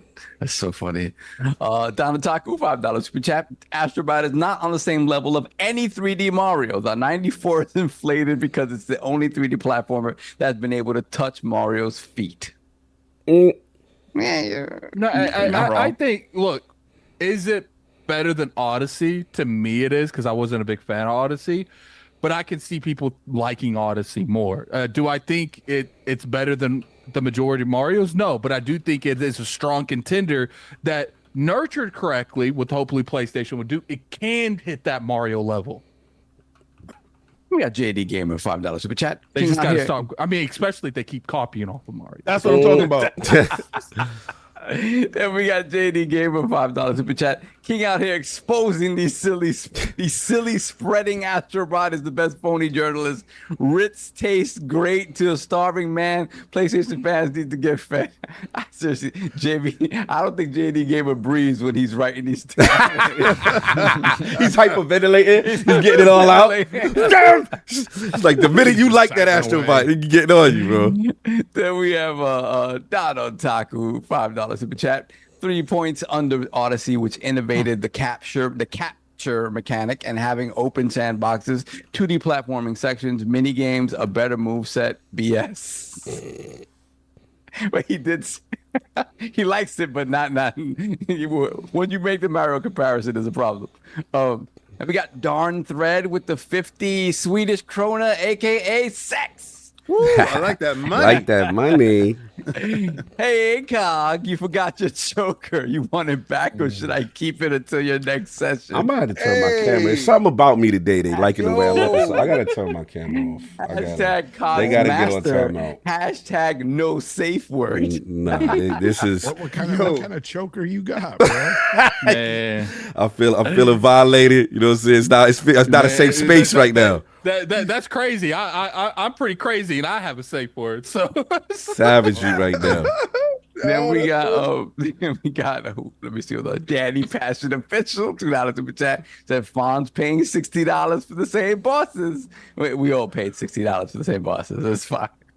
They weren't the same for me. It's a 59. Yeah, he didn't play the VR game, so this is all new to him. It's all brand new. This is I forgot. Was it a $59.99 game or was it a $69? Okay. 59 came up to $64 and some change.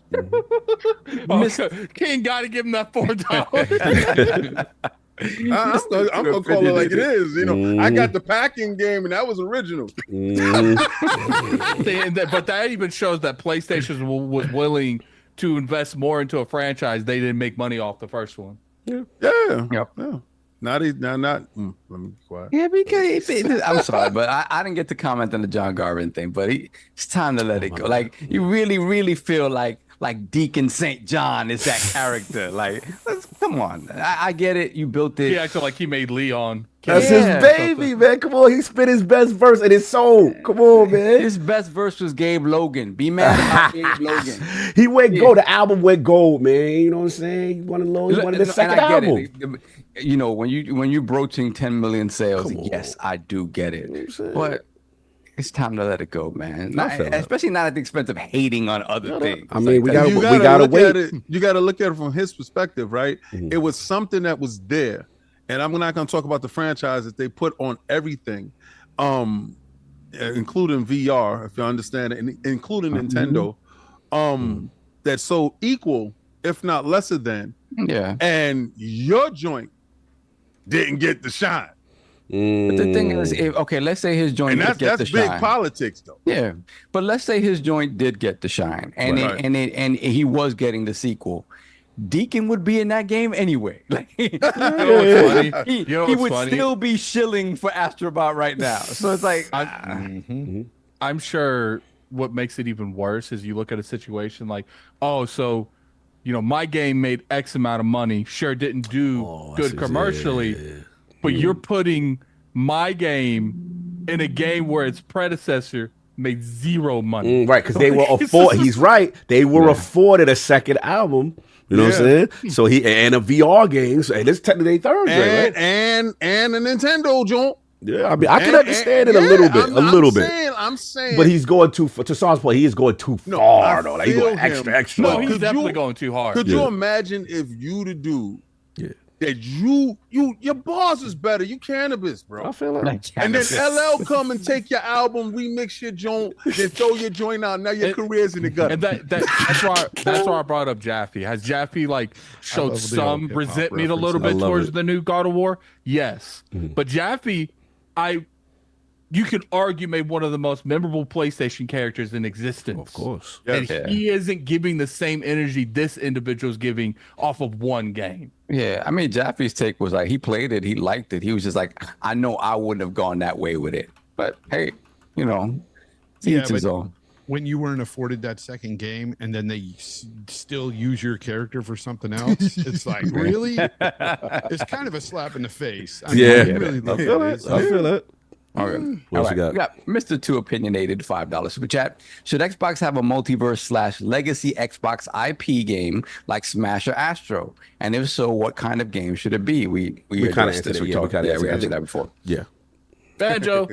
The answers were across the spectrum. Yes. All right.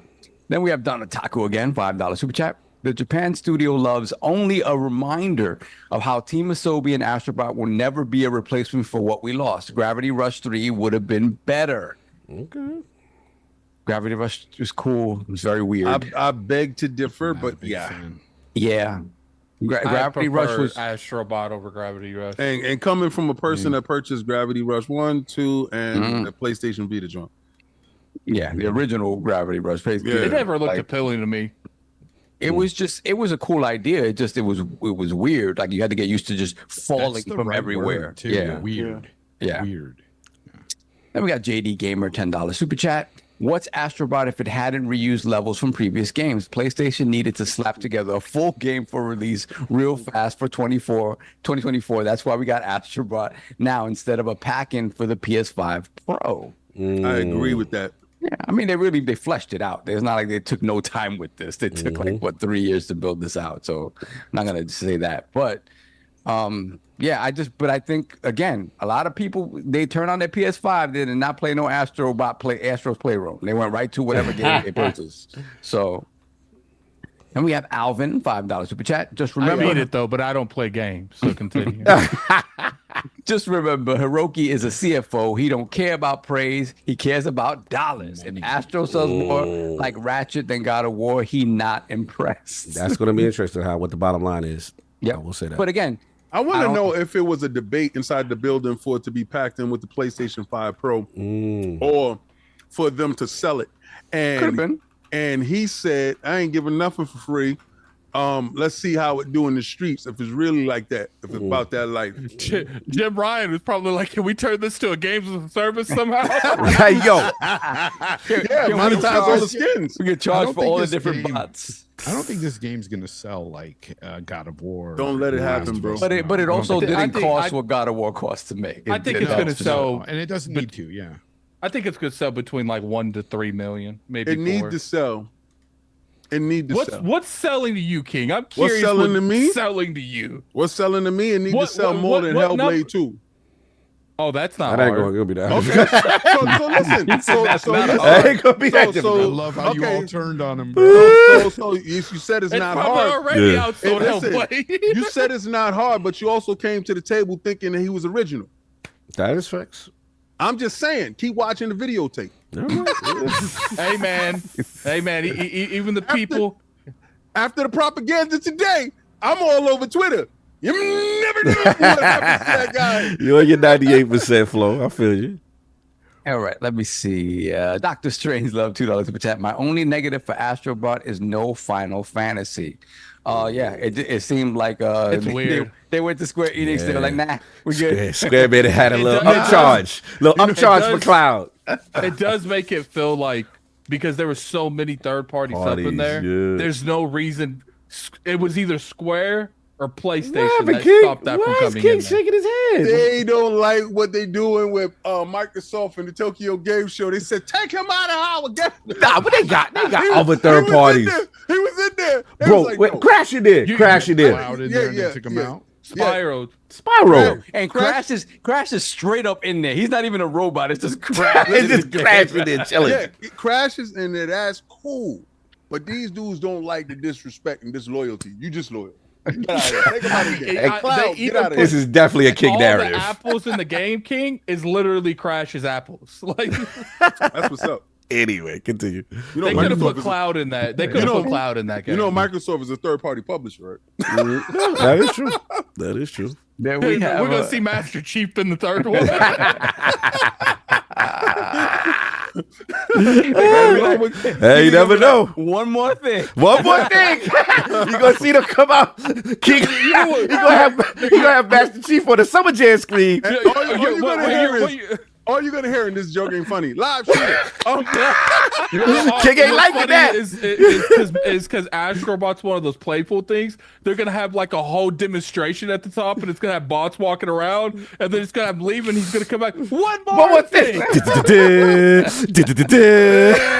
Astrobot and the Warhog. Astrobot and the Warhog. Driving around. Astrobot, no, and then you're gonna have Marcus kick him out and get in it too. Hey, Xbox community, aren't you excited we all to see win. your We all guy on win. PlayStation 5? We all win. We all win.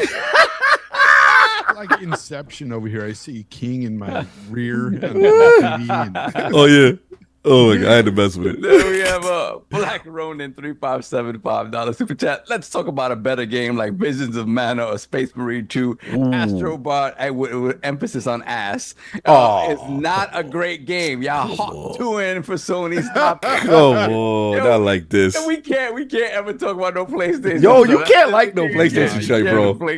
They ain't gonna flame you. And Yeah, what's listen, funny is the my team PlayStation keep it people are funky. just as bad. I literally told people this is worth your money if you like platforms. It's worth $60. What do you mean you didn't like this aspect? I'm like, man, shut your ass up. Language. You real spicy today. Yeah, he's spicy today. That's He like wild 3. Jesus. Then we got the Taku $5 super chat. But Using this my is the whole best year's game quota.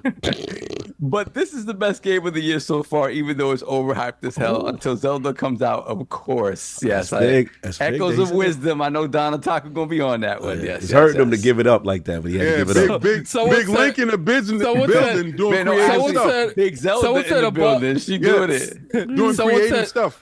Someone said a bot in Astrobot 3 can say when Xbox loses, we all win. Hey, yo, that's wild. That's wild crazy. Then we have Victor Orozco, $10 super chat. Tell those Sony horses to buy the game, unlike what they did with Rift Apart, and tell COG to lube it up. Wow. Yo- I like that. I gotta turn my camera. What's going Yo, on? I don't know what's going on with this What's energy with you happening today, today? bro. What's But happening? God blesses you. I will say this though, Rift Apart was something else, and it ain't do what it needed to do. I Yeah. said ripped apart. Rift Apart. I told you I it didn't like wasn't. it. I thought it was I'm gonna say it now. Astrobot's a better game than Rift Apart. Okay, I'm gonna fight you. I'm gonna fight you. I'm gonna fight you because I got an original game and I got a regurgitated situation. I gotta be a fight.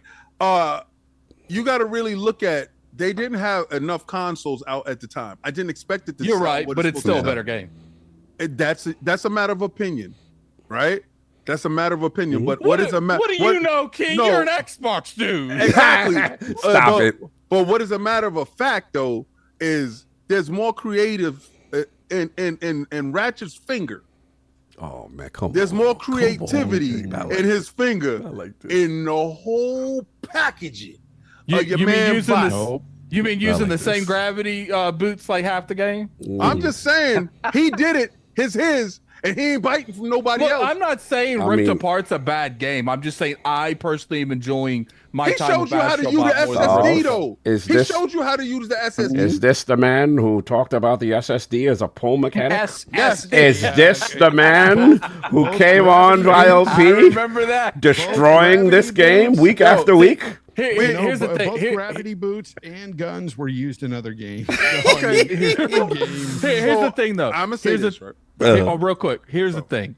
The reason I have to back up Astrobot, I have to back up my man Fonz, is because Astrobot was a consistent good experience the whole game. Yeah. They showed you this rift mechanic, making you think the whole game's based around this stuff, and it was only lit for like 3 occasions doing the rift stuff. They showed you creativity and told you that it was a creativity, and now we found out that lie detector detected that's a lie. You yourself exposed Listen, Rift no. Mechanic. You and Listen. Alex had videos. Okay, y'all was playing it on older hardwares that didn't have the SSD. You had a whole expose I'm not on saying- this game. I'm not saying that I don't like Ratchet. I love Ratchet and Clank. Right? Remember, y'all gotta stop listening to me, bro. I told you. We need a sound. 98% right, but we ain't gotta stop listening to him now. Sound bit of him saying, "Addict, Listen, I'm a I fraud." told you I'm a fraud, bro. I enough. told you I'm a fraud. I told you I played all of them. All that Ratchet and Clank, all that Jack and Dexter, all that stuff. That's me. One thing I will say is the last boss in Ripped Apart, like that experience was better than anything in Astrobot. But There we go. But watch for Astrobot's- Astrobot 2. But Astrobot's overall game, like the whole thing from beginning to where I'm at now, which is pretty much at the end, it's been a consistent good experience. And I felt like Ripped Apart was like down, up a little bit, up, down. Addict. Well, let's say you get to the end and they go line for line, ball for ball, take the last boss from Ripped Apart and do the same thing. I just said that boss fight was lit, so I'm okay with this. But if they do it though with the same face and everything, you know what that? And they're just telling you it's a homage. Time on King, you being too messy. So please. It's just like when you play a game and you're really loving it, and then the very end it pisses you off. Yeah. Really, it just ruins the whole game. I want to know when flattery becomes thievery. I want to know who's gonna call out this thief. I'm just saying. That was ill. I ain't gonna front. That was Stop swiping. when the flattery becomes thievery. Those are bars. I have to. That was the illest joint you said today. That was wild. That was diabolical. Continue. Then we got Lou Beggar, $10 super chat. Mario/Game of the Year debate aside, can we just celebrate Astro as a W for the industry? Small teams, top quality, and other companies, Xbox 2, will see this and invest more in 3D platformers. King, open that heart, BB. Listen, hell no, this is war. all Xbox is doing is seeing what the Astrobot's selling on PlayStation. Like, I wonder if we put Banjo over there. Yo, they looking over there and they saying, I told you they ain't buying games. Yo, you stupid. You know what? This could legit be a year where you see 2 Nintendo games, Mario and Zelda, and another platform from Sony being up for Game of the Year. Could be. It's crazy. Could be. What else we got? Then we have Donald Taku, $10 super chat. Coming at Fonz. Fonz says, Fonz crashing out. Mechanics-wise, Astrobot doesn't have a triple jump, a ground pound, a long jump, a spin jump, a roll, etc. It's basic in comparison. Also, you can get more creative than the capture mechanic. Fonz. I mean, we said as much about the game. Yeah, there's certain things about the game that is really creative that is not copied one for one from Mario or any other game, but I can't tell you because it just spoils certain aspects. You got to play the game. Yo, trust me, find bro. it for yourself. Don't do that to my man. Don't do that to my man. Yo, I'm just messing with you. I'm just messing with you because I made it pretty far. In areas where I smiled, I was like, "Oh, I can do this. This is pretty pretty cool mechanic," and I was happy with it. You know, I'm sitting here trolling because this is my I know. shtick on the game. My shtick on the show. I ain't offended Right, whatsoever. I'm over here laughing with you. Don't worry about it. I'm smiling while I'm playing the game too. That's what's up. So dudes don't get it wrong. There's a few instances that happen within the game that I'm like, really? Like, where did they come up with this? You know, like they gave me my fix for something that I love my whole life, and I will not get another one. So if you're gonna put it in this form, I gotta take what I can get. I feel that. Really, I would like to know that. They gave him a fix for something because he don't have a Switch right now to get the other fix. You're so stupid. I gotta switch it up. What else we got, son? Then we got Victor Roscoe, $10 super chat. Ada, give me a kiss, daddy. Love you. Oh, good. Yeah, send it his way. Yes. Send it his way. All the love. Yes, Zaddy. chat. He said, did he say daddy or zaddy? He said daddy. Yeah. Put your camera on. Love the way you Keep your grind. Yeah. Addict, he found out your safe word, you in danger. Exactly. Yo, send some love to Addict. It's definitely not that. Yes. Then we have Jeesh, $2 super chat. Astro is Kratos, but Mario is Dante from DMC. Crazy crackhead Dante. Then we got Hargeet Chani, $20 super chat. Shout out. And a quote from one Herman Host. Concord may be one of the greatest multiplayer games of the modern era. This has the potential to overtake Horizon as PlayStation's most important franchise of all time. Expect to see a lot more Concord in the future. You know what I respect about Hargeet? Hey, yo. Not like this, boss. Not like this. You know what I respect about Hargeet? He paid $20 just to clap up. Yeah. He definitely was at the receipts. He was ready. Yeah. Then we got Donataku, $5 super chat. Let's be honest, Mario Odyssey looks better than a lot of PS4 games, and the next 3D Mario on the Switch 2 will probably look better than Astrobot. Yep. I know it's gonna have more creativity. Oh Lord. You might not be wrong. Nintendo, I can't take anything away from Mario and Nintendo. I don't know why this argument even started about, that's way better than Mario or anything. I'm just saying I'm gonna it's tell on you that level. That's all. What it is this is good. I'm enjoying it. This is the first time I will say like I'm enjoying this part of the console warring because Sony guys get to look. This is one thing Nintendo guys always got everybody. Like when it comes to that platformer, that you know what I'm saying, that fun factor, family, and they got one. So they like, yeah, we're the best. We're the best now. We have and then so Nintendo don't got nothing really this year. So it's PlayStation's outside with it. You got to give them that. Like they feeling good about this one. So it's I'm fun. gonna tell you though, I almost guarantee you, Zelda, the Zelda coming is going to. It may rate higher than you think it's right now. What, isn't it like a 94 right now? 94? 94. I'm just saying Look at that's hard to beat. Look at what That's I hard to send y'all beat. on Twitter. Before y'all do this, look at what I send y'all on Twitter. All right, good. You didn't send us nothing yet. You said it nothing yet. It's Let up me there. see. Then we got Kid Smooth, $5 super chat. Actually, no, there's two different. The first one from Kid Smooth, number 51 months old bronze. Astrobot is Drake's free so far gone mixtape, while the latest game is Drake's so far gone EP selling at full price a year later.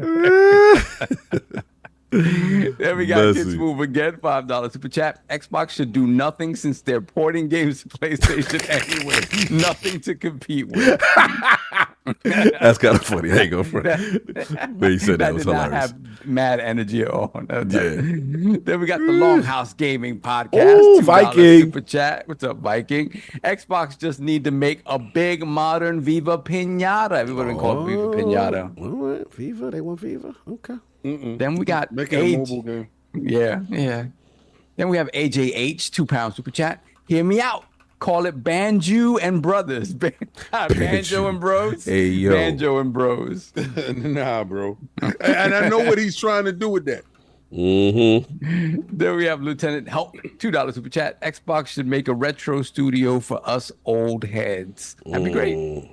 That'd be great. They make money off of it. I love it. Well, I mean, they're porting games to PlayStation, so they could probably make money. Then we got Flight 116, $5 super chat. Instead of their own Smash, how about their own Fortnite with all those IPs? No. It's going to be hard to compete with, No, It's Fortnite. going to be hard to compete with Fortnite. That's the problem. You don't go do that right there where you teaming up and no. That Once again, you're gonna trend. You're gonna chase the trend far too late. Like no, it's no room. There's no room. It's just them. No bandwidth. You can make an Concord argument. is There's no proof. room. You can make an argument that there's no room for games as a service in general right now. Like It's crazy.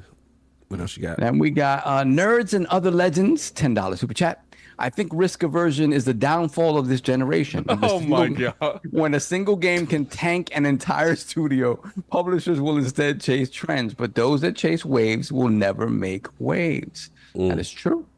Mm-hmm. All right, after you finish these super chats, I got to share what King just showed. God. Then we got Danny Pat. You know we're 4 hours in and we Yes, have and one we got topic down. and we have an ever patient Everborn Saga. It has to do Oh with my God, Concord. that's right. We have a patient Everborn Saga. Yeah, Look at the yo. cut. But let's see, Danny Passion official $2 super chat. Tell him King, the Matrix invented bullet time. Jesus, we go all the way back. They go all the way back. Messy. Then we have. Wait a minute. Did Max Payne come out first? We gotta check that. No, Max Payne came out first. Yes. Then we have Lieutenant Hulk $2 super chat. It's 4 p.m. and we still on topic one. This is gonna be a long one. Yeah. Nobody told y'all to bring that little Astrobot into the mix. Talk about he can freestyle off the dome. He spit another dude's raps. Then we got Matt $5 super chat. Concord is dead and Astrobot is a Mario knockoff, and fanboys losing their mind about Space Marine 2. Yeah, we will talk about Space Marine 2 next week. He Timu Mario. Actually, Matrix was out before. Max Payne? Oh, really? For real? Okay. Wow. Yeah. That blew me away. Wait a second. 1999. See, this is the Wow. perfect time where that Yu-Gi-Oh music goes on and King's number just lowers. I didn't put no numbers behind that. You Shut up. definitely said it. I just said, in my opinion, I thought it was out before then. Relax yourself. Yeah. Calm down. Then we got Don Otaku $5 super chat. Astrobot better sell more than Super Mario 3D World on Wii U or it fails. Hashtag on guard. Oh, God. Continue. Then we have Lucius Augustus. They only like 13 billion Wii U, so like ridiculous. Lucius Augustus, member for 36 months, Lord Bronze. Ratchet and Clank Rift Apart sold 2 million copies in 2 months and 4 million copies lifetime. With 60 million PS5s in the wild, Astrobot will beat Ratchet and Clank. I don't believe you. Then we got What is Hargy Attic Chani. laughing What are at? you laughing about? Hargy Chani, $2 super chat. This podcast will last longer than Concord. Hey, yo, come on, Huggy. You out of pocket, bro. All we caught up. And we are caught Jesus, up. topic 2. But before we do that, mic check for the great Everborn Saga. Can I hear you, brother? What up? What's going on, man? Good, So man. good to see you. happening? We got things to talk about, man. We got things to show the people. Many things to talk about. No question. So, as you know, my brother is doing his thing. There's a big campaign going on. But enough of the words. Like we gonna show the people what we doing. How we gonna set this up, man? Now let's drop the thing and then we'll talk about it afterwards. No So question, show the everybody. people, and then we'll bump the gums after. Everybody stay tuned. Hit it.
Over, you saw that new that Everborn Saga Chapter 2 out in these streets looking absolutely phenomenal. Ariel's adventure, what's going on with this alchemy of shonen manga and Western fantasy? Talk to the people, Everborn.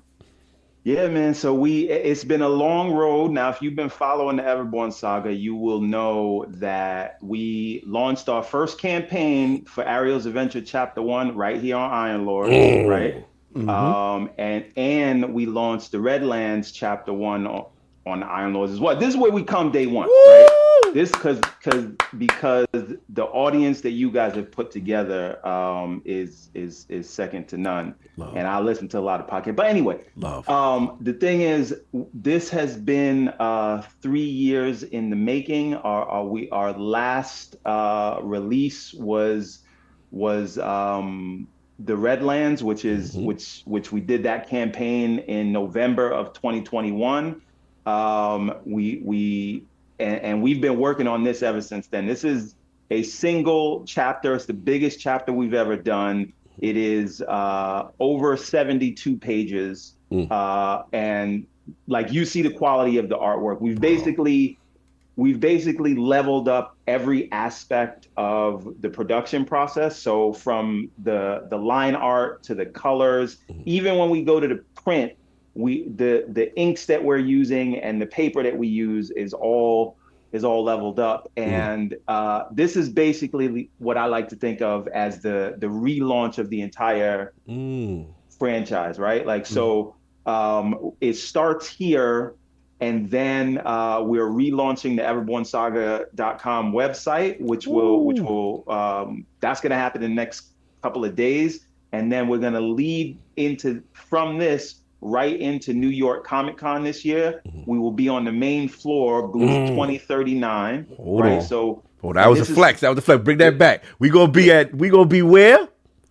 New York Comic Con 2024, October 17th through 20th. Main floor, booth 2039. And this is something I want to announce here. Let's go. Right?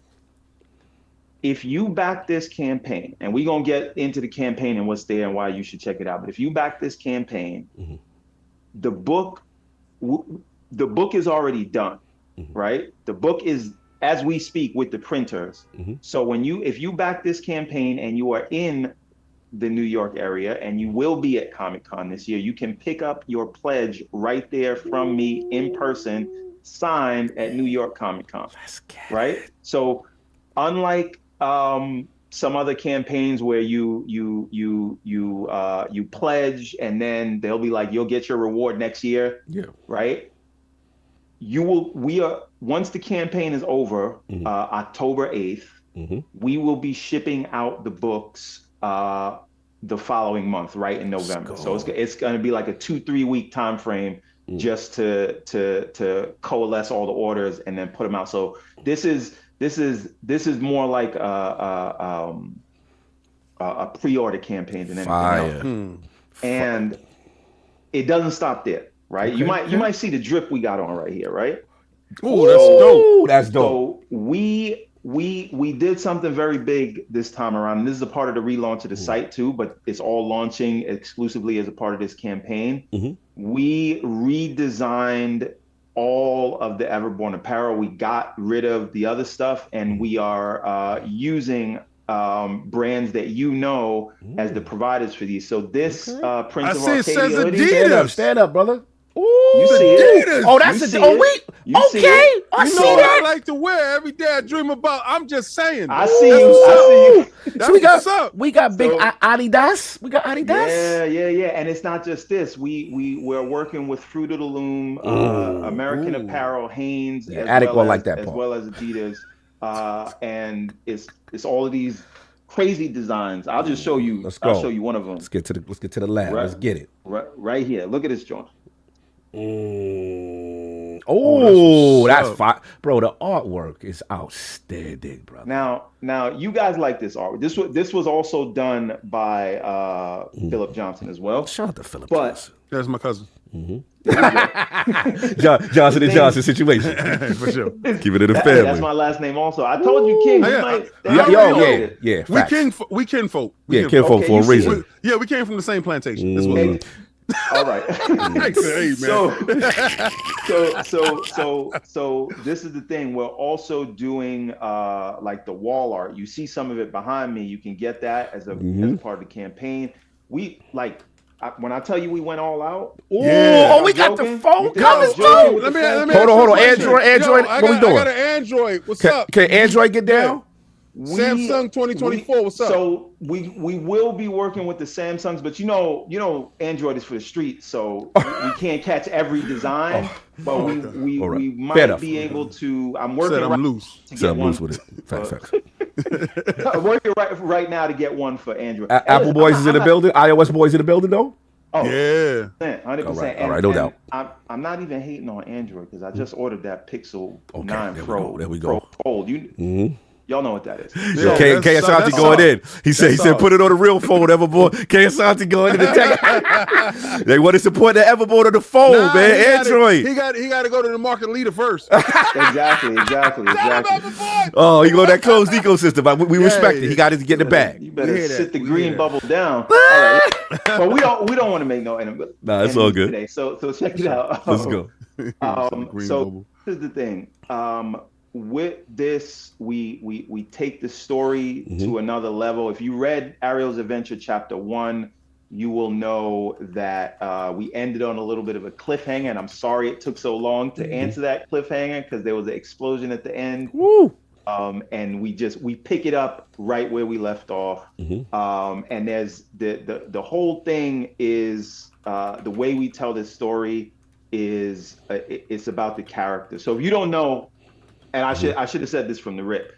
If you do not know about the Everborn Saga, what is it? It is one story, 2 timelines, and 3 different interconnected series, each telling the story from a different character's vantage point. So Ariel's Adventure obviously follows Ariel, right? And then Prince of Arcadia follows young Prince Baltimore, and then the Redlands, which was the book that we launched before this, follows Karma. And if you guys want to know about them, I can tell you about them. But the whole point is the way we look at each series is like a POV chapter in a Game of Thrones book. Huge universe. Exactly. So the best way that I've heard it described, and I can't take credit for this, but this is what some of the fans said, they called it Lord of the Rings meets X-Men, right? Okay.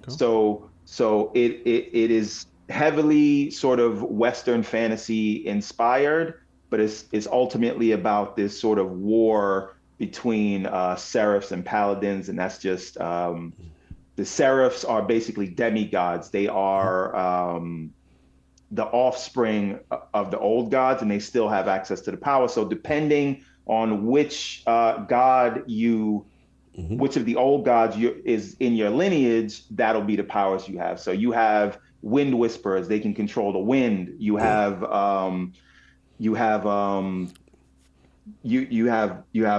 woods witches. You have all of these things, and it's sort of elemental power. So. If we can, do you have the ability to share the screen of the page? Because I wanted to show people some of the artwork and some of the stuff we got going on. Also, if the chat has any questions too, please, I can answer these. No question. As well. Yeah, if y'all got any questions, hit up. I'm Attic. I'm gonna send you the joint right now, and then if we could share this link. So, and I'm pulling from the Kickstarter if that's cool, Everborn. Absolutely. And then, do that. And then, man, they picking it up. People are asking about, okay, put it on real phone. People are saying the uptick in the quality of the work. They're really seeing the difference from the first thing. And okay, there we go. Addicts on it right now. We got the link. You know what I'm saying? So we're gonna scroll down a little bit, get that going. Right. So what we got? So that's the cover art right there, right? And we also did an animation. I don't want to take up too much time with the animation. If you want to play it, you can. But if you scroll down and you see where it says a few pages on the left, if you click on that, it'll just take I really want people to see what the quality is that we're talking about here. Let's go. There we go. Look at this, bro. Oh, I like them. Those are my dudes right there. Who my dudes over here? Go up. Who about and gang? That's gang. The first one was crazy because they giving me Thundercat energy, but like fire. Yeah, you know what I'm saying? Right. Who's gang? Break it down.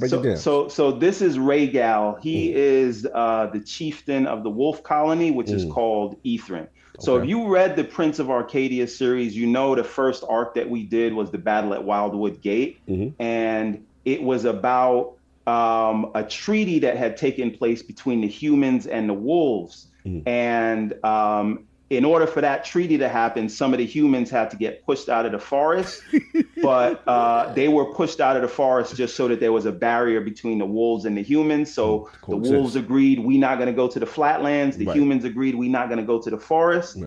Because they got my man right there. If you was set tripping, the man on his left hand, the man, Lord Beefy, he ain't want no smoke with him. I'm telling you right now, that's my man. So in that series, it was about that battle, and they came to a place where you stay on your side, we stay on our side.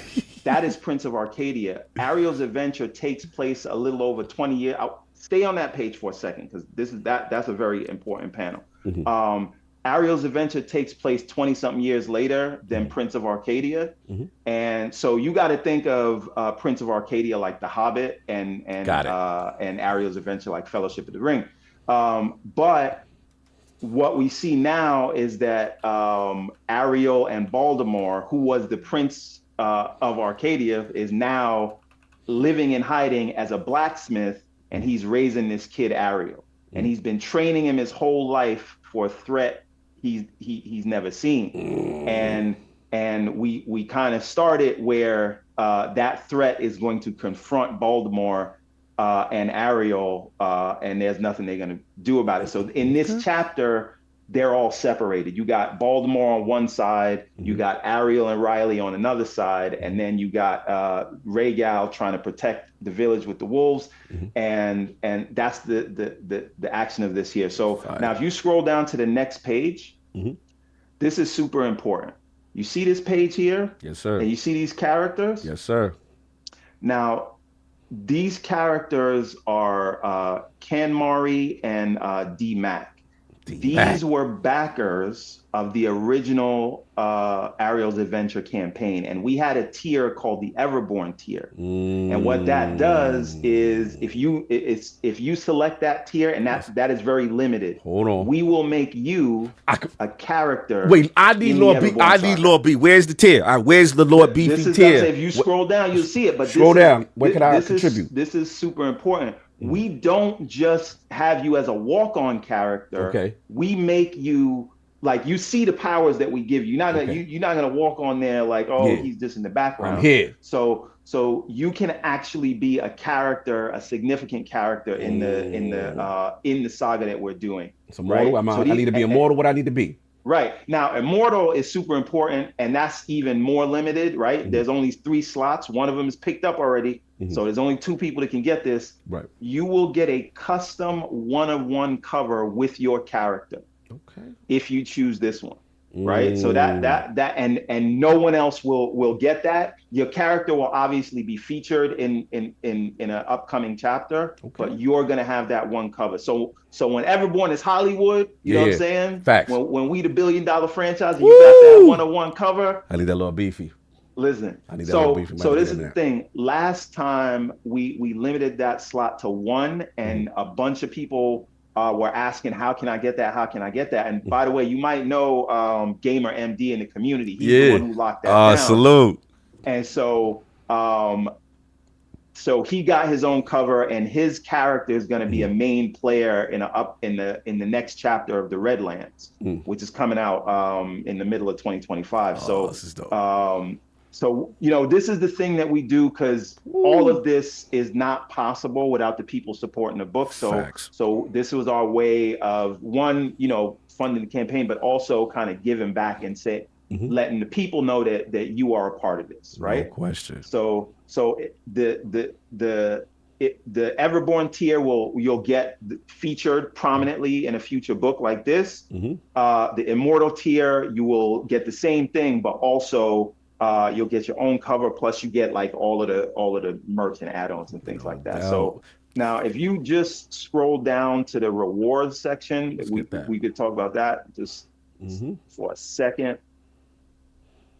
Right. So these are the different tiers. So we kind of designed these like with all the different people, where people will be coming into the franchise from. So what does that mean? Maybe you only want this book, right? Maybe you're only interested in Ariel's Adventure at the digital. So we got that Stoic tier. Nice. If you want everything we've done, we got the Cassandra. If you only want this book, we got the Promise, right?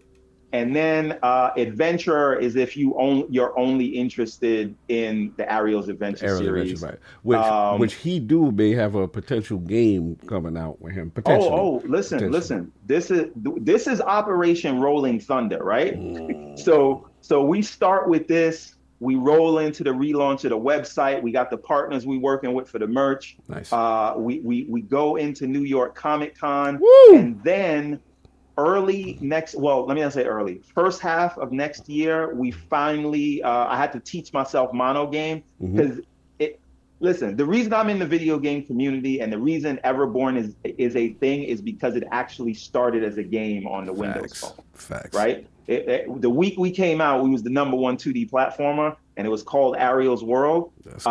But when Windows Phone went away, that code kind of went away. Right. But I've recently been working in Mono Game to port that old XNA code over to iOS and Android, and we're going to lead from that into the big Ariel's Adventure 2D platformer. So mobile game first, which is a port of the 2015 game that started all of this, and then we're gonna move into the what do you call it? So that is Rolling Thunder. Now, I want you to just hang on 1 second. I want to show you something real quick. Now, let me hold on 1 second. Let's get it. Everyone, I see you in the chat still want to support. That's love. Yeah, boy, making the games. Guys are artists. You already know. He said, launch this so Netflix can make a deal with you. They outside with it. Doing this thing, man. Appreciate y'all. No doubt. Had to go on this thing. All right, I'm back. I'm back. Now check this out. We on the Iron Lords. Yes, so sir. I know that everybody knows who the GOAT Peter Moore is. Right? Factual. Now, do me a favor. Scroll up real quick. Scroll up. Just scroll up. We'll find it. Keep going. Those are covers from the other books, by the way. That we Which just is scrolled amazing. past. Which we got. Keep going. Right there. Go down. Right here. So the heart of this story is about these two characters, Ariel and Riley. Now, if you remember from the original campaign, I explained how Riley and the Wolves came about. Riley is based on my dog that actually passed away in 2016, and so I immortalized him to be Ariel's best friend, and that's how the Wolf Colony storyline came about. But I wanted to point this out because this is everything that we've been doing in the background while we've been quiet all this time, and I really believe in this franchise, this IP, everything about it. And you guys brought up that Ben guy about something he created and he got salty. I empathize with that because if I know what it is to create something and then potentially have it taken away from you. So and that's why I made this. But y'all know Peter Moore. Yes. And y'all know what he did when he believed in something, right? Absolutely. So this is what we did for this campaign. Okay, we doing the chat. Right? Okay. We talking to Peter Moore energy. Woo, we talking how we live it. That's what I'm talking about. Let's get it, Everborn. That's what I'm talking about. Put it to power, baby. Put it to power, man. Yeah, man. So just lastly, and then we can move on to these gaming topics. This is like I really envision this thing as being the next big anime, the next big Hollywood franchise. And the whole point is about building this parallel economy, right? Like you guys are doing it right now with what you're doing with as content creators with lordsofgaming.net and ILP, right? We are creators at heart, and this is us taking our destiny into our own hands. Facts. And we've seen a lot of stuff, in Hollywood and the comic book space and all of that is just, it's either one side is rage bait, you know what I'm saying? And then the other side is like heavy-handed messaging or whatever. And Everborn is created to not be that and focus on quality and storytelling and not any of the nonsense. Right. Any of the politics and all of that stuff. So and again, this is all independently owned, independently original. created. And we're making a new mythology. So and this is where it starts. So I'm really coming to the community and saying, help me launch this thing and help us take this thing to the next level, and we can do all of this together. Absolutely. So, link is in the description. Again, original, independent, from the mud, doing this thing. But look at the quality, y'all. It's just man is not just talking, he's living it. And again, not only from a writing standpoint, this is a medium. You know, you're talking the gaming, you're talking, you know, from the writing standpoint, you're talking about there's a lot of potential from anime. There's so much here, and we got to support our brother from day one. To see him continue his journey, to put his money where his mouth is really a beautiful sight. And again, this looks absolutely outstanding. We ain't co-signing nothing if it ain't looking. This looking right. This looking right. So I salute to my bro Everborn. Much love on the pull up. Please, Lords, if you got it in y'all, you know what I mean? Please support our brother. Hit that link. Let's get the Kickstarter going. And it's official, y'all. So salute to the man, Everborn, for pulling up on us, man. Thank you. Appreciate you, brother. Go support. We got the link pinned at the top. You already know. So I want my brother that he's putting out original work. We got to support the craft. You already know. Salute. So we are good. We got some topics. I'm yelling now. I'm talking. My bad. I'm yelling now. Yes, we support creativity. He not spitting other people's bars. Can I listen? Y'all talked about this, and I don't want to drag anything into the mud. But like, I love what you said earlier about Astrobot, given that, because I was just saying that yesterday on GCP with K. Asante. Check that out Saturday. Salute. 10 a.m. EST every Saturday. Astrobot, everything I've seen from it, and I haven't played it yet. I'm waiting for it to come to PC. But from playing Astro's Playroom, that was my favorite thing that Sony has done this generation. And this looks like it takes that to the next level. And so the game looks amazing, and I love that everybody's loving it. I love that it was a small team. I love that it was a 3-year development cycle. I love that it had, what was it, like a $20 million budget? And the game, this is what's most important about it. It knows that it is a game. Yes. Right? It's not trying to be a movie. It's not trying to be whatever else. It is a game-ass game. And it is designed to delight and put smiles on people's faces, right? Factual. So it put a smile on my face. Wait a minute. Hold on, kid. You're going to like this part. That's the flowers, right? Here's the thorns. But I believe that King and Attic are correct. We do suffer from a weird sense of recency bias, right? Every new thing that comes out for the first 5 minutes is the best thing ever, right?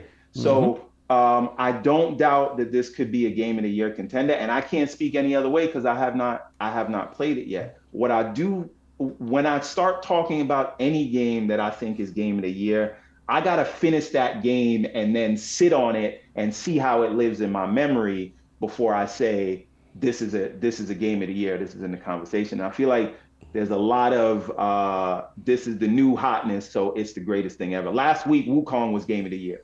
Now this week, it's Astrobot. So again, I'm not saying it's not, but I do understand what people say when they hear these definitive statements about this is the best game PlayStation has ever made, or this is better than Mario. At least Wukong got original story. That's ridiculous. Anyway, but listen, the game looks fantastic though, so don't take what I'm saying as any slander against the game. It is just I do agree with what Attic is talking about the recency bias. No doubt. So, topic 2. Yay.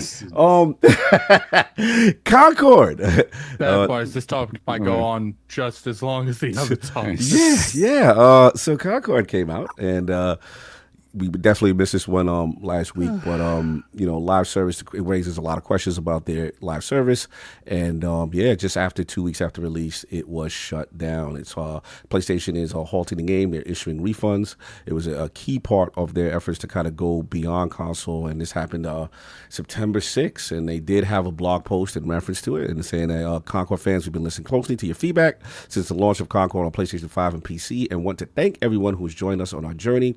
They said, however, while many qualities of the experience resonated with players, we also recognize that other aspects of the game and our initial launch didn't land the way we intended. Therefore, at this time, we have decided to take the game offline beginning September 6, 2024, and explore options, including those that will better reach our players. While we determine the best path ahead, Concord sales will cease immediately, and we'll begin to offer a full refund for all gamers who purchase the game for PS5 or PC. And then if you purchase the game on PlayStation 5 from the PlayStation Store or direct, a refund will be issued back to your original payment fund. So they talked about it on Steam, Epic, other retailers and refunds, and how they had handled it. So yeah, this was a big one. This is the one that went down in the week. So this was me. I'm just curious, now that the dust is settled, what are our thoughts? I don't know if Fonz is still here. I want to quickly get him. I don't know how much time he's got, but and if not, then we'll get Everborn.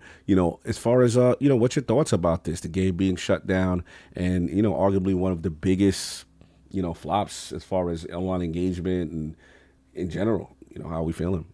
I just want to know when Herman Holtz is going on Kind of Funny. Yo, you fuck. All right. Not like this. I know what you're doing. But no, I have so many. We got this thing we call the tinfoil kufi, where Everborn comes with the conspiracy theories. Yes. But I really gotta wonder if Sony, like, we know they were all in on the game, so much so that they bought the developer that was making the game, right? Mm-hmm. You don't do that unless you believe in it. You don't do that unless you think we got a banger here, right? Mm-hmm. Like they didn't buy the Helldiver studio. Yeah. Right? They bought this studio because they believed in it that much. They believed in it so much so that they put the game, they did a sort of adaptation for Amazon in that new that's coming, right? Mm-hmm. So part of me is like, okay, I know they believed in it, but like the way they did this grand opening, grand closing really makes me feel like they sent it out to die, like on purpose, right? So is it that they believed it in one point and then lost all faith? So because they didn't, there's still advertising beats that they went through, but like they saw how it performed in the beta when no one was playing it, and it's even worse. So, and I don't believe a word that they say that we're going to put it on ice and try to rejigger it. You think it comes back? If you were going to like sink any more money into this game, if you did want to revive it, wouldn't you keep it going to get the telemetry to see how people are playing the game and what they want, right? To me, that's just like we're putting lipstick on the pig to say, don't worry, that there might be hope. But I really wonder if this is a signal of the change in strategy from the gym.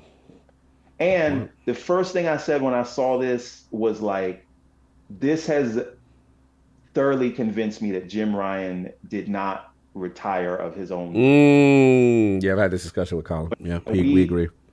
When we see how the Bungie acquisition is turning out, when we see that they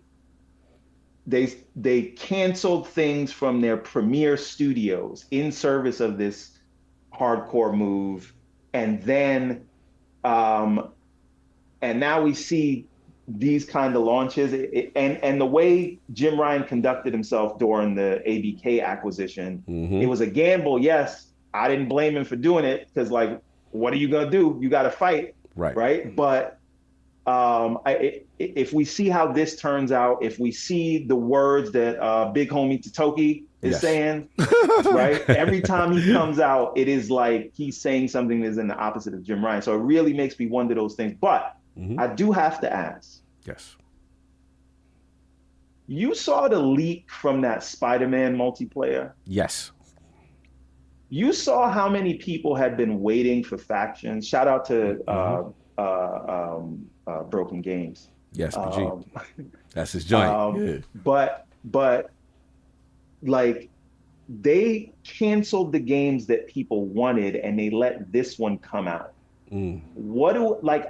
There's so many questions around this that I don't understand, but I really feel like that at some point they decided we are shifting focus and we want to move back towards what people love us for. And honestly, if the about face on Concord means that they are, and the restructuring of Bungie means that they are not going back to this live service push, and they're going to focus on more things like hopefully Returnal and things like Astrobot, because that to me is the PS1 energy.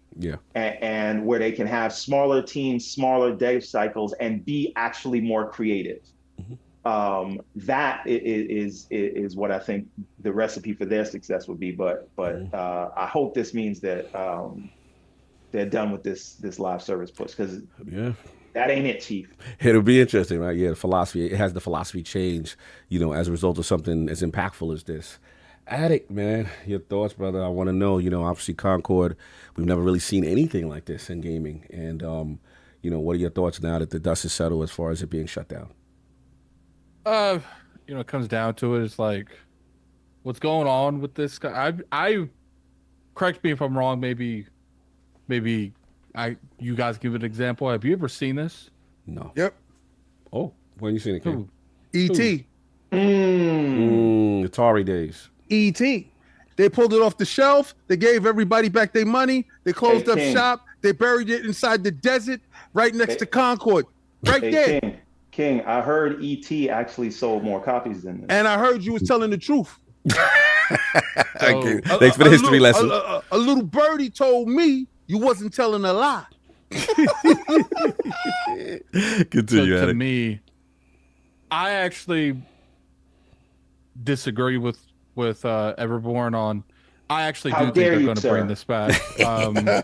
I think that the reason they're going in this direction is because the game is not designed as a game as a service at its core, and they want it to be a free to play. Because to me, I find it hard to believe that they're going to take the complete L when a couple months of redesign might make it come back as a free-to-play game. And the reason that they're going this drastic to refund everyone is because if that's not successful, they are free and clear of being sued with a class action lawsuit. Like, because to me, they're like, okay, if it would. The reason that I don't think they're going to wait, like you suggested, Everborn, is because if they waited a year to try to get their things aligned, or 6 months to get it as a games as a service, it's still going to be consistently selling between now and that 6 months.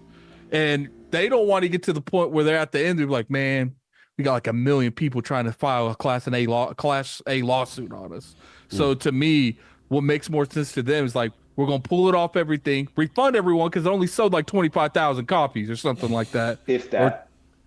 So we're going to refund all them people, because that's chump change compared to what a lawsuit would get from us if we ended up losing that. Because to me, we all knew this was going to happen. All they had to do was announce that they're going to shelve it. I feel like there was no reason to post on that they were going back to the drawing board to see what else they need to do. Maybe that was for like a way of spinning it in a positive way, but I feel like there's no reason to even say that. There's been mad examples. Daddy, can I ask you a question? Just to your point, though, like, do you think they believe in the sunk cost fallacy? Right? This is a game that just has not connected with people almost on any level, right? And that, like, we can tell that by the player numbers, right? Do you continue to spend the money to revamp this thing that no one was writing home about and now has like the stink on it of having to shut it down after 7 days? It just depends on A, how much do they invest into this product? B, are they willing to take the loss on that when you could give a couple months to restructure as a free-to-play game and to see how that works? Because if you extend it 3 months and 3 to 6 months in a development cycle and bring it back as a free-to-play game, even if that flops, at least you attempted to get that money. Because it was rumored they spent $200 million on the development and the promotion. To me, you don't set expectations in the PR statement talking about the studio by giving the illusion that it's coming back if you have no intentions whatsoever on even attempting to do it. You just cut it straight off. The arm is cursed, it's got gangrene, give me a knife. But to me, there's a reason they put that illusion there, is because they don't even know what they're gonna do right now. That's why I feel like they're looking at this as like, if we give it a couple months, because let's be real here, even if they moved on to something else, they're not going to be moving on in a couple months. Or they could be looking at this standpoint, it's like, we're shutting the studio down, so it doesn't matter. I do think that this game has a chance. It's not guaranteed, but I think there is a chance it comes back as a free to play. It's either that or the studio gets shut down. I don't think it's one or the other. They could support Marathon. I don't think they care about that. You mean like spin them off? Like, To me, they're going to look at this as how much money they lost, and one of the only ways that they can realistically get some of that money back is with the salaries went into making that game. Interesting. Let's get Fonz, because I see Fonz is back. I'm curious, brother. You good, brother. I'm surprised he's still rocking. I'm happy. Yeah. No. I just had to watch some football. I see. I got you. No, keep the screen closed. Keep talking so I can watch, see what's going on. So Concord, I don't think it's coming back, and there's a few reasons for that. One is the fact they refunded everybody. Two, I think it would just be not cost efficient at all. I think that it would cost way more money to try to make this game more appealing to people, to bring it back out, even at a free-to-play business model. I think the things that they would have to do, redesigning characters, is one that would cost a bit too much, I think, for them, because they're awful. Let's just put it that simply. I mean, the characters just don't appeal to most people. They're not speaking to anybody. The guy with the, or the lady, I don't know, with the square fishbowl on her head, and then the big purple lipstick lady. They need to hire Everborn in them characters. It's not we need Everborn in the character department. Listen, I can help out, man. I definitely. You can definitely. And that's the problem. It's like Firewalk Studios, they just failed to appeal to people with this game. And don't get me wrong, this game looks well polished and well animated and stuff, but it's not doing anything new for the genre. And it's basically not creative. A clone of Overwatch. Oh my God. Yeah, exactly. That is the word. That's the word of the day. It's not pushing the genre forward at all. And so now, and it's arguably one of the most competitive genres in the industry. That too. It's just oversaturated. The market is oversaturated with these types of games. And Everborn's point about how this game having a stink on it, 100% correct. Because this thing has this stink on it, they're not bringing it back. Okay, you know what? Again, it's gonna get my seal of whack. This game. Not the wow. We haven't heard that one in a while. I have a term for this. It's called being handcuffed to a dead hooker. Oh my God! Think about it, right? My God! But really, like, if you're gonna spend more tens of millions of dollars to really revamp the game, you're gonna do that running the risk that people are gonna forgive you for what you gave them the first time, whether it's good or not. That one chance to make a first impression. Oh, for sure. And they've had that shot, and to bring this game back out especially if it was under the same name as Concord, same characters. It's not going to fly, even in a free-to-play business model. It's not going to do well. But to be fair, you know, the game was the beta was free, and they only had like 2,000, and no one played it then either. And here's something I don't think you guys have mentioned: it costs money to run those servers. Yes, and that's the real reason they shut it down. I mentioned that if I watch Xbox Frontline. yes, all right, 98. I watched your Frontline. You did mention that, sir. You did mention that. I appreciate that. Next Frontline, I'm going to see Mario compared to Astrobot. Yeah, you already know. No. Actually, you won't. I already did that the first time. Okay. I already did it. Listen, I did that the day before dudes got a chance to touch, and they didn't want to listen to me. Yeah, but here's the thing: like Concord just needs to stay dead. It's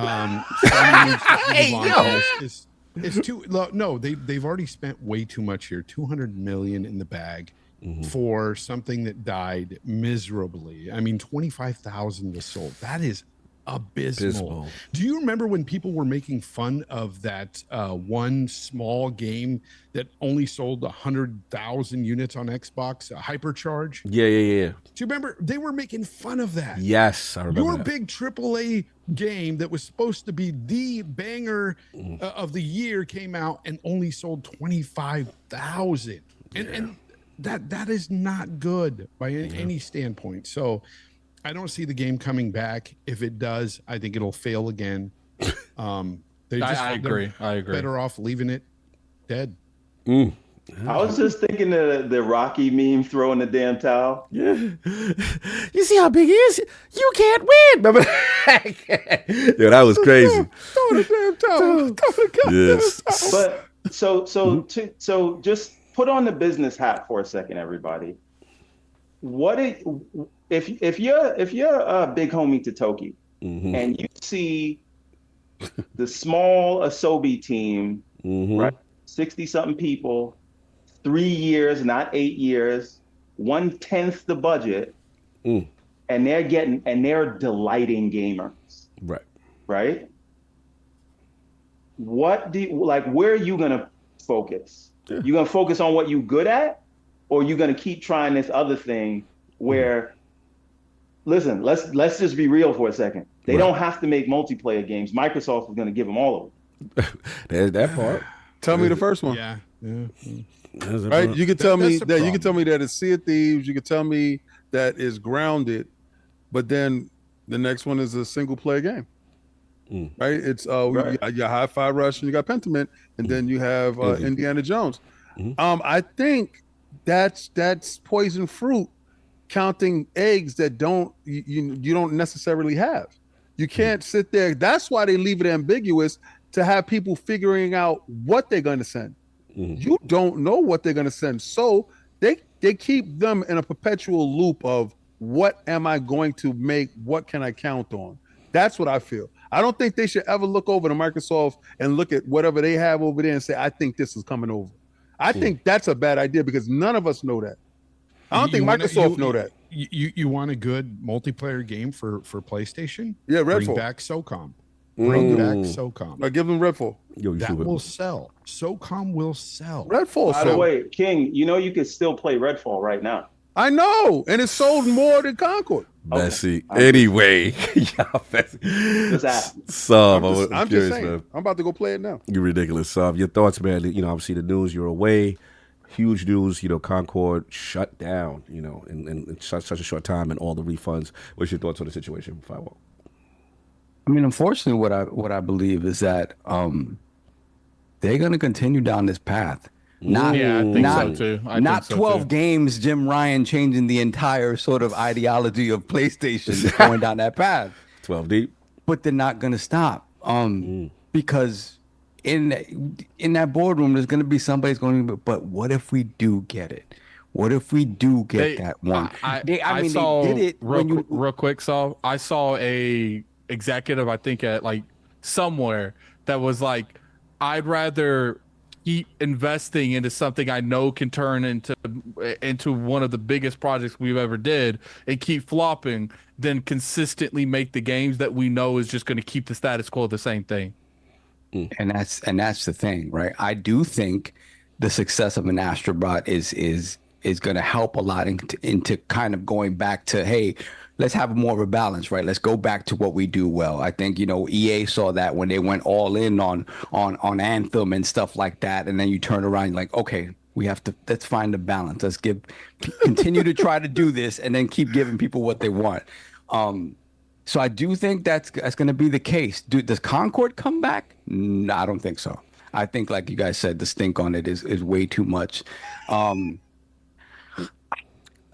But you can have that one person that, to Everborn's point, the sunken cost fallacy, and they don't want to let go and try to figure out how to extract whatever they can from this. But does you're talking Toki strike you as that kind of person, though? No, he strikes me as a cut it off at the neck type of dude. So specifically for this game, I don't think it comes back. I think they pretend like they're going to work on it, just like they did with Anthem for however long that was, and then they kill it. Because I really do think all the things you guys talked about are integral to why they wouldn't bring it back. If you tell me that there was something in the gameplay structure that could be addressed that maybe changes how people think about the game. But the fact of the matter is, you built a game that you want people to have to care about its characters, but the characters aren't endearing. So from that moment, you're telling me, oh, we're going to have these vignettes every month or whatever the case to talk about these characters. If nobody cares about them, and in the first impression, it means everything. Yes. Aesthetics mean everything. Yes. All you have to do is be interested in the character to then want to know more about them, and then to then care about playing them in a game, especially a game like this that requires cooperation. It's a little bit different if you're building a game where you essentially are, the individual is building out their character how they see fit, and there's an individual element to it. This is, they want you to care about these characters that they've built, and they want you to care about the situations they've put them in, and none of that is there. So they started off wrong. I would have rather you started off with some sort of true vignettes about what these characters are doing, who they are, give me some kind of inkling of what their personalities are like. And then maybe I like some of them despite how they look, right? And then maybe I'm interested enough to care to use them in game, right? And maybe the in-game scenarios that are presented to me make it more interesting for me to be like, oh, I'm going to run with this character every time that I play. It was just... They jumped on a wave way too late, and when they were finally ready to release the game, it's just too late. You're going to release it into a completely hostile environment where every little thing that could go wrong with this game will go wrong because people don't have the bandwidth to give to it unless it's doing something special and something different, and it's just not doing it. By the time this game came out, it's like, it's serviceable. It works well. You could tell there's talent at the team, that people that have made these types of games before. The final product that they put out is not going to be able to compete with anything out here. So what do? You kill it. And I think that I don't think, apart from that, that one or two naysayers that may try to figure something out, I really don't think that ultimately, homie Toki is not going to allow that to happen. And I think if he still has any say, right, because we know Herman's in charge, we know the other gentleman's in charge, but I still do think that, what Toki says pulls weight there. And when it comes to, hey, we have to figure out how to spend our money more wisely in order to get this return on investment that we need. Because this one, this is a $200 million wash, essentially. And 8 years building this game? 8 years building a game when the studio that's building it only has existed for 6, which is weird. So, I don't know. I do think they continue down this path. I do think people start looking towards fair games to see what that's going to bring to the table. Obviously, Marathon. But again, Helldivers 2 was successful. And that's the thing. Helldivers, I was going to say that before. Helldivers was successful, right? But again, they were able to reap the benefits of that success, and I mean Sony, without having to own the team, right? So you're not responsible for all of it. You get all the benefit without having to own them and pay for them from the ground up. right? Who knows? They may purchase them, right? Because they've worked with them now twice to great success. So that may be a team that they consider purchasing in the future. But I think that game is also, it's a very different beast. It is a PvE game, no PvP whatsoever. You don't have to think about how you balance it for people to play. So anybody can jump in and play, even if they're not necessarily keen on not playing with. There is some balancing issues there with that game, even with the PvE and the well, that was sort of the mistake that they made around that game, right? Where they ruined it for people. Yeah, they really were like, well, they tried to overbalance a game that can still survive being broken because you're not affecting a live player with the game being broken. You're just affecting the AI. So sometimes people find a lot of fun in that. I was like, oh my God, this weapon is super OP or whatever. This weapon is super weak. I think they went a little overboard in trying to do too much to that game and kind of, and then the whole stuff with the sign-in stuff on PC and telling people that purchase the game in certain regions that all of a sudden now I can't play the game. I'm playing with Steam like that. They messed up royally with that, but the success they had with that game, 12 million plus copies sold, it being associated with PlayStation on the console, I think, again, that type of success will tell you that somebody in that room was like, nah, we got to keep trying this, at least something in this vein. That MTX money, man, that microtransaction money, it's always going to be chased. It's always going to be chased. It's always going to be chased. And if you do it in a way, applying it to a game that has all of the sort of the benchmarks of what you need, right? And I think for a game to be successful in this space now, you really do have to, the characters have to be endearing. Maybe even, we talk about, that 1 year that Call of Duty didn't have a campaign and it still didn't do as well as it normally does, despite people never playing the campaign. The campaign gives you context for the entire story they're trying to tell. Even if you just jump in and play multiplayer, give me a campaign, a 5-hour thing with these characters to make me care about them. And then when you put them into this multiplayer scenario, I'm more apt to jump in, right? This game had way too many things against it as it jumped into this market. And it's sad to see because ultimately you never want to see a game get put down in 11 days. That's not picture face, King. I've never heard of such a thing. I've never heard of such a thing. I've never heard of it. Again, I have E.T.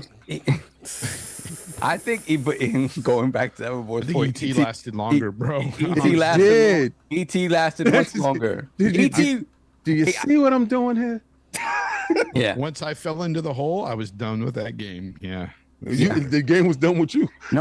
Yeah, my brother and I beat that game. We were like, no, we beat that game.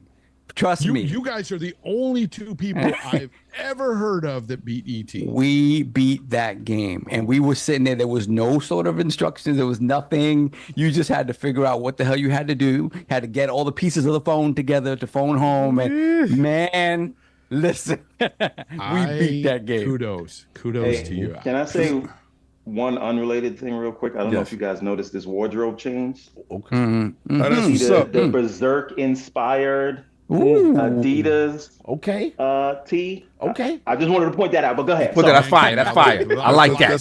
Product placement was lit. Put that link in the chat. Put that link in the chat. Let them know. Let's go. But yeah, I don't. It's a sad thing. Would you call this the largest flop of the generation?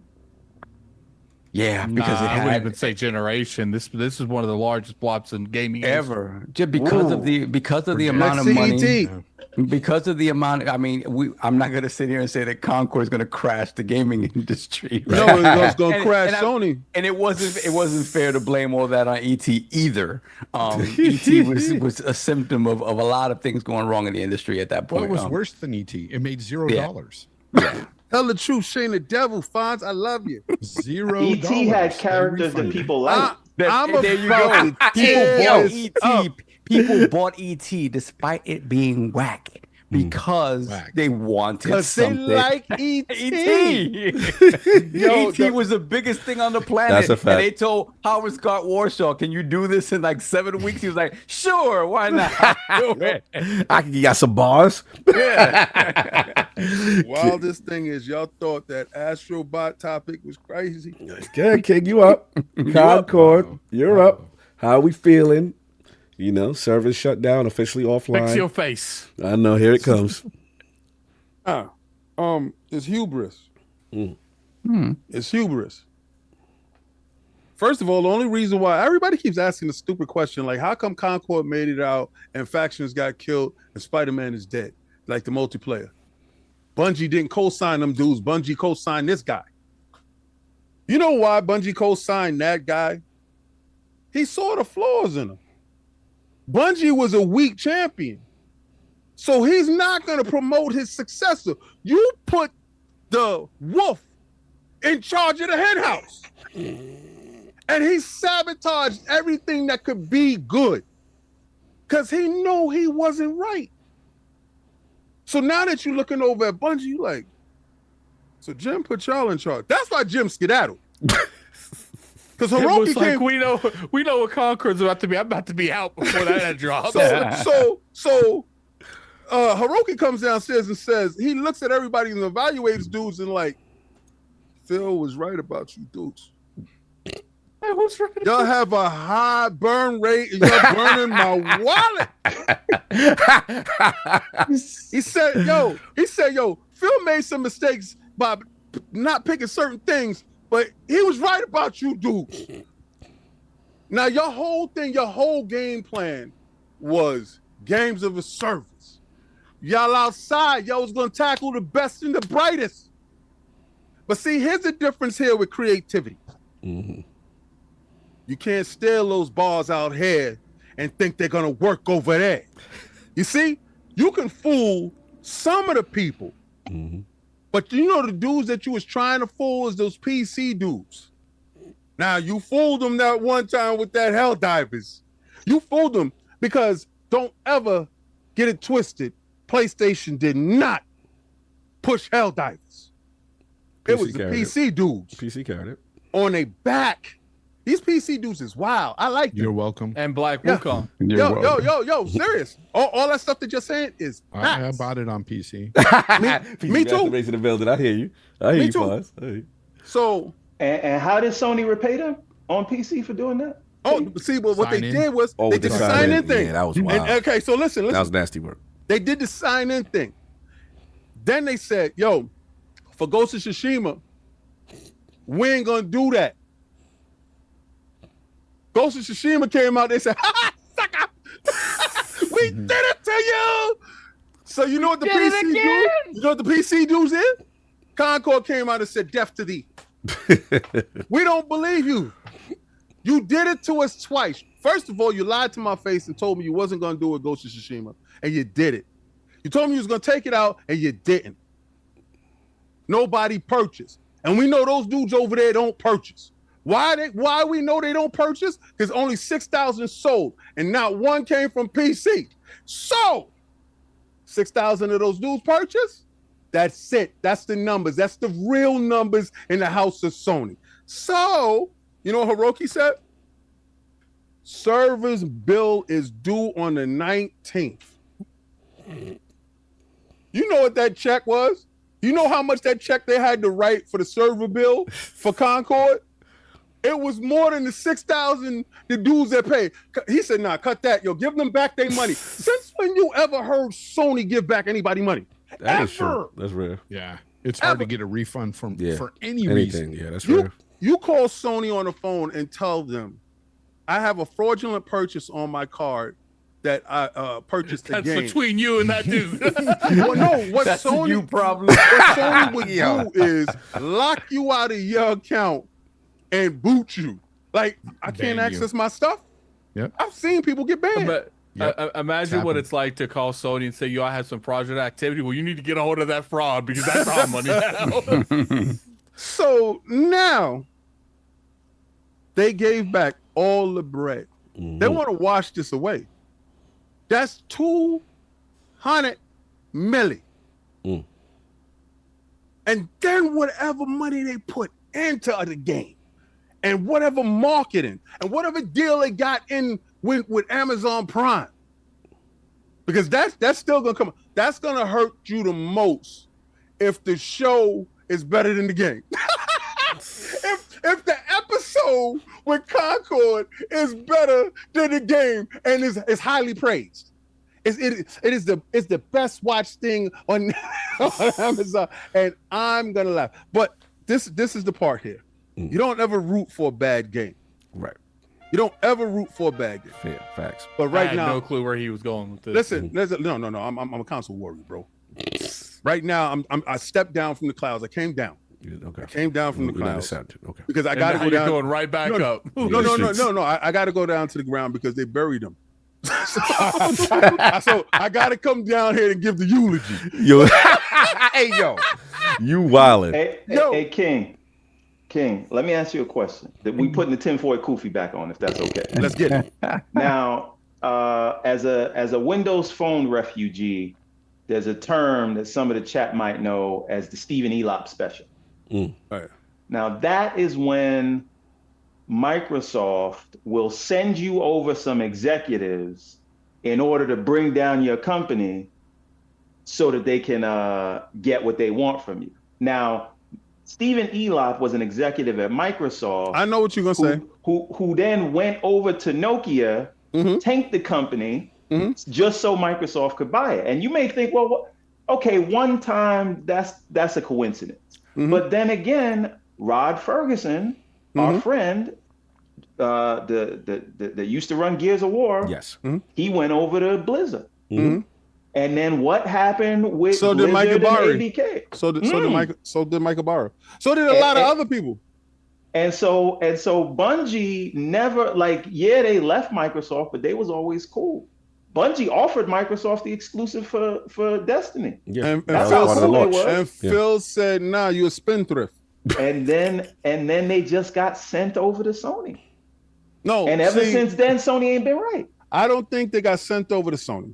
And this is systemic, right? I know a lot of the stuff does connect, and I got the tinfoil hat with you. I know a lot of that stuff does connect. One thing I got the cork board with the yarn. Oh, listen, I'm with you. I'm with you. But one thing what we can't say is the writing wasn't on the wall for Concord. I honestly believe Sony hubris in believing that they can treat the Steam PC player the same way they can treat their console fan base. Now they treat them any which way they want, but them PC dudes always remember. Yeah, they built different. Okay, and if I'm gonna tell you, I'm lying right now if I tell you that didn't taste sweet. I'm lying because I remember Redfall. I remember this is for Redfall. Your for Arcade broken Austin. game, you're this, you're that, you're this, you're that. You know what Microsoft didn't do? It didn't shut it down. It did not say, everybody, here's your money back, and the game will never ever be seen the lights of the day. What they did do was finish the game, got rid of the team. Now, what's going to happen is that team is going to be gone. You lose $200 million. You did not sell. That's a recipe for absolute disaster. I don't care how. I don't care whatever metrics you. I'm not looking for nobody to go anywhere. Right. I'm saying this is business facts. If Hiroki is going to every studio telling them that they need to show bread. Yeah. This is the reason why Astrobot is not a packing game for your PlayStation 5 Pro. This is the reason why 20 million 60 dudes put this game out and let's get some bread back. They're trying to make money now. So the moment they see that you're not living up to expectations, they're going to cut the cord on you. I think this is indicative of Sony going forward. If y'all still looking for those games of service, wrap it up, B. Also, right, no more? That's done. If Marathon makes it out with all the stuff that I hear behind the scenes with that, they still got fair games coming. Yeah, and the handheld game for the mobile game. Do they still have fair games coming? I mean, that's the word. That's the word. Word on the street is. Question: I haven't kept up with like the with all the stuff going on. Did like Sweet Baby Inc. or anything have anything to do with this game? I don't know. You know. Yeah, probably. Did, but if I had to guess, probably it's so. Irrelevant, really. It's honestly, it's the game itself. It didn't. Well, see, here's the thing. I do agree with you. That's the reason. But I will say, like that Sweet Baby Inc. company's part of it. Like it seems like a lot of that boycott's real. Like, yeah. because the Star Wars flopped, like it's real. That might be one of the reasons that it's so bad. Because if it wasn't involved in that, maybe it would have did decent, like 100,000 units. But it feels like it got like the triple whammy. Like, let me tell you. Smart, let me tell you the reason. You know how smart Sony is, though. The same day they canceled Concord or pulled the plug and come out with Astrobot. Yeah, but Pepperidge Farm always remembers. No, they do. But the thing they're is, not gonna pull the fast one on us. The smart thing is, though, media cycle. All they did was put Febreze on the pool. And hey, and it works for a lot of people. It did not work because a lot of people with their it third works. eye open. But that's you, King. A lot of people have forgot about it already. But the internet know now. Percentage of people that are smart enough to see these tactics. But I'm telling you, this is a tactic. This is a tactic. The large majority are dumb. I get it. I'm saying this, right? Okay, so going forward, I think they're gonna pare back their budgets. Yeah. I think large scale stuff, you're not gonna see that anymore. Oh God. You know why I can say that to be true? You don't have a roadmap, and you've been begging for a roadmap forever. Sony always been boisterous and talking about roadmaps. Money's tight now. Situations is different. How are they gonna flip it? If your one avenue, if your boss was telling you, all right, now we're gonna start delivering packages on 33rd. And they said, nah, they just opened up a precinct on 33rd. Man. He don't got no moves next, right? There's no moves that he can do right now. And he got to go back to the same old thing, but he ain't got nothing in the cooker.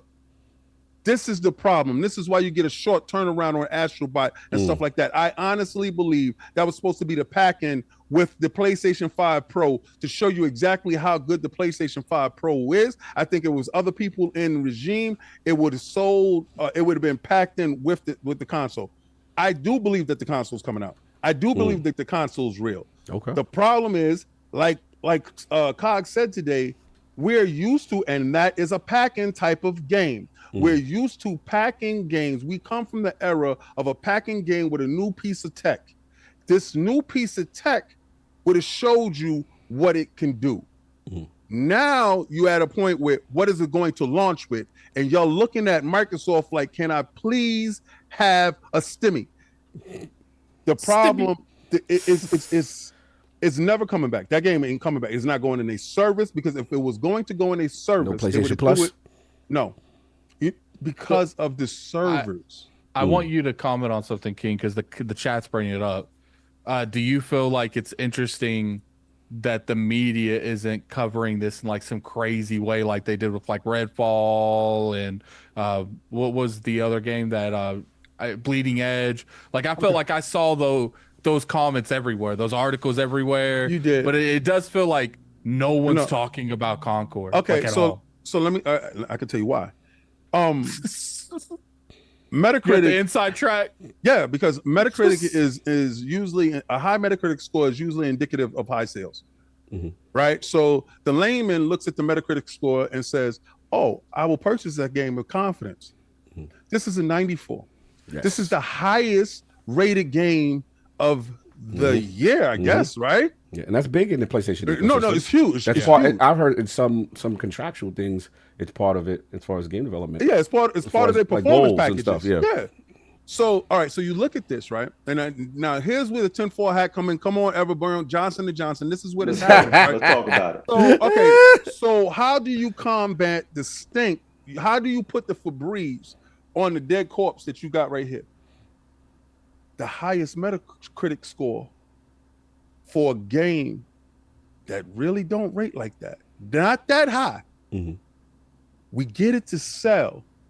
We can see some numbers, try to recoup some bread. I think this is the inside track.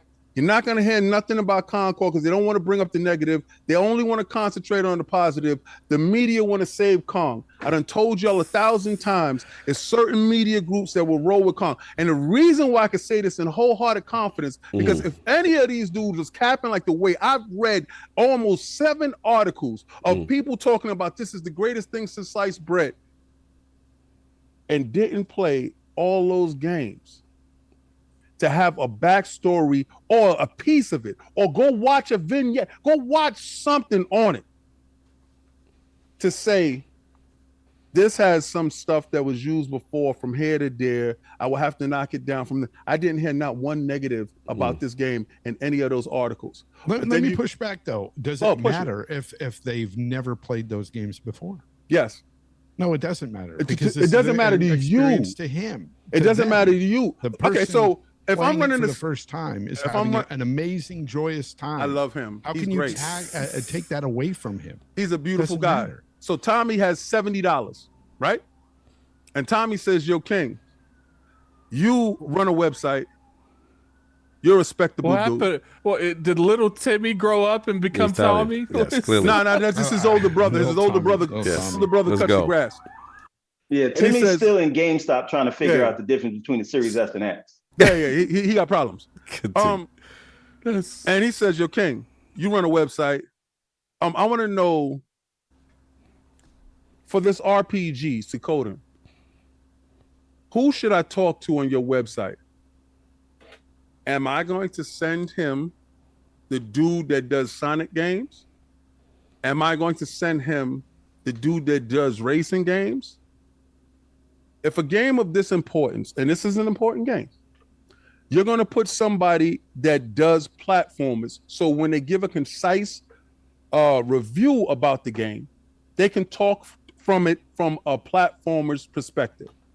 Now, you will also hope that your person does the research, because then if an idiot like me comes out and says, "Oh, you know that monkey boss on the first world? It was over in VR, and that guy that recommended it to you, but I had the VR King, he didn't say anything about it." And you know Sony don't give back bread. That's the problem. Again, I go back to my first pushback with that. If they look to you for respect, you got to give them respect. It's the first boss that's 1-to-1. The rest of those bosses that were reused or reused assets, we see reused assets in the same franchise all the time in this industry. It happens. We've seen it in Spider-Man continuously. Spider-Man does it. We've seen it in Spider-Man. Yeah, and was any of the boss battles in Spider-Man the same exact boss battles? I would argue that. Well, I don't even know if I never played the VR version, so I don't even know if that monkey version is exactly the same as the one in this one. It's not. So it's not. But see, the thing is the VR game. They the only thing the only thing that is really in there is like the biting down one, like that. You know, when the drag thing, all that. But this is a dead conversation like Concord. Anyway, I don't think Concord is coming back. I think Concord is dead. I think it also changes Sony's trajectory and how they go about their game strategy.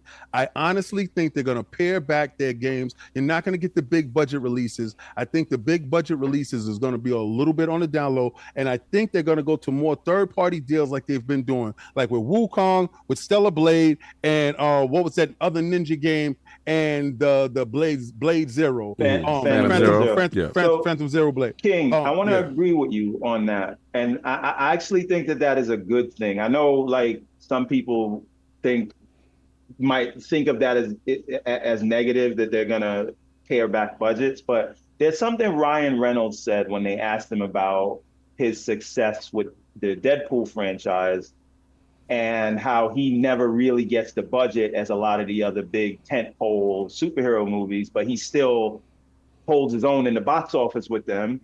And what he said was, sometimes money can be the death of creativity. Mm. So when you just throw money at a problem, it doesn't put you back against the wall to where you have to think of a creative way to get around an idea, right? And so when creativity, right? Right. And so when I that is the money can solve it, but they're not hiring the correct people to be creative with the money. And King, you're 100% right there. That Concord lacks creativity. It does not. Yeah, they threw money at the problem.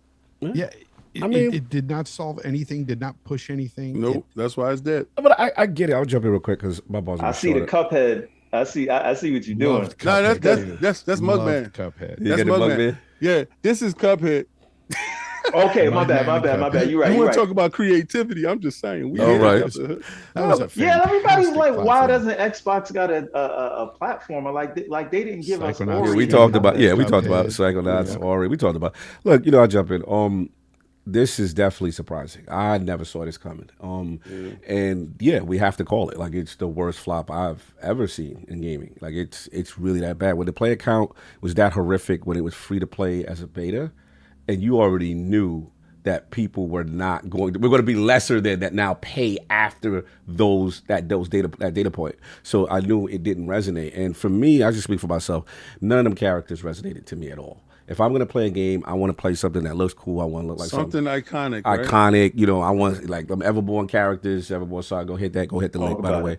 You know what I'm saying? So like, I want something that I can resonate with. And I just didn't feel it. To me, it felt like Party City, Guardians of the Galaxy. We got Star-Lord at home. You know what I'm saying? Yeah, like exactly. Yeah, the Temu joint. You know how someone give you your man, be like, yo, I got my new series. System? Yeah, like one dude literally looks like he was wearing those dishwashing gloves. Bro, I was like, with goggles. Yeah, I'm like, how you gonna have a hero shooter when no one liked the heroes? Like, Way the Warrior? Yes, at least bro. At least we had the pecking order dude with the Charlotte hat. We had a ninja. We had Shaky Jake. We had some people that I'm like, the bootleg Mortal Kombat at least had some people that I wanted to resonate like this. That's why I respect this show so much and I love it, because you guys always make these references that I get. I remember playing this stuff. Now we know the pecking order. But like it's not it. And I'm gonna be real with y'all. Like Far said, it's technically not a bad game at its core. It just didn't do anything special and it didn't resonate, right? Then I'm gonna be real. I am terrified for Firewalk Studio. Like, that studio amassed a ton of talent, and I think they even had some ex Call of Duty or some ex Bungie guys. So the thing that's scary is what Everborn said 8 years ago, or whatever it was, during the Jim Ryan era. Sony walked into that building and saw that pitch and said, "There it is." At one point, they said there, and not only did they say there it is, they had so much confidence to say, "Yo, we are buying you. We are getting you as a studio for us." That's how much it resonated. And now, in fairness, timelines, maybe COVID era, pre-COVID era, you're seeing the trends at the current time. You're thinking you could be the next Overwatch or whatever it is, and you think you got one. But clearly, from a design standpoint, it did not resonate. And that's the thing. And the thing that really surprised me is that in this era where we're seeing the free-to-play just completely dominate the scene for the most part, and you still stick to the $40 price point, was a little bit archaic to me. So I'm sitting there like, okay, they really have confidence in that. And now we were talking about an era where they were talking about 12 of these at one point. We're going to do 12 of these kind of things. So I agree with Everborn also that, I do think that, Hiroki's in the building. Like, it's a wrap for a lot of that. It's a wrap for, doing that kind of stuff. It's too much risk. Now, granted, you hit one, you hit the lotto. But this right here is, I've never seen anything. When you shut it down, you refund, you want complete disassociation. Now, I will say this. I am very worried for Fair Games. I am a Bungie guy. I am very worried for Marathon, especially if they continue to say, hey, we're going to come in at a $40 to $60 price point, and we are not going to be the free-to-play. You got to be worried about Bungie themselves. Of course. Listen, we've seen studios get shut down for less.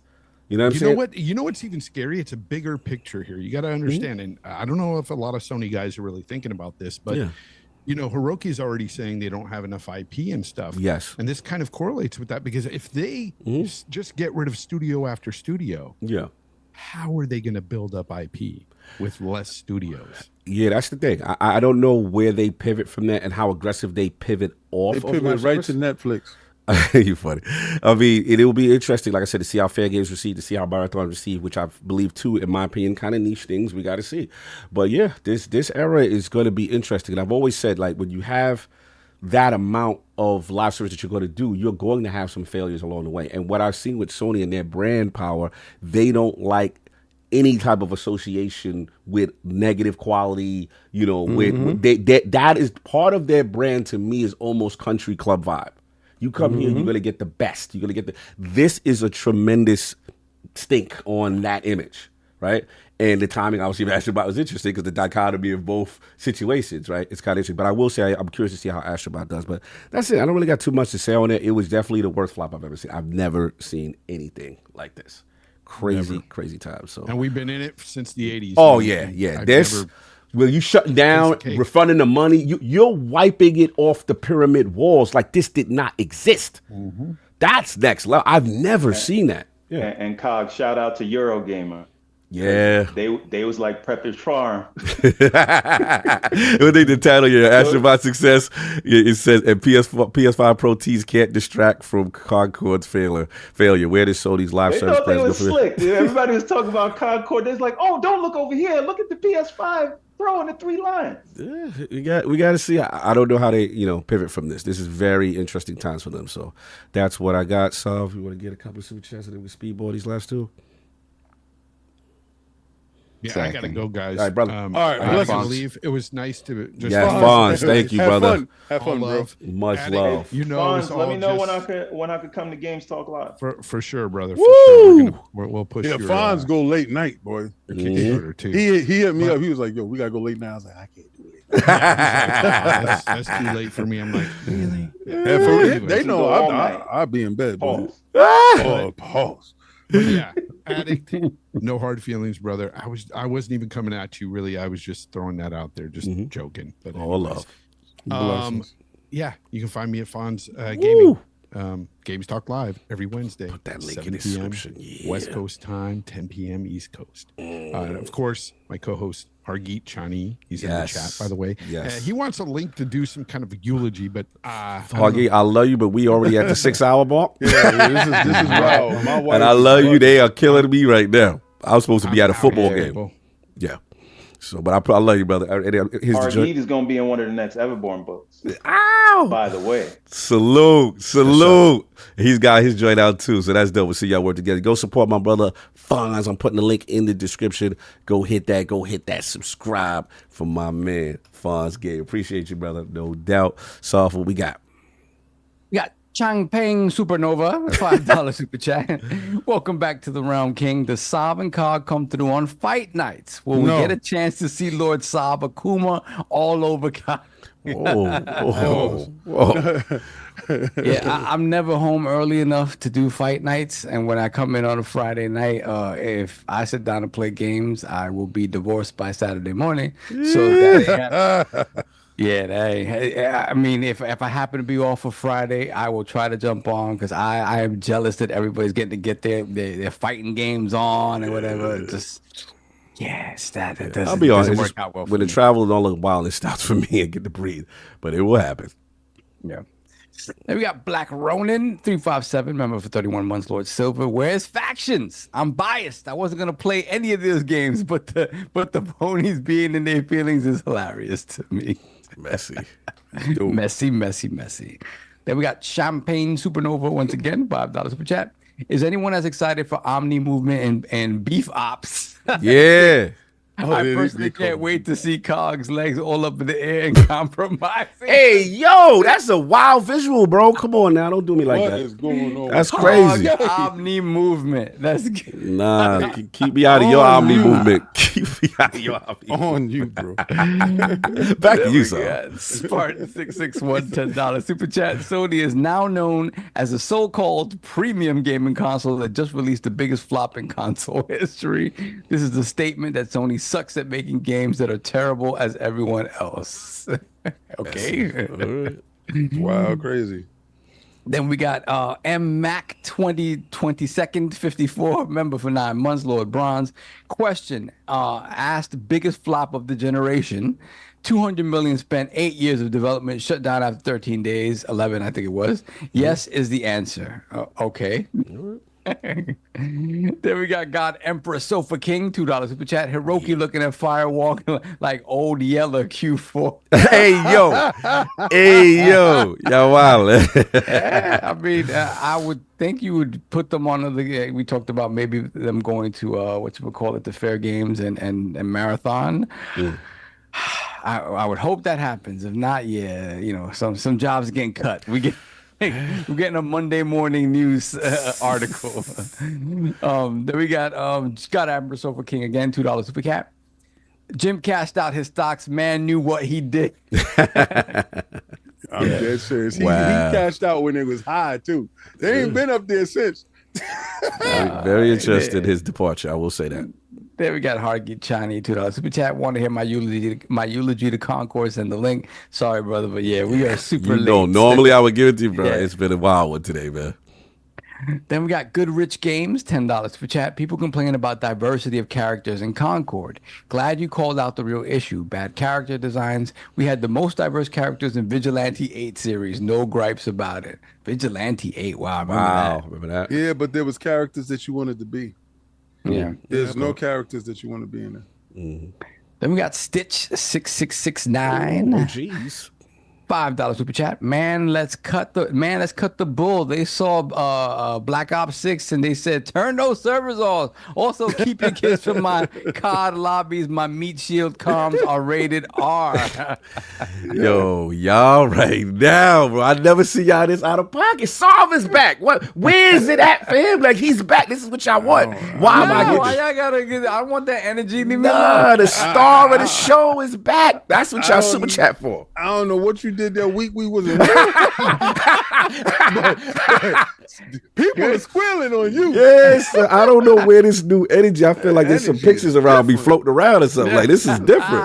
What's going on? Then we got Spartan 661, $5 super chat. Concord sucks, and 8 years in development equals Jim Ryan and Sony fans are goofy. You can't fix goofy. Yahoo!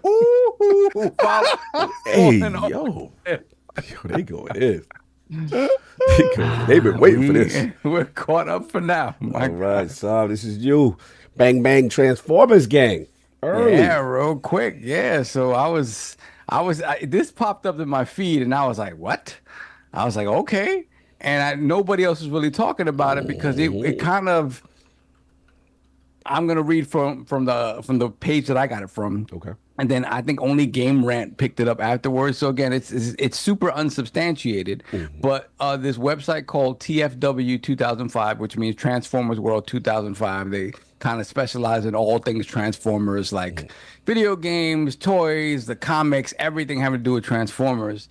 They said, and I quote, "We have received some intel stating that Microsoft Studios is working on not just one, but 2 video game projects simply codenamed Transformers." Not much of a code name, but while we do not have any information at the moment, both projects seem to be targeting this year for their release, which probably means they're remasters of the old games, right? It is interesting that Microsoft Studios now owns Activision Blizzard, formerly known as Activision. The company, prior to the acquisition by the tech giant, published multiple Transformers-related video games, including Transformers War for Cybertron and its follow-up Fall of Cybertron. There has been a renewed fan interest for the aforementioned games. In recent times, we will update you as we receive more info. So not really much of anything. That's why pretty much nobody else jumped on it. But the fact that they're saying that they're targeting release for this year lends me to believe that we will start seeing sort of an influx of some of these older Activision Blizzard IP going to start coming into Game Pass and stuff like that. So it would be great to get these Transformers games back on the market. Yeah. People can purchase them again. And then again, hopefully open the doors to possibly, maybe down the road, to see how people react to these games. Obviously, the people that loved them already are probably going to grab them up again, COG, you know.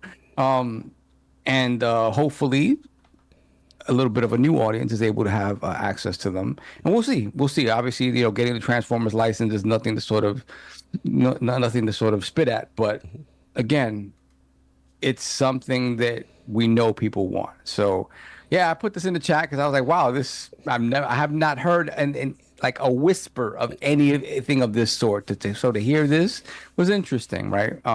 What do y'all think? No doubt. Everborn, you Transformers gang.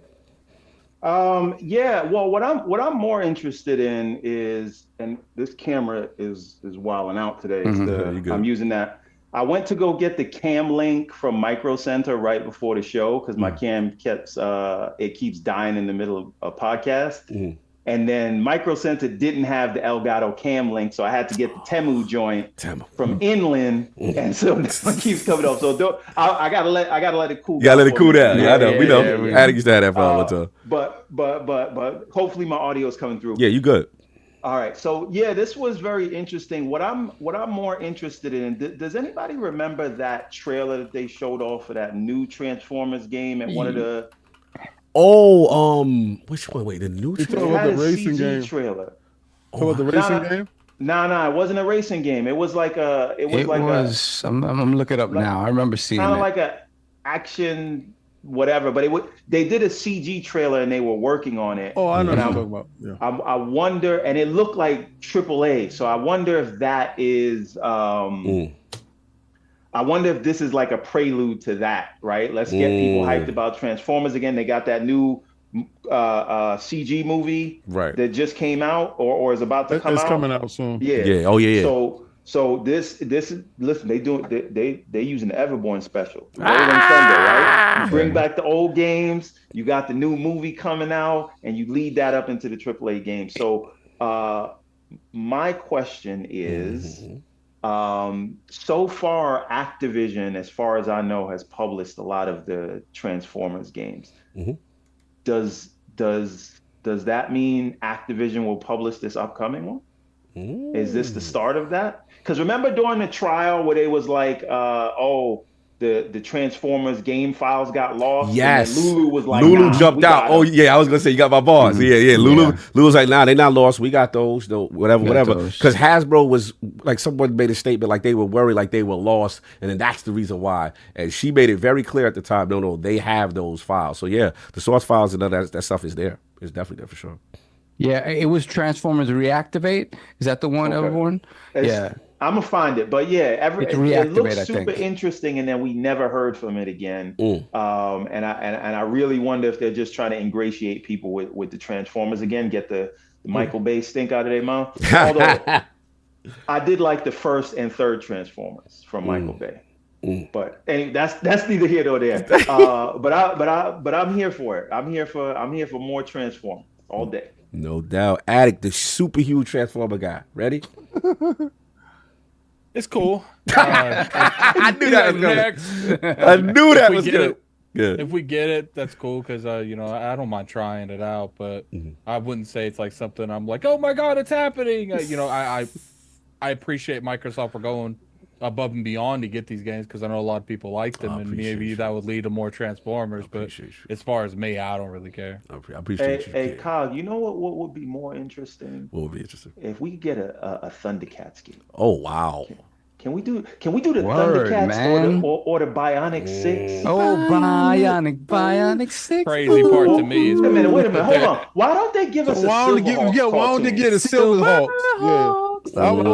He-Man though. You guys tell me I can't have a Banjo-Kazooie, but say that game's good. I mean, we need a Voltron game. Oh no, we got it. We had a Voltron game. Game. What? Yes, y'all didn't support it. It was Xbox Live Arcade. Their servers are deactivated. It was 5-player alliance. You could form into Voltron, and it had QTE, and everybody has to do their part when they was Voltron. It was an innovative, top-down shooter. Wait a minute, bro. Voltron was lit, and it had the animated, the cartoon intro. It was lit. That's cool. Let's get back to Transformers. 7 o'clock. Yes, good. Yeah. Oh, Voltron Defender of the Universe. And I can't get it nowhere. I'm gonna try to emulate. Kaibatsu, holla. King, how do you feel about it, King? How you feel about it? Beat 'em up? Oh, my bad. My bad. what you said, everyone? I'm sorry. No. The Power Rangers 2D beat 'em up that's about to drop. Oh yeah. Mm-hmm. Yeah. The Rita rewind or something like that. Yeah. Mm-hmm. No that's doubt. awesome. No doubt. King, how you feel about Transformers? What about them? Two Transformers games announced. Potentially, for Xbox Transformers, the rumors. I thought y'all was talking about that download stuff that you can go to your phone right now and download War for. Oh yeah, you went out. You went out. Yeah, they killed you. They shut you. You muted his Zoom. Your Zoom mute. He can't wait for it. Okay, so what about you? He's trying to talk. Don't listen to him. There you go. Yeah, so you can go download War of Cybertron right now, and interesting. Couldn't do that before. Yeah, what is it? Marvel Alliance. That's the first thing I ran to. Marvel Alliance, 1 and 2. Yeah, but those games aren't up. They don't have the license up. Whenever the game doesn't come out, I think they're going to announce the game around the same time as the movie to capitalize on the hype. But I did say that on Xbox Frontline News. That's true. A while ago, when I saw a couple of the Transformers games that are yet to be announced and one that is announced. So hopefully that stuff does happen. I like Transformers. I grew up around Transformers, so yeah, that's good. Anything that can take me back to my childhood, I'm down with it. No doubt. Yeah, man. Got the bars. This for me. Thank you, Solve, for this. Not letting this one slip through. Yeah, man. Got to be to be War of Cybertron, Fall of Cybertron. Those are the the High Moon Studio games. Literally the best, arguably the best Transformer games ever made. Who actually cared about the actual lore and made the games right, as opposed to cash-in money grabs that the majority of the games were.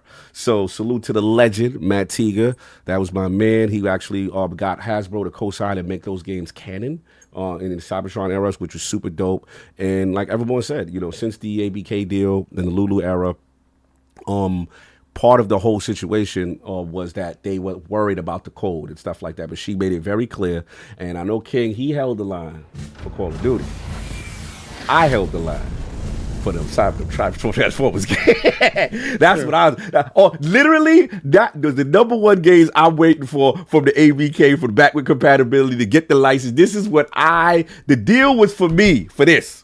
And we got a free Matt Tiga. I don't know, he's somewhere in a sweatshop making Call of Duty games, a High Moon. I don't know what they won't let this man speak. His Twitter's deactivated, but he's alive. Someone free this man, get him out. And I heard one of them is going to be remastered. So if you want to do a little remaster, do a little frame, you know what I'm saying? A little FPS boost, Jason Ronald and the team. You know what I'm saying? Let's get that going. Also, hey, you got Platinum, got one of them, that Transformers Devastation out there just chilling. You know what I'm saying? That wasn't too bad. A little cel-shaded, little 80s cartoon vibe. So look, that's what I want. First one was a classic, 3-player co-op, outstanding voice acting, Peter Cullen, the whole crew. Second one, bro, they did the combine, and they did Bruticus in the game. Go. It's over. They had the Dinobots and they had Bruticus, and they had a great story. You play for both factions. So, yeah, I'm hyped. This is what I'm here for. This was the deal for me. This is what Phil did the deal for me, was this. So I am here. I held the line for this. Thank y'all. Anyway, that's all I got. But let's get on. Actually, it's not last because it was a two-part. It was Solve, Capcom. Just jump right in. Capcom, Xbox. You want me to just take it? Just go with it? Yeah, I mean, look, it's great that they figured it out. We talked about that was you. They said, listen, man, I think they have to figure this out. Yeah. It's too much of a bad look. It just requires the work. And just because they haven't been updating stuff on the Xbox One side, it doesn't mean obviously people want this game. Mm-hmm. People are excited to be able to play these games again. And it sucks that Xbox is not in on it. So obviously I don't think it's going to be out in time for the rest of the releases, but they are working on it, and they've come to the conclusion that yes, they can do it, and they are going to do it. So that's amazing. That's fantastic. Yeah, my bars are quick. Definitely, the Marvel vs. Capcom, the Fighting Collection, Arcade Classics, and Capcom Fighting Collection 2. They put out the the statement in reference to it. That was huge. Obviously, we heard about the MT framework stuff. This is huge. I mean, you don't want things skipping your platform. I love the fact that relationship seems to be working out. Now, the question is, what was the cause? Was it because of a technical issue, because Capcom was wanted it? It was because the Xbox One is discontinued. Yeah, the Xbox One issue, and thus you have to make a series version, and whether or not it's a price issue or a tech issue, or Jason Rado had to send the goons over there, we don't know. But we do know that they got it done, and this is a good look from a visual standpoint. You never want to give that optics that your platform is lesser than, even though this may not be a huge moneymaker. I do appreciate that. I just wanted to go first because I had quick pause on that. But for the rest of y'all could jump in. Hey, if I may. Yes. The bigger deal for this for me is the fighting collection, because we're gonna get Power Stone back. Yes. Yep. Right. So that's huge. And in terms of like the issues in the background, I guess my question is why?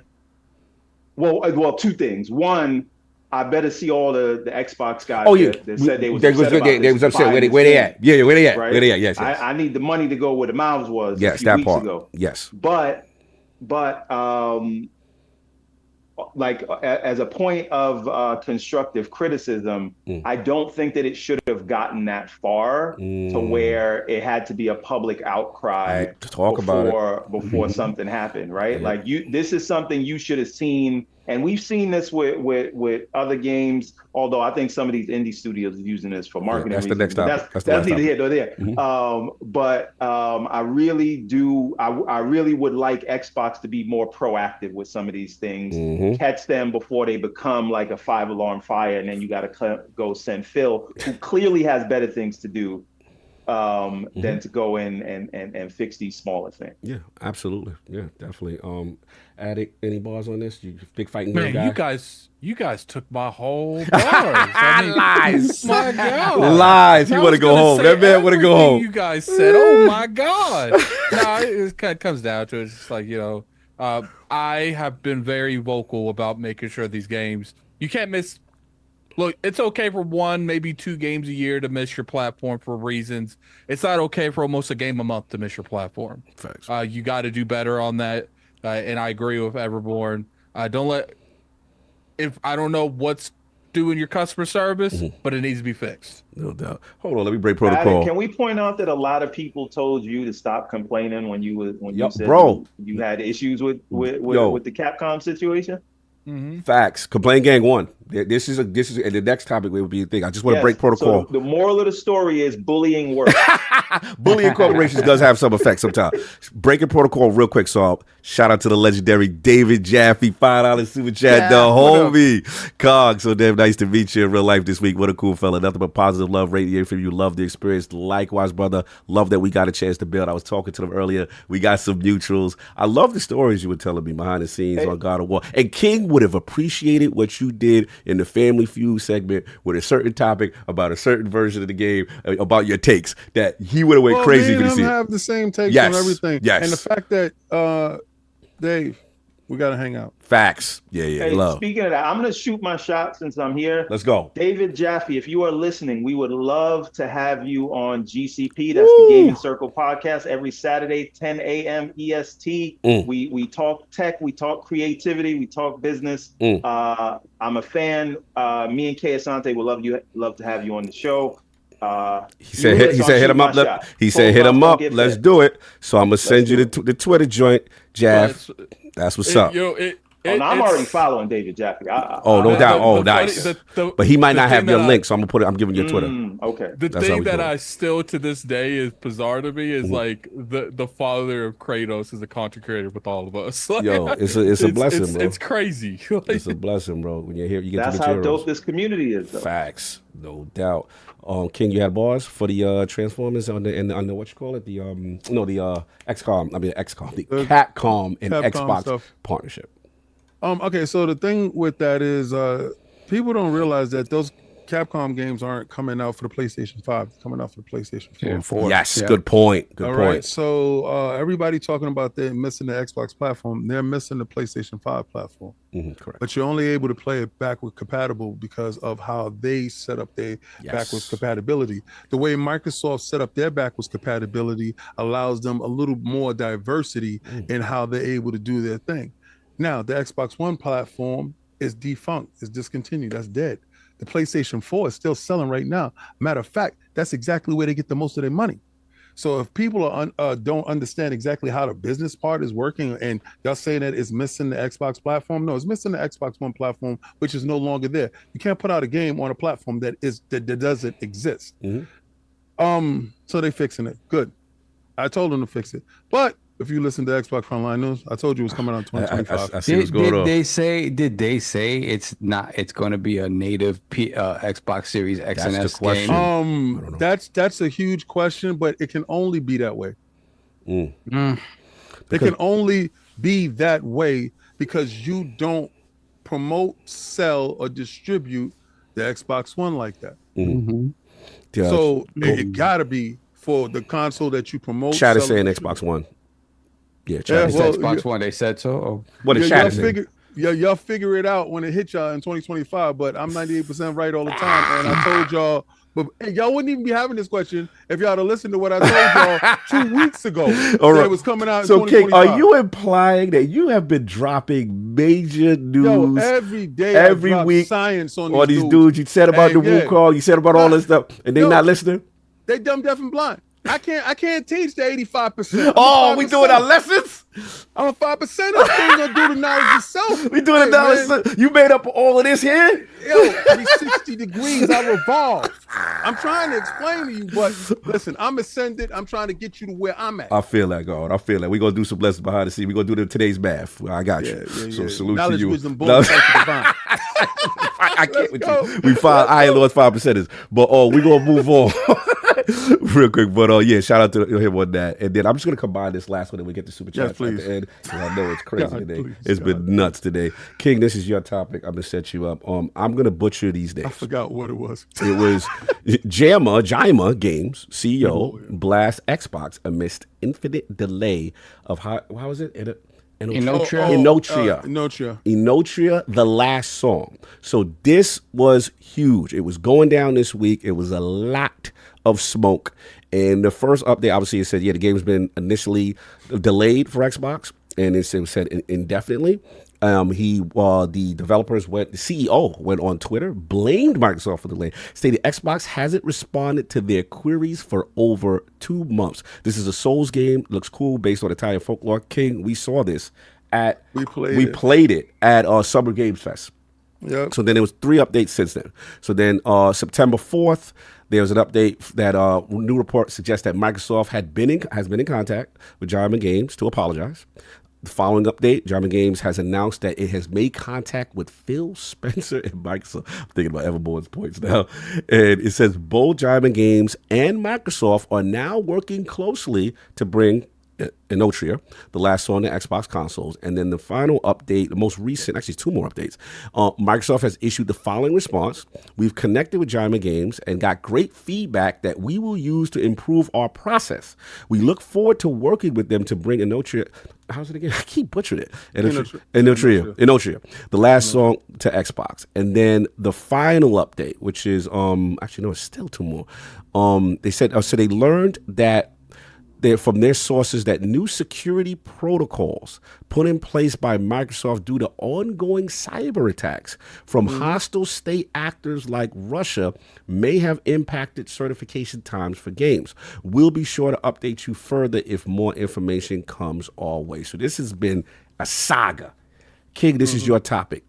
What's going on? So me and Cog saw this game, and when we saw it at Summer Games Fest on the screen first, and it looked dope. And then we got a chance to see the actual game and play the actual game. We went to the Summer Game Fest booth, right across from Replaced and whatchamacallit 2. What's that? Oh yeah, what else is there?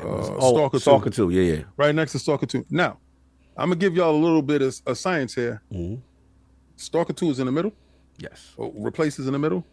On the the left hand side, Enotria is on the left hand side. Enotria is there. Phil, Dominus Maximus, really expensive first of his name.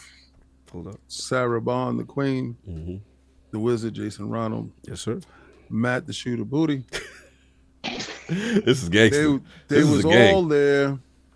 If you had a problem with the peoples, you was right there, 5 feet away from them. If you had a problem in March, time out. If you had a problem in March, you could have told them we have this problem. It's right there. He could have said, yo, I'm having a problem. I can't get certified. I'm reaching out to you. I'm right here. I'm right here in front of you. This is what I was talking about earlier before, where somebody has a problem and they do other things other than what they're supposed to do. All right. So what you said was You reached out and you did all the stuff in the world. You did everything in the world. You went to Twitter.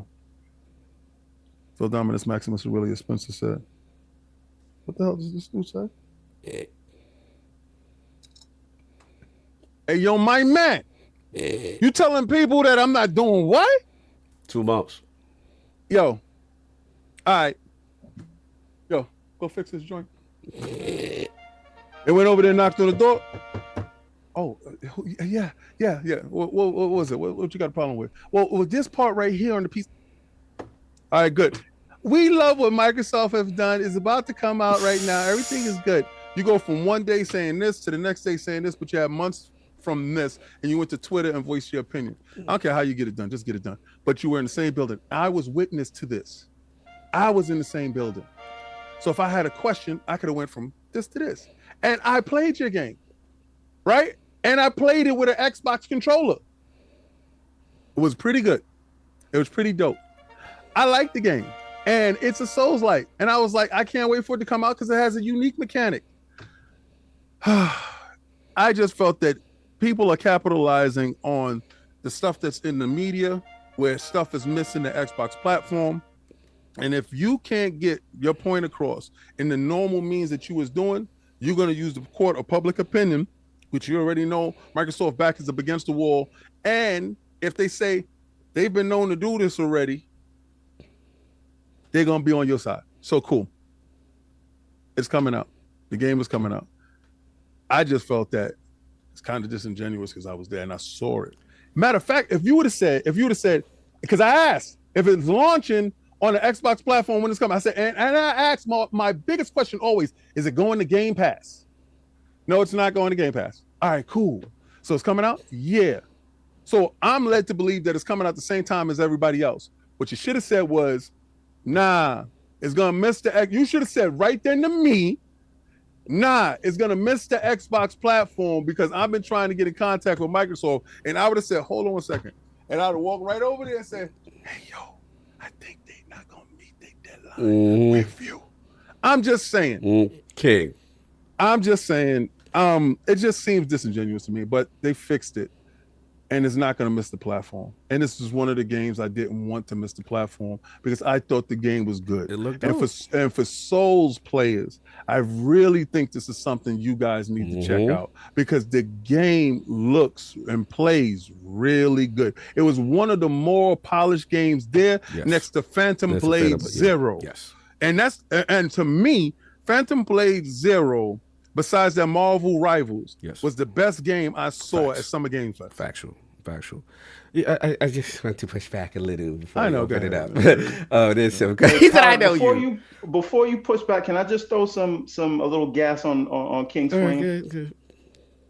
I had not heard of this game until they start complaining about Xbox about it. Nor was it getting any articles written about it until they dropped Xbox name and how. Whatever. And we've seen that time and time again. Now, I am not saying correlation is causation, right?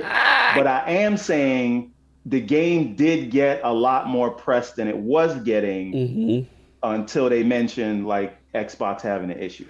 That's it. Okay. I'm not making any judgment any other way, but that is a fact. Okay. But go ahead. No, I hear y'all. I just want to jump in because two things. One, me and King were there, right? Now, after we saw this game, the game looks dope. It's based on Italian folklore. Let's play it, whatever, right? My thing is, those people that are there, as we know, because we are seasoned at conventions, are not always developers, and sometimes just PR people who are there to let you put in the controller. So in defense of them, I want to say that. That's first. The second thing is, I got those sauce on it. Yeah, we're not going to act like someone ain't answer their email for 2 months. Like, we know that. Nobody's like, bro, could you please answer your email for 2 months? That's where I'm at. So to me, it's like, what are they supposed to do? And they paid for the port to come over to you, and you not responding to email? Where do we do that at? Now, this is where I will defend King and surprise him. Now, there's some interesting research with this situation.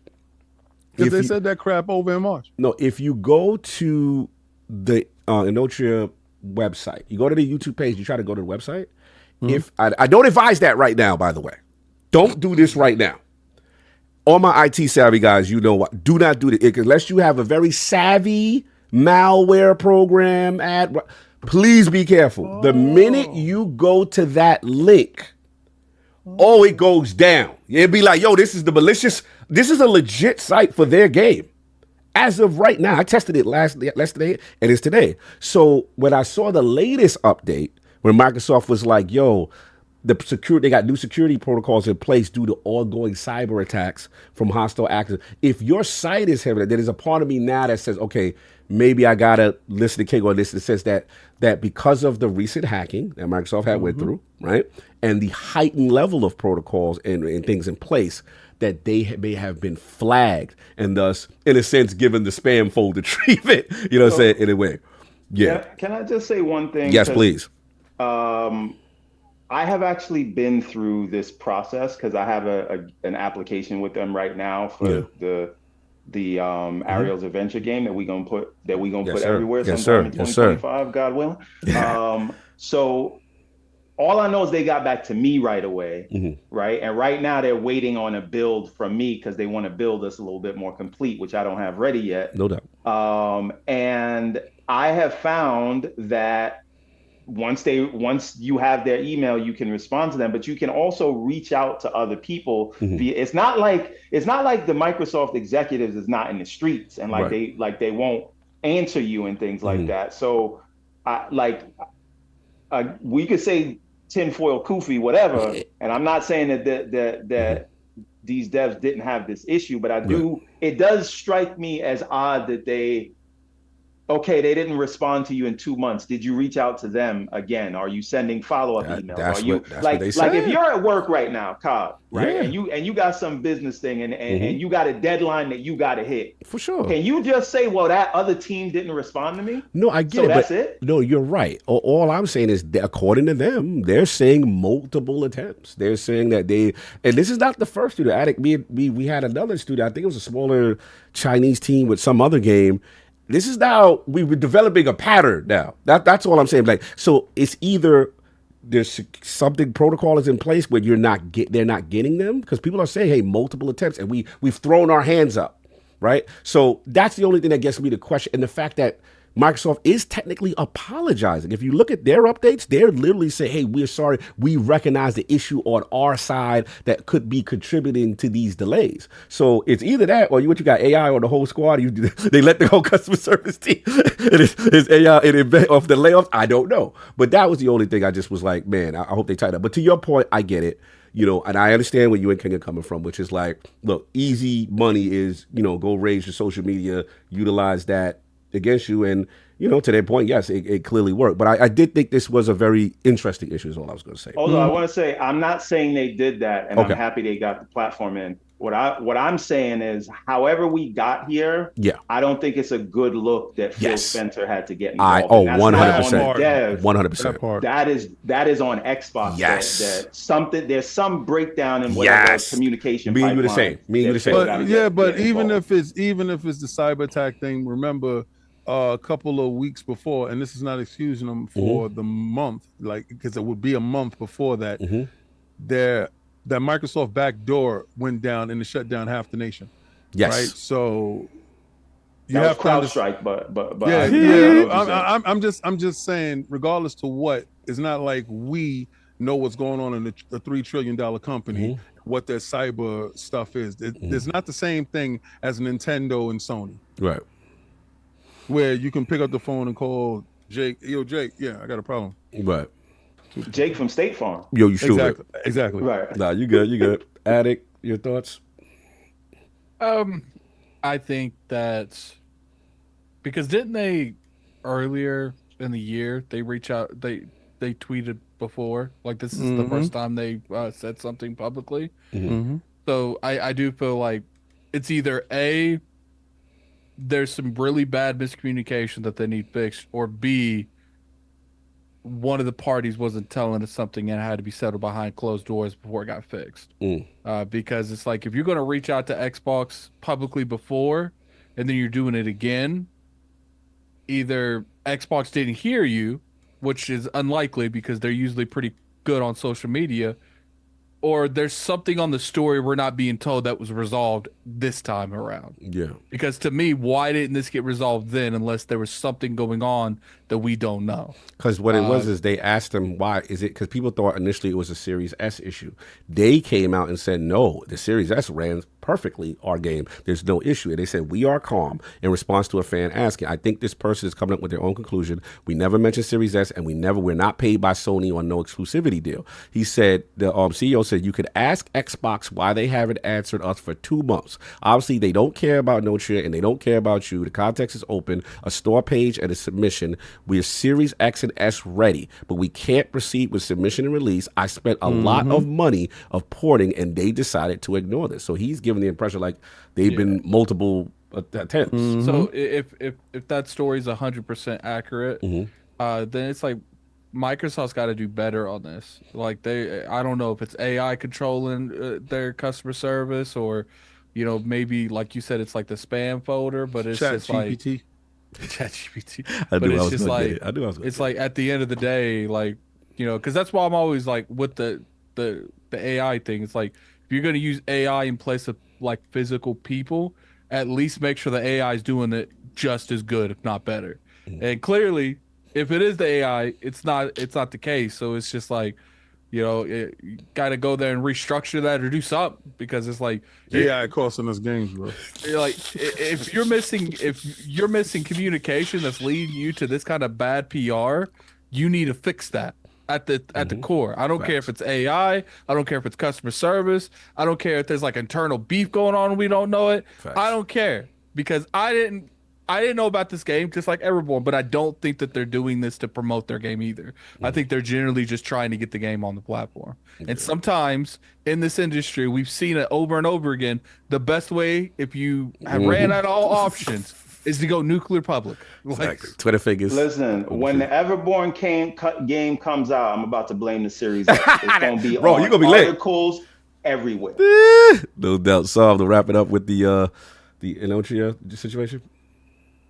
Yeah, I mean I don't know, man. Like again, it's a bad optics, man. It's just bad optics because it comes back to what you said, Cog, where it's like it's not the first time they've been accused of not, paying attention to the smaller devs. Doesn't make any sense to me, really. So it's just very weird that that you would have to go through some back channel to reach other people to do something that's way above their pay grade, because you can't get in contact with the people you're supposed to get in contact with. It's just very strange. So, but again, I think they did what they needed to do. They went out there, they dissed the company, and the big man had to respond. A little clue freestyle. You know what I'm saying? They said you got to use what you got to get what you want. That's what it is. They went out there and shake what their mama gave them, and they were able to get noticed. So that's what happened. So happy for them. Happy again, like you guys said, it's important that these games not miss Xbox, and for something like this where it's like you don't want to create a sort of situation where there's an animosity between the dev and Xbox, right? So. Yeah, that's a fact. So you need to just handle business, get this done right, and apparently they're doing that. So same with the MT framework stuff. It's like let's get it done. Get it done. Last thing for me, I just want to. Preferably, let's get it done before it hits the public. And yes, before exactly, absolutely. Yes. Let's do these things behind closed doors. Let's not air dirty laundry if we can possibly help it. But final comment from me. You guys don't have to jump in if you don't want. This would just be. I just wanted to mention it. Fraud alert on me. I gotta apologize. I went extra hard on Xbox about the Tokyo situation, and I wasn't informed. I got slapped. They were like, "Yeah, guess we are doing a show, because I went on it." I don't want you apologizing for that, because at the time it looked like that they weren't going to have. True. One. Thank They you, didn't Adam. announce Thank you. nothing. They I think they even confirmed that they weren't going to be on the show floor Okay, itself. okay, because that's what. It's just like there's no reason why people thought they were going to be at this event. Community was coming at me. He's like, "You better have the same energy." So I'm a man of my word. Nah, Todd, don't apologize till Herman Holtz apologizes to Concord. Fair enough. Let's just say I am extremely happy. We got the announcement. They're gonna be at TGS. They're gonna show out. ABK is gonna be there. Bethesda's gonna be there. Xbox Game Studio is gonna be there. We're gonna be there. Yeah, like it's looking like it's a thing. And I'm just happy because as a person who loves Japanese games, I love what they've built over the last 3 years. I love the showpieces. I love that they have the developers just speaking in the language. It's a consistent effort. And if you want to drop, shout out to Jess Corden, who gave me some great news. If you want to drop some of them Square Collection joints, now's the time. Now's the time. If you want to throw a little 16, a little Pixel remaster, I'm not going to get gas. 7 remake. 7 remake. We can wait. We know someone may have extended each game individually, so we can wait. We got other things to do. They broke right now. The pickings is good. They down 200 milli. Listen. Let's just slide in the back door, make it happen. I want to give them love. Again, I was very hard on them. They've got the marketing deal with Genshin Impact. It's full stop. It's Times Square. I love to see it. You don't miss out on that. And then, if you want to give me an Infinite, you want to give me a Persona to get on soft nerves, it'll be a beautiful thing. You know what I'm saying? Just to really bring it home and show that Persona 6 with a green logo and let them understand that they outside. And then the last thing I'm going to say is, so Ken, you don't like this, but Sony's outside.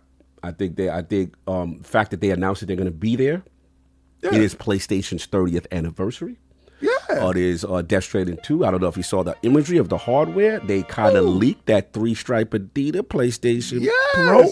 So I think the prophecy must happen. It's going to be a huge TGS, man. It just seems like it's going to be. I'm just so happy that Xbox is there, but PlayStation is actually showing up, which they do not do in years. So that's all I wanted to. I wanted to talk about this. One of my favorite events that they're continuing to do. So I wanted to get Tokyo. Anybody could talk on it.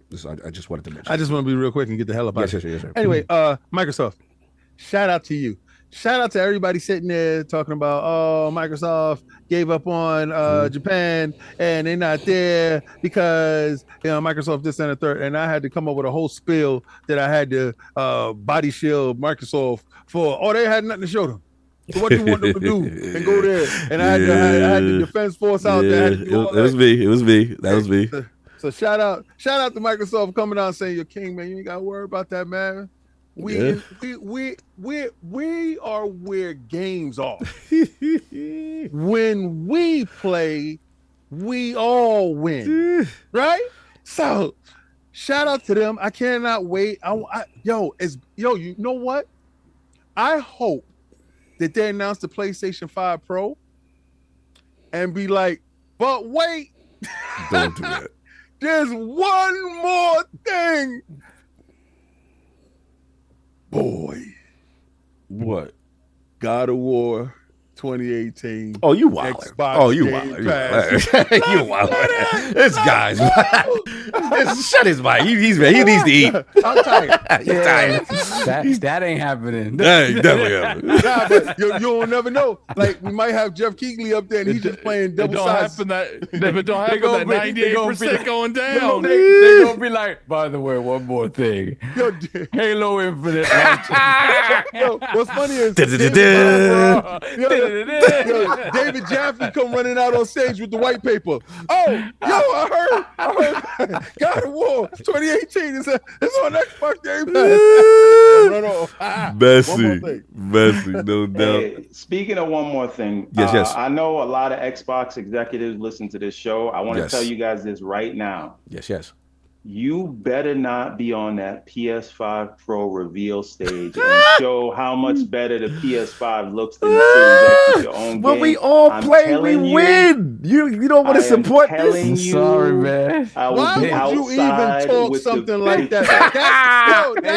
You don't want to say King say you destroyed yourself, the sequel? They already bastardized One More Thing. I don't put anything past anybody. That is mustard heart conversation. Nah, we gotta get that. You don't sit there and no, those King, thoughts, bro. King, that is not mustard heart. That is a warning.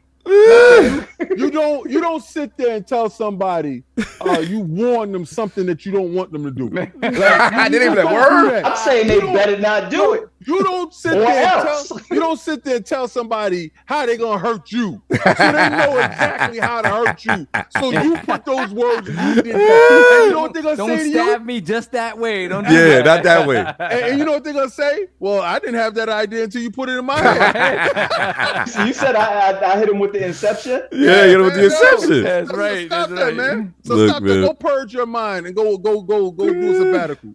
Final thoughts on TGS, anybody, before we wrap up? Yeah, y'all good. Is Final Fantasy 16 gonna be there? I mean, those be the rumors. Those be the rumors.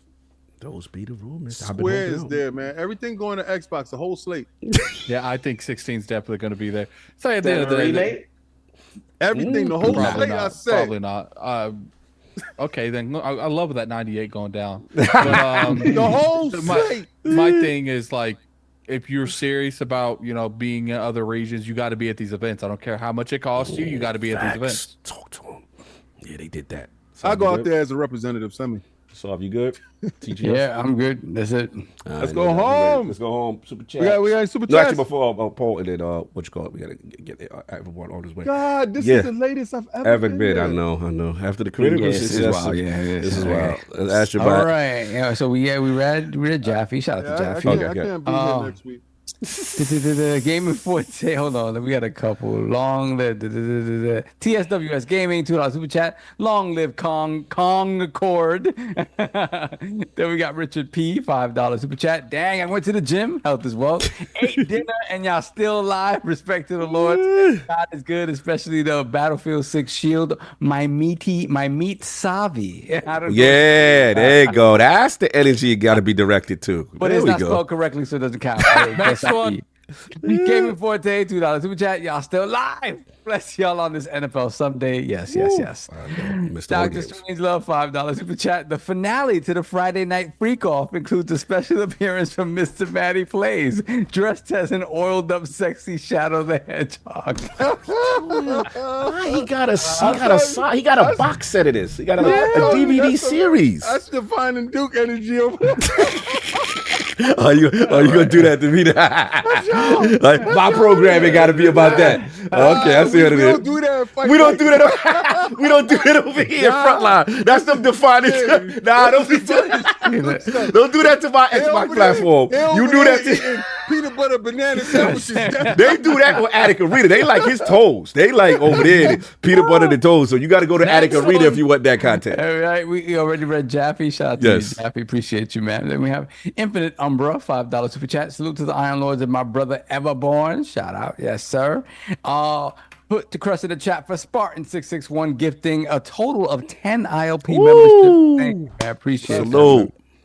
Then we got Shippershaw Nick, special Nick. Shibby, y'all. In the industry. This is from Abdel 114. Remember 5 months. Ooh. January 2024, FF16 coming to Xbox. Can't wait for Sony dudes crying when it happens.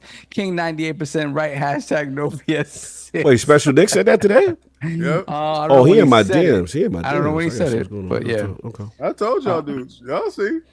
16. I'm good. You said the whole slate, so we still good. Yeah, we get coming for that 98. Apollo Dingo, $2 super chat. Y'all still live? I'm on King's Girl the last 2 hours. Hey, Wow. Yo, I'm glad that you playing Game Pass as much as you do, and I know you not running nowhere near what is it, 4090 or something like that. You probably got what was that? What was that old GPU that we had? Voodoo.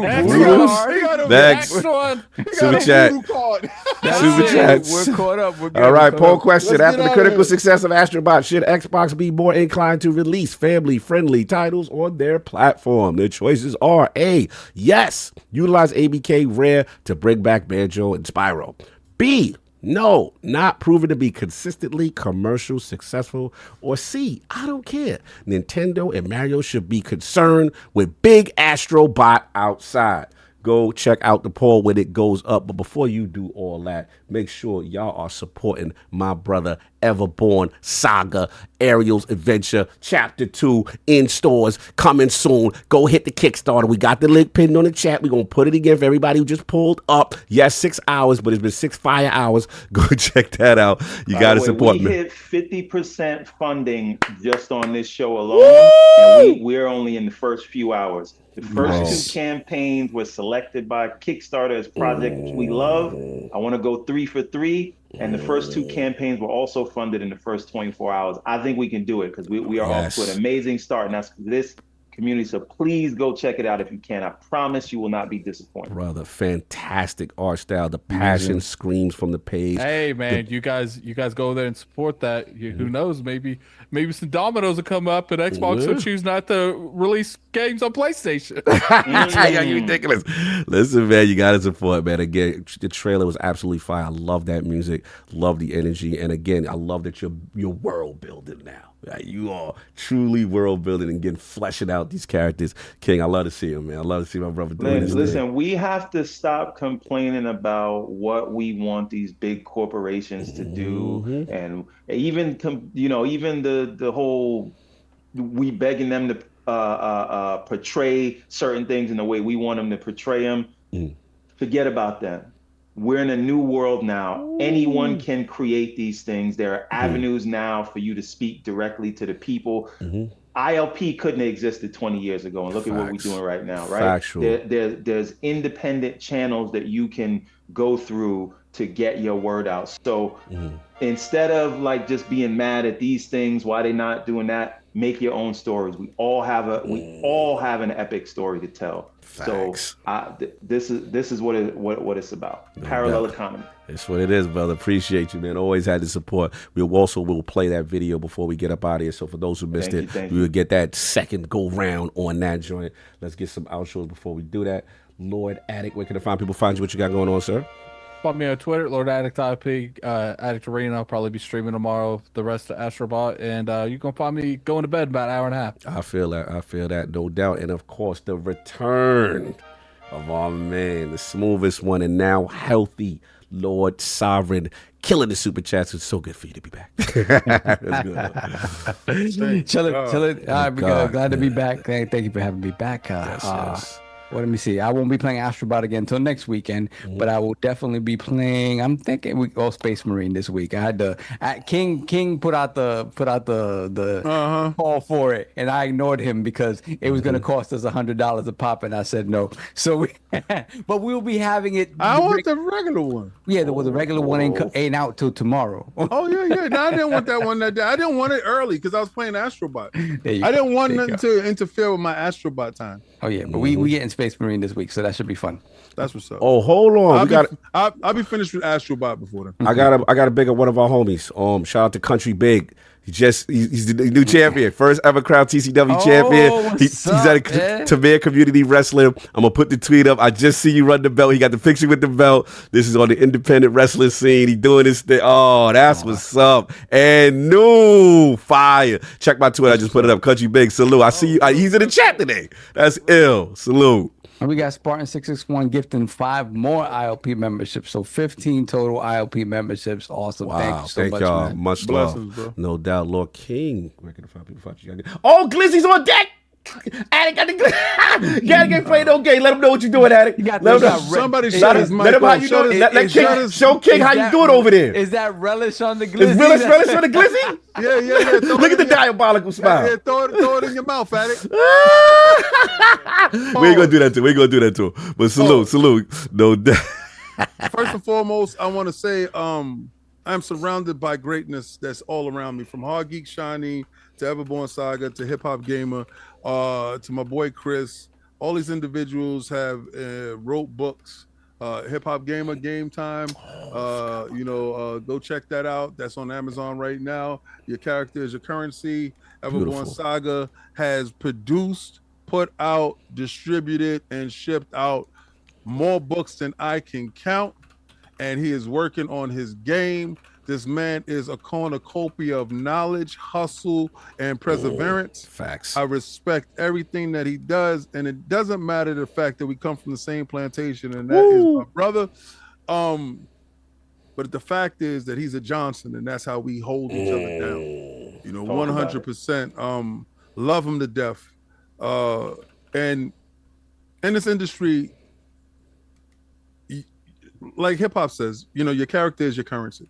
And I love that our chat respects the people that we bring on, respects them enough to patron their wares if they're selling something, and respect us enough to know that we're not going to bring up any bozos or people that's going to sell you some stuff that's not going to be to our standards or high standards. Fact, that's real. You guys have no idea. We've gotten like offers for sponsorships. You're like, yeah, we ain't doing it. We ain't doing Yeah, it. we don't do stuff like that. Certain stuff I will do. Say that man a Crocs bag. I'm saying, yeah, I'll wear them for free, but I won't wear them for free if y'all pay me. Right. But today was a great day. Today was a day of excellence in the part of the community. We can always disagree. We got to be kind to each other when we do disagree. Yes. So it was a learning moment for people to understand that, Fonz could have easily flew off the handle when Attic said what he said, but Fonz kept himself in order, and Attic kept himself in order after he realized what he said, and, he fixed it up, and Fonz fixed it up. But we have to treat each other better. And that was something that was on display, and I'm glad that I'm a part of that. I'm glad that I can have the opinion that I have on a game that I love, that we paid for, that I'm playing, but I can point out some stuff that I don't agree with. Yes. And people can have their opinions, and we don't have a blow-up fight about it because it's called, you have the right to have your opinion. Facts. I see people online crucifying me because, one, you probably didn't buy the game. Two, you probably didn't play all the other games. Three, you damn sure didn't have a PlayStation VR because you would have known exactly what I was saying was the truth. Yeah, I didn't know. But the fact of the matter is, I'm not here to sugarcoat anything for no one, right? You want somebody sugarcoated, go get your mom and your papa. I'm not doing that. I'm going to treat you just like you are, an adult. And y'all gonna wear your big boy shoes, and you're gonna take these lumps. All right. So it was a great show today, and I got enough sound bites for weeks, and I can't wait for y'all to make the videos about me. But what I say is, listen, on Christmas or whatever holidays you do celebrate, the fact that I'm keeping your lights on in your house, I want you to send me something. All right? Send me a lump of coal. Send me something. Don't do that. You messy. Because I'm feeding you. Look. Hey, King, you said something super important there, and this is something that we always say. Agreement should never be a prerequisite of friendship, right? And if it is, then you ain't friends. That's a fact, right? And so it should never be about that we all got to be of a hive mind or the Borg. We should be able to discuss these ideas, and okay, if I'm wrong, tell me why I'm wrong. Right. Not throw those accusations. So shout out to you for bringing that up. And I know that things got because I was listening that happened before I came in, but I understand what Attic was trying to say, not because he has a criticism means it has to be that it's because he's an Xbox fan. And we gotta, because what that does is, and I watch this discourse in politics as well and everywhere else. I can't don't want to, or I'm too lazy to, and this is not what Fonz was doing at all. So I'm just saying, this is why we have to get away from labeling people and using that to color what they're saying, because people use that as shorthand instead of dissecting what you are saying point by point. Try to invalidate someone immediately, like you the other gang, so you would always say that. You know what I'm saying? Kind of thing. Yeah. And again, that is not what Fonz was doing. That's not what Fonz did. I'm just Correct. Saying that to me, I know that that's where Attic was coming from, because that happens so much on the time. Absolutely, that's why I wanted to defend it, and I'm glad we both of them was able to talk it through as far as their points. It was beautiful, and that's the thing. We just got to talk to each other. Don't run out and make a video and just talk to people. Shout out to Robert Kelly. Shout out to Robert Kelly, man. Salute. That's it. That's all I got. And Hudson, Brooklyn in the building. Brooklyn. Yes. Oh no. If it was someone else, I probably would have been a lot more extra. Yeah, you were super extra. So look, but don't get canceled like that developer dude. Look, y'all enjoy your Sunday. It was a marathon. But we gonna What hit glizzies you. you getting now? We gonna hit y'all. Unless y'all got anything else to know. Super chat off. We good? I think. Hold on a second. Let me make sure. We good. We jump back for a moment. Damn it. Give me a second. No, Yeah, we're good. We're good. All right, no doubt. We're gonna leave y'all with this Everborn. Make sure y'all go support. Link was in the description. It's pinned at the top. And we're gonna catch y'all. Enjoy your Sunday. Peace. Peace.